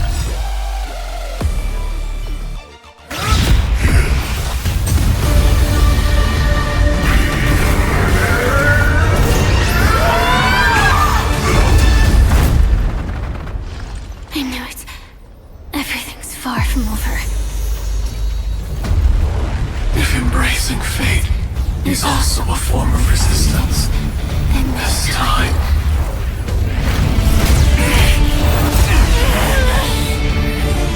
I shall embrace death!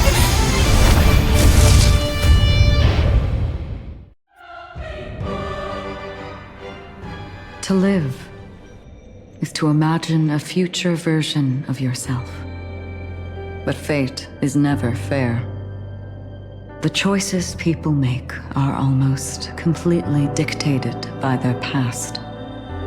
No matter how much they try to move forward, there's no guarantee they'll see the future they've imagined. It's the same for every path. The nihility already exists, whether you admit it or not. And nothing can ever completely escape from nihility. Most paths make people believe that this world is good. That as long as you are willing to believe, you would gain power because of your belief. But that does not apply to the nihility. The nihility is absurd and vast, capturing those who were unwilling to blindly believe, yet are powerless to fight back. It has nothing to do with good. Be it willing or blind, the way people obtain strength from faith should come from within, not from being forced to bow their heads. This will be a tough journey. Are you still willing to return to the starting point once again?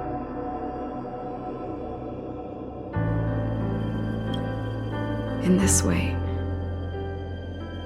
you will reunite in the warmth of the sunlight. May death yet end her last dream. May you guide people back to the waking world.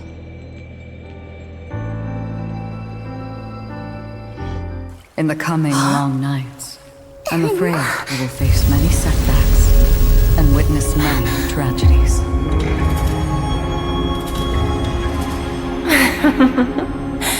I come to greet, I come to whine, I come to claim. I grant poison for nectar, sow in spring to reap in fall. Await wizened fruit to fill livened boughs. All for the Amber Lord.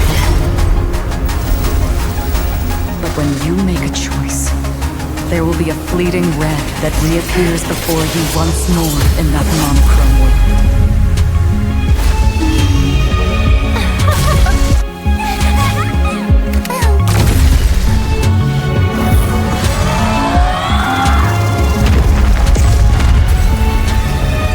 What you must do now is ponder its significance, and then return to the waking world.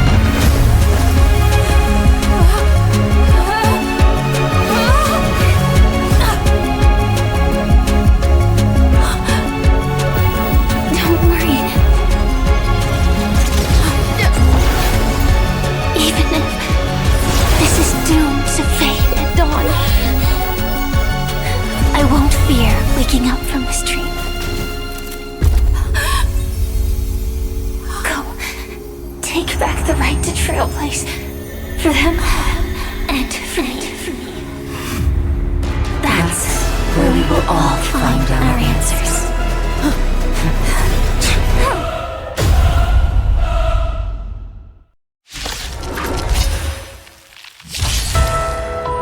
Mr. Sunday, it's time for you to wake up from your dream. The future of Penacony won't belong to the Order. but will be determined by human will. The divine power of Enna, actually. So be it. It wasn't my intention anyway. Let us discern in human form the final conclusion. Did the gods create this world? Do the gods love all beings? Oh gods, you only need to hold your tongue here and silently hearken. All life shall grow as nature intended and reach its end. This mortal world should rest in mortal hands. All the work of creation has been completed. The inevitable day has arrived. The embryo of philosophy will reshape for us all of reality.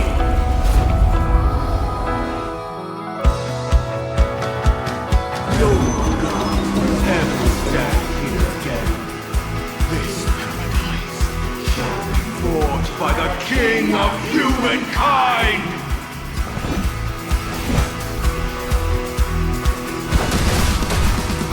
The order is ultimately flawed.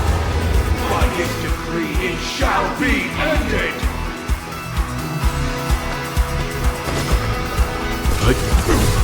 The remembrance is fleeting and imperfect. By this decree, it shall be ended! No way!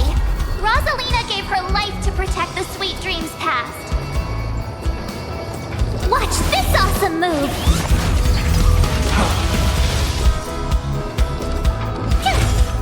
The hunt brings only futile misery. By this decree, it shall be ended! Munin's bullets still protect the sweet dreams present! This sanctuary is but a vision! Break!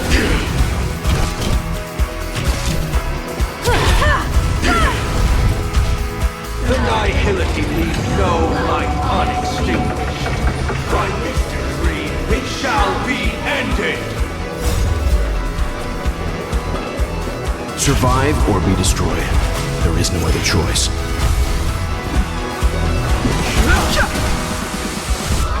The trailblaze knows and attempts the impossible. By this decree, it shall be ended! Even so, Mikhail still believed in tomorrow. Humanity never conceals its desire to control the heavens, and I'm no exception. Leave it to me.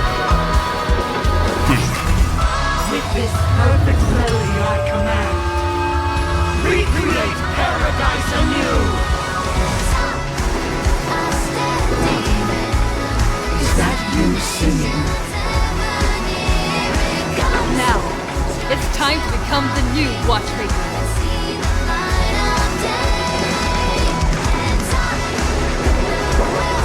Only by blazing a trail forward can we set time in motion and give it meaning.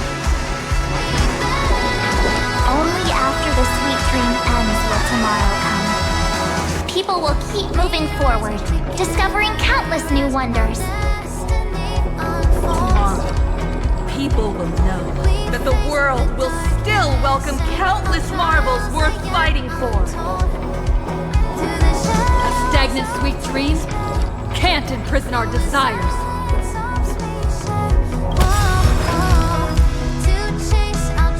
May this journey lead us starward!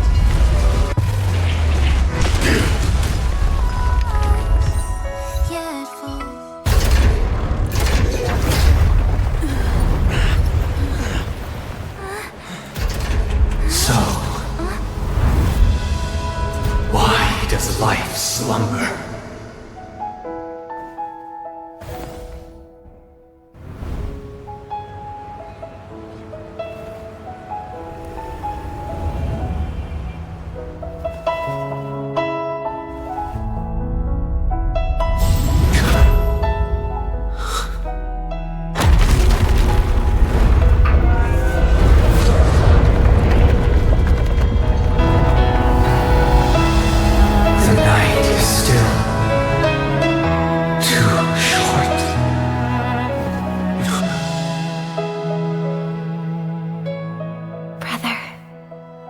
The dream is over.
Wake up. It's time for this dream to end.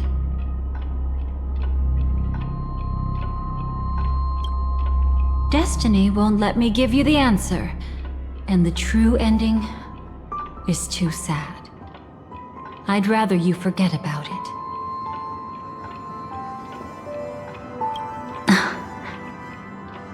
Well then, I must come clean about my final lie.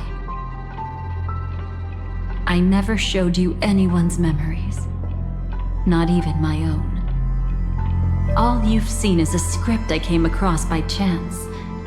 It recorded everything that had happened, and using its stimulation, you actually managed to enter the memories from your own perspective and remember everything anew.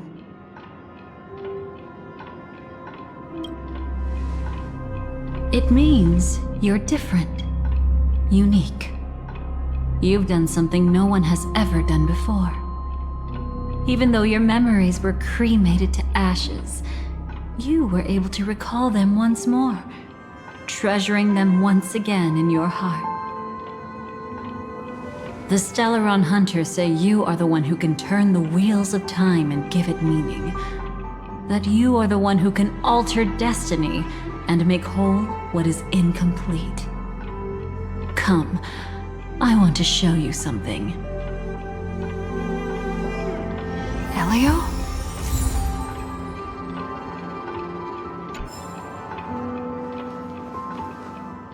Come. I want to show you something.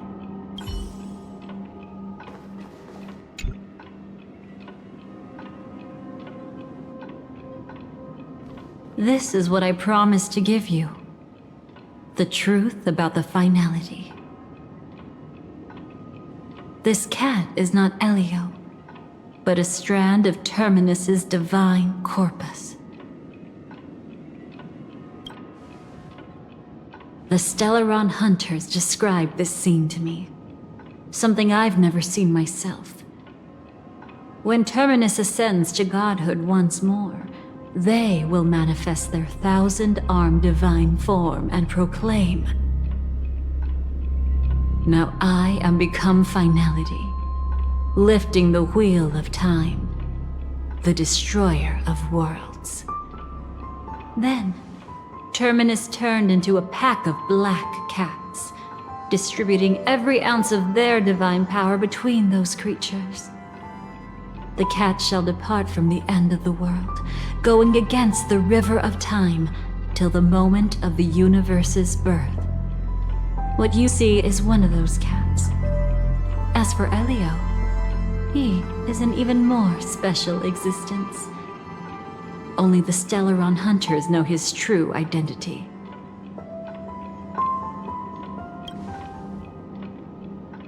It will tell you the truth regarding the ending you haven't yet remembered. But you must be prepared. What really happened is that Firefly didn't meet with anyone between the fall of the Great Septimus and when she left Penacony. Not even you. She knew how tragic her third death would be.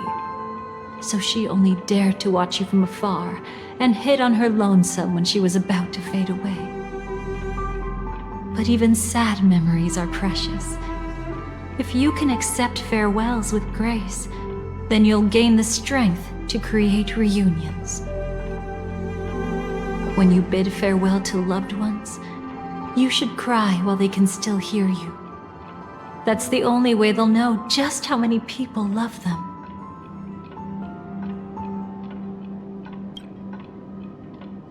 You know, I often wonder if everything I'm doing right now is just a whimsical gift from destiny. That I haven't really decided anything, but merely being tossed around at its mercy. But right now, I don't care. Because my joy is real. My sorrow is real. And you will be the same. Remember, if you have regrets that must be mended, then shout with all your might from the depths of your heart. Let it be passed to the end of time, and make Terminus, who was about to set off, hear your call. The fact that you can see this black cat means Terminus is in the process of passing by you. The power of only one black cat cannot change much, but your past is Terminus's future. If it remembers your voice and decides to change something in its own future, your past will change accordingly.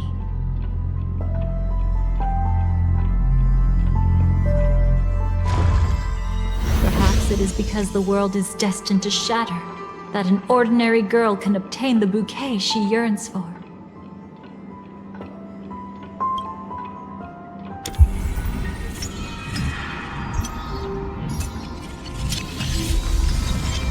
Go forth and deliver that bouquet with your own hands, so that no one will be left with regrets.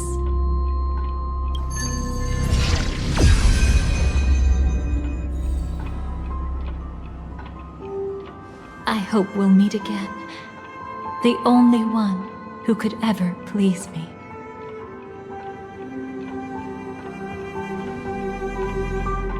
Father, destruction is not just a single glorious moment, and the same applies to destiny and memories. Only by enkindling the winter wilderness with flames that cross the sky can we make the indestructible manifest once more.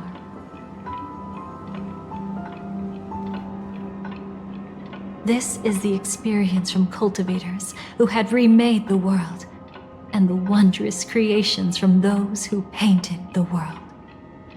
Sitting among the embers, they drew the morning star, knowing best that only in times of extreme hunger do the stars begin to turn.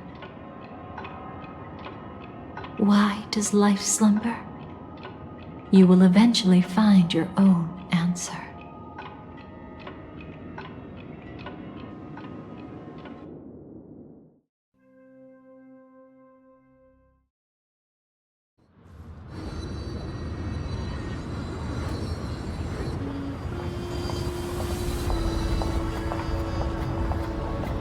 Then, let's go reclaim everything that was forgotten.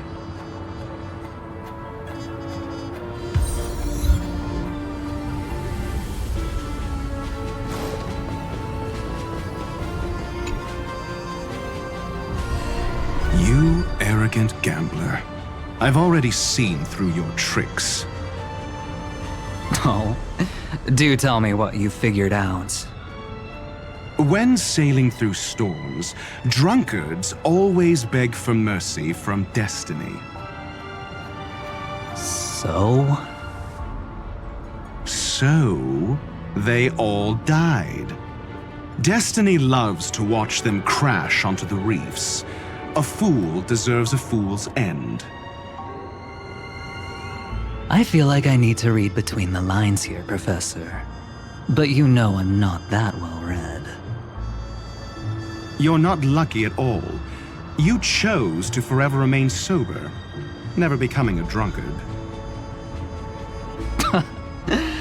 Let's make an actual bet then. It's the perfect day for a few drinks. Once I'm actually drunk, you'll see just how wrong you are. But I don't even care about the outcome. In this world, what could be more precious than possibilities?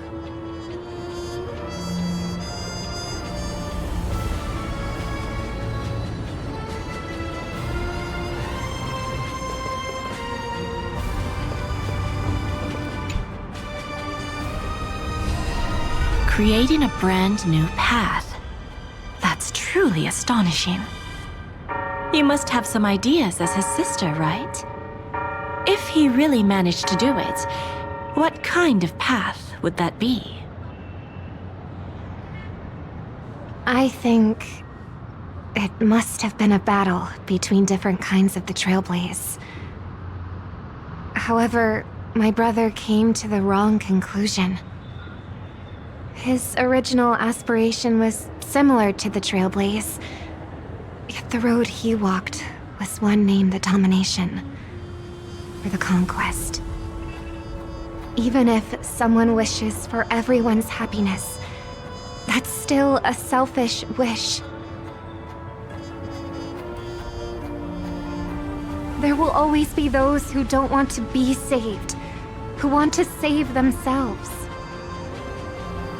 Do you also think that there shouldn't be any god in this world? No. Even a god who does nothing can at least give people something to believe in and find comfort in. But this world definitely no longer needs a king of humankind. That's why I believe my brother will come to understand all of this one day as well. He made mistakes, but he was stopped. I don't want him to spend the rest of his life in prison. I want him to also have a chance to save himself. No wonder you came looking for me. Yes. I want to make a deal with you.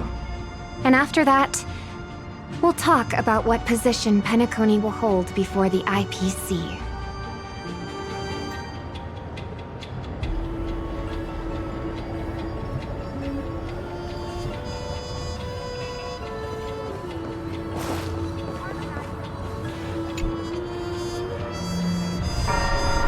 So, you still don't want me to join?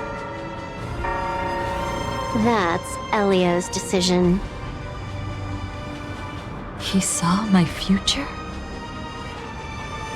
In all possible futures where you join the Stellaron Hunters, you will ultimately choose betrayal.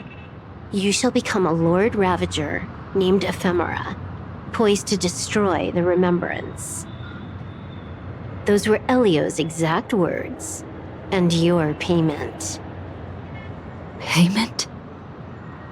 After everything is over, we want you to burn some of her memories. May I know why? She can't head to the next stop with these memories. It would draw the Destruction's attention to her too early, and she'd die there.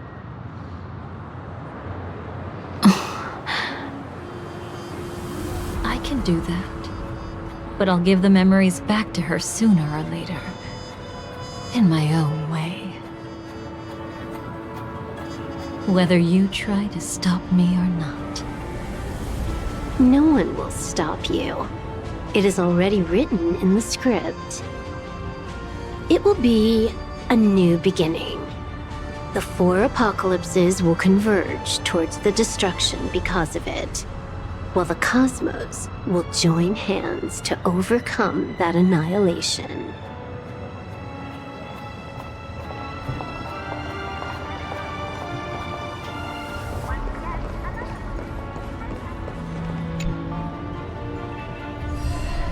Burnt. Yes. Just like with Mr. Aventurine back then. Nihility infected the dreamscape the moment you drew your blade. Thankfully, this is the world within the dreamscape. Constance took all the knot upon herself and burnt it away completely. Perhaps she won't be able to fully recover for a long time.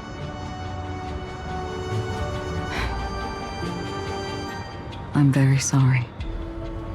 Don't be. She's got other pressing matters right now. That's why she asked me to meet you. She really wants to thank you. She's betrayed too many people, facing death threats from Avengers at every moment. She used to delight in dancing with death. But at the moment she burned away the nihility, she said she was blooming.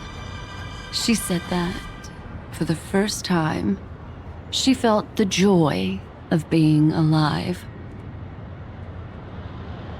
Come to think of it, people all believe that the Dahlia's floriography means betrayal.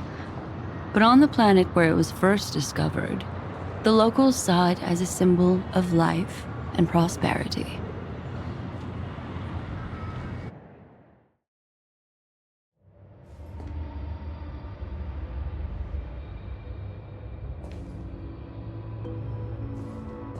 But where's Firefly? I haven't seen her anywhere.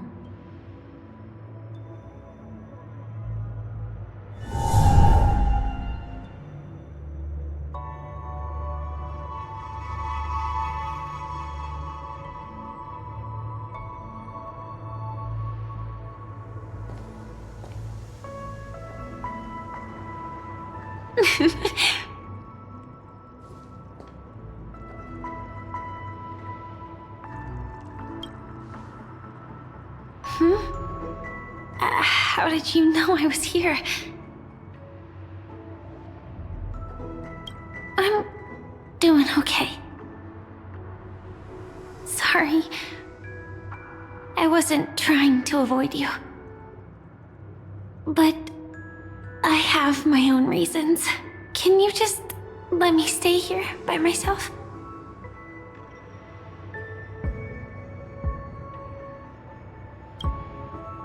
How did you know about the promise? I never mentioned it.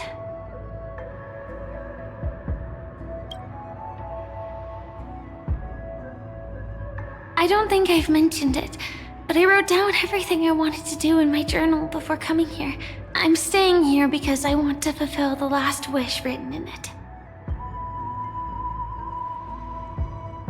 I've been quietly following you and watching you from afar for a while, but I still didn't want to disturb you.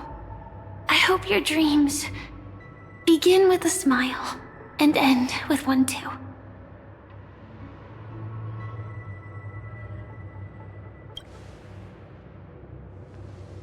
To see the fireworks, of course. I heard there's this huge airship in Penacony where you can get an absolutely photo-worthy view of the fireworks. So? Let's go watch the fireworks.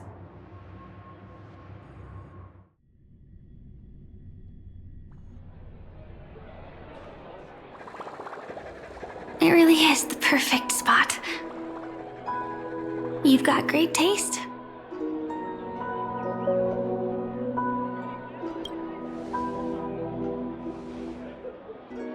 Either way, thank you. Looks like it hasn't started yet. Let's sit for a while.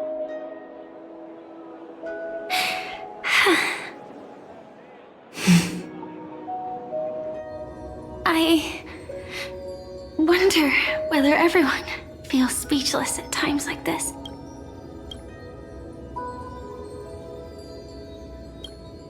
Maybe it's neither. There's a saying that I always liked. When it comes to someone we want to meet, we always imagine the scene before it happens. Imagine the words we'll say that would make them smile. Slowly but surely, all the things we want to say would have already been said before we even met the person. And when we finally meet again, we realize they're even more beautiful than anything we could have imagined. Yet, at that moment, we find ourselves at a loss for words to express just how amazing they really are.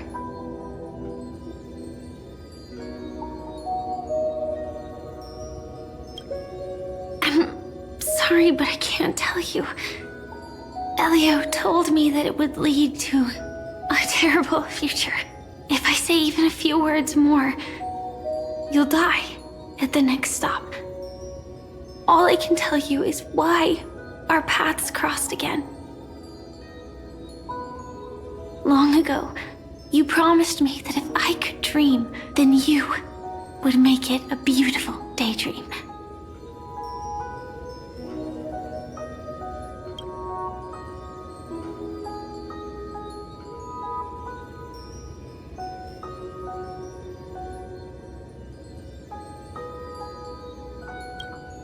What matters isn't how they've changed, but that you still hold those same genuine feelings for them.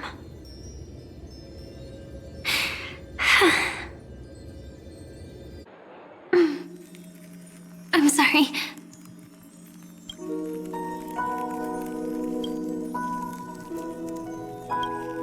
Yeah, actually, I still haven't experienced one of the 3 deaths written in the script.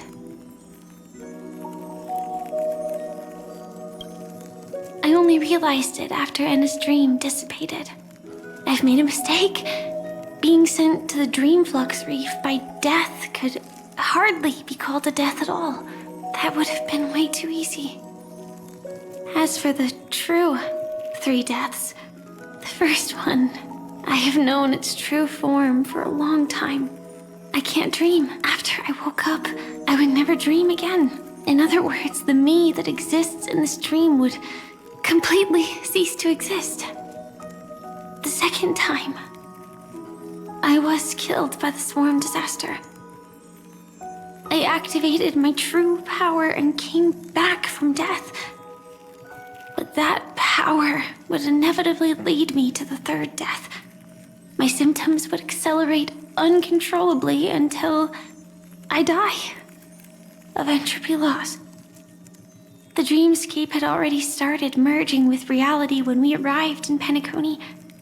I thought I was dreaming, but I was actually also living in waking reality.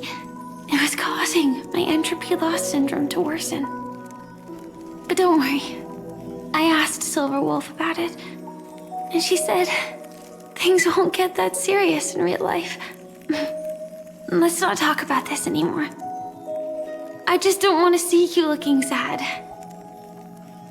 This is our most beautiful daydream, and we should see it through with smiles on our faces.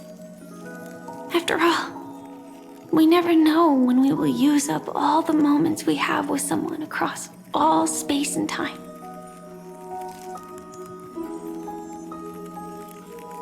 Hey, could you close your eyes? If this is my only chance to dream, then I want you to see the best version of me. As we near the end, let me indulge in a bit of perfectionism. Just like what I used to do. Let's close our eyes and imagine ourselves being together. Even if you can't see me, you'll still know that we've never been far apart.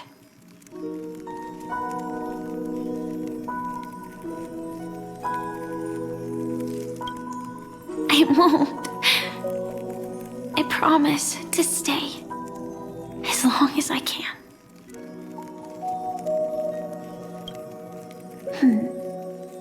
Let me think. Where should we start? Right. We should start where everything began, of course. Right at that golden hour. When you came to save me. That being said, we could also pretend we're strangers who just happened to meet there.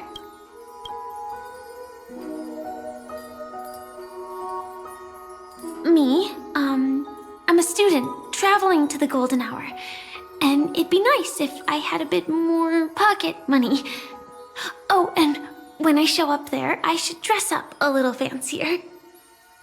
And you're a student too. But you came here from a really really distant planet, completely unfamiliar with your surroundings. Then, a bunch of mean-looking thugs jumped out, trying to pick on you. When that happens, I'll step up to the plate. Yeah. Let me be the one to save you this time.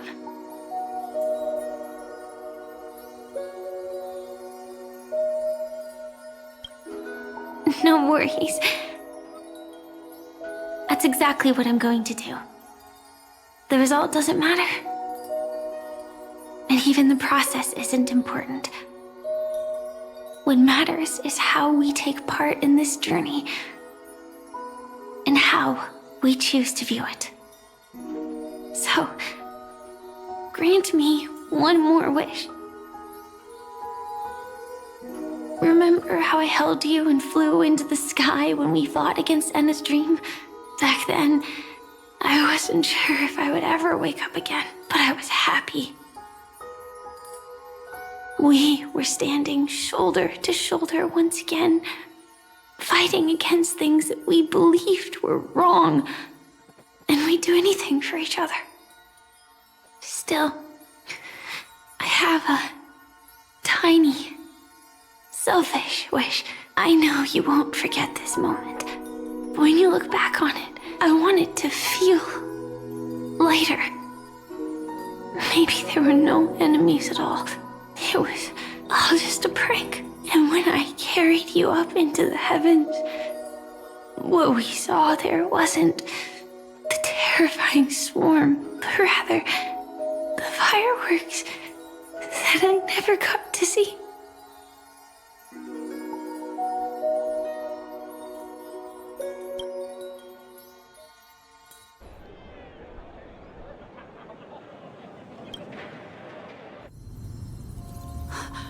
Firefly? Elio said we're destined to head to different finalities, that we can't have a future.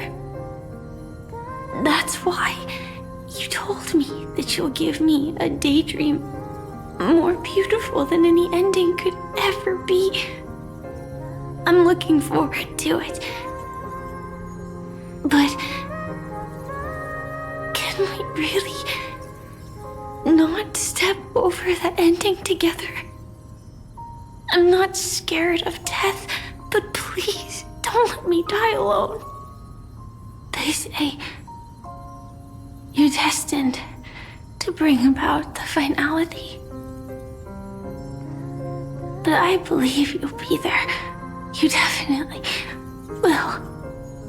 Only you can know it. And only you can decide.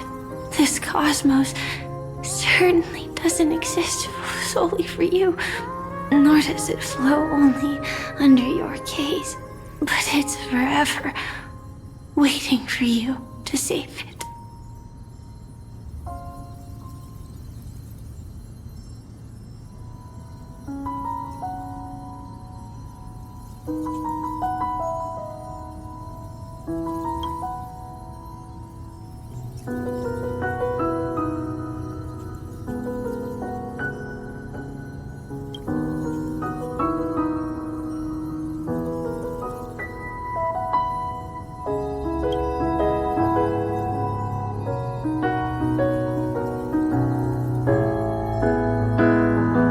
Even so, I'll still be the last thing you forget.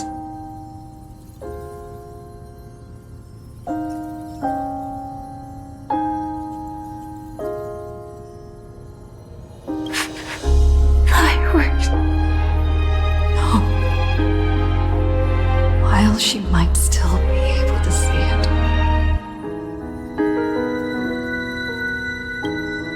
The result doesn't matter. And even the process isn't important.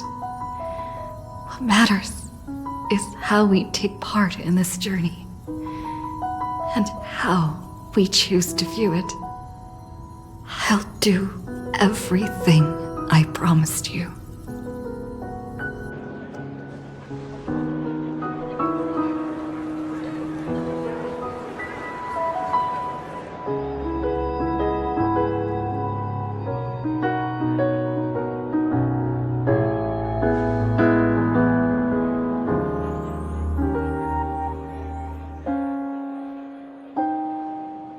Am I still one step too late?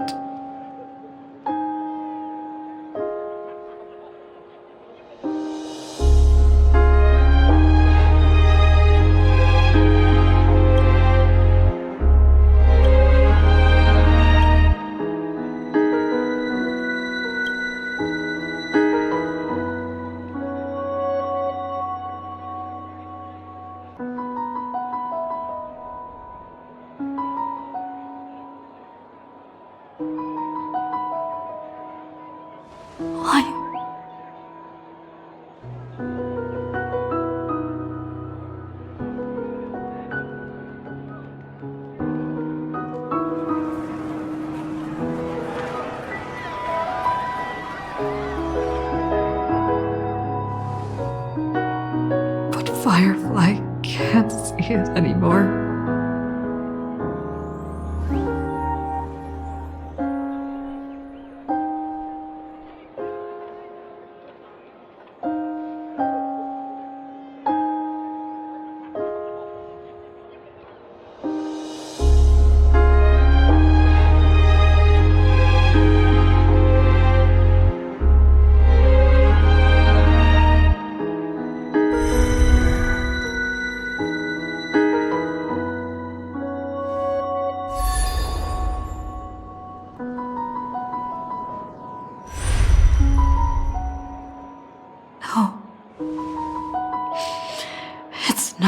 Beyond saving, I can change the course of destiny and make up for what's missing. If the world has set an endpoint for our destiny, then at the very least, it owes Firefly the bouquet she wanted.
You see, everything is possible in this land of the dreams.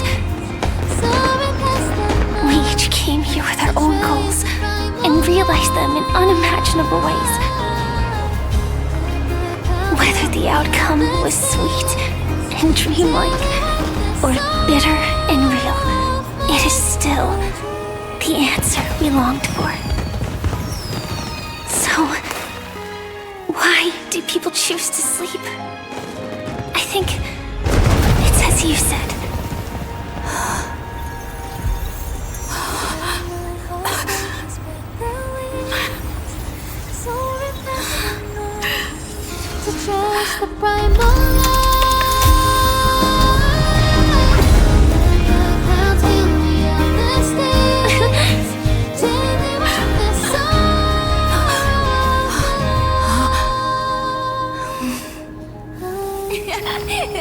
So when tomorrow comes, we'll wake from our dreams, smiling.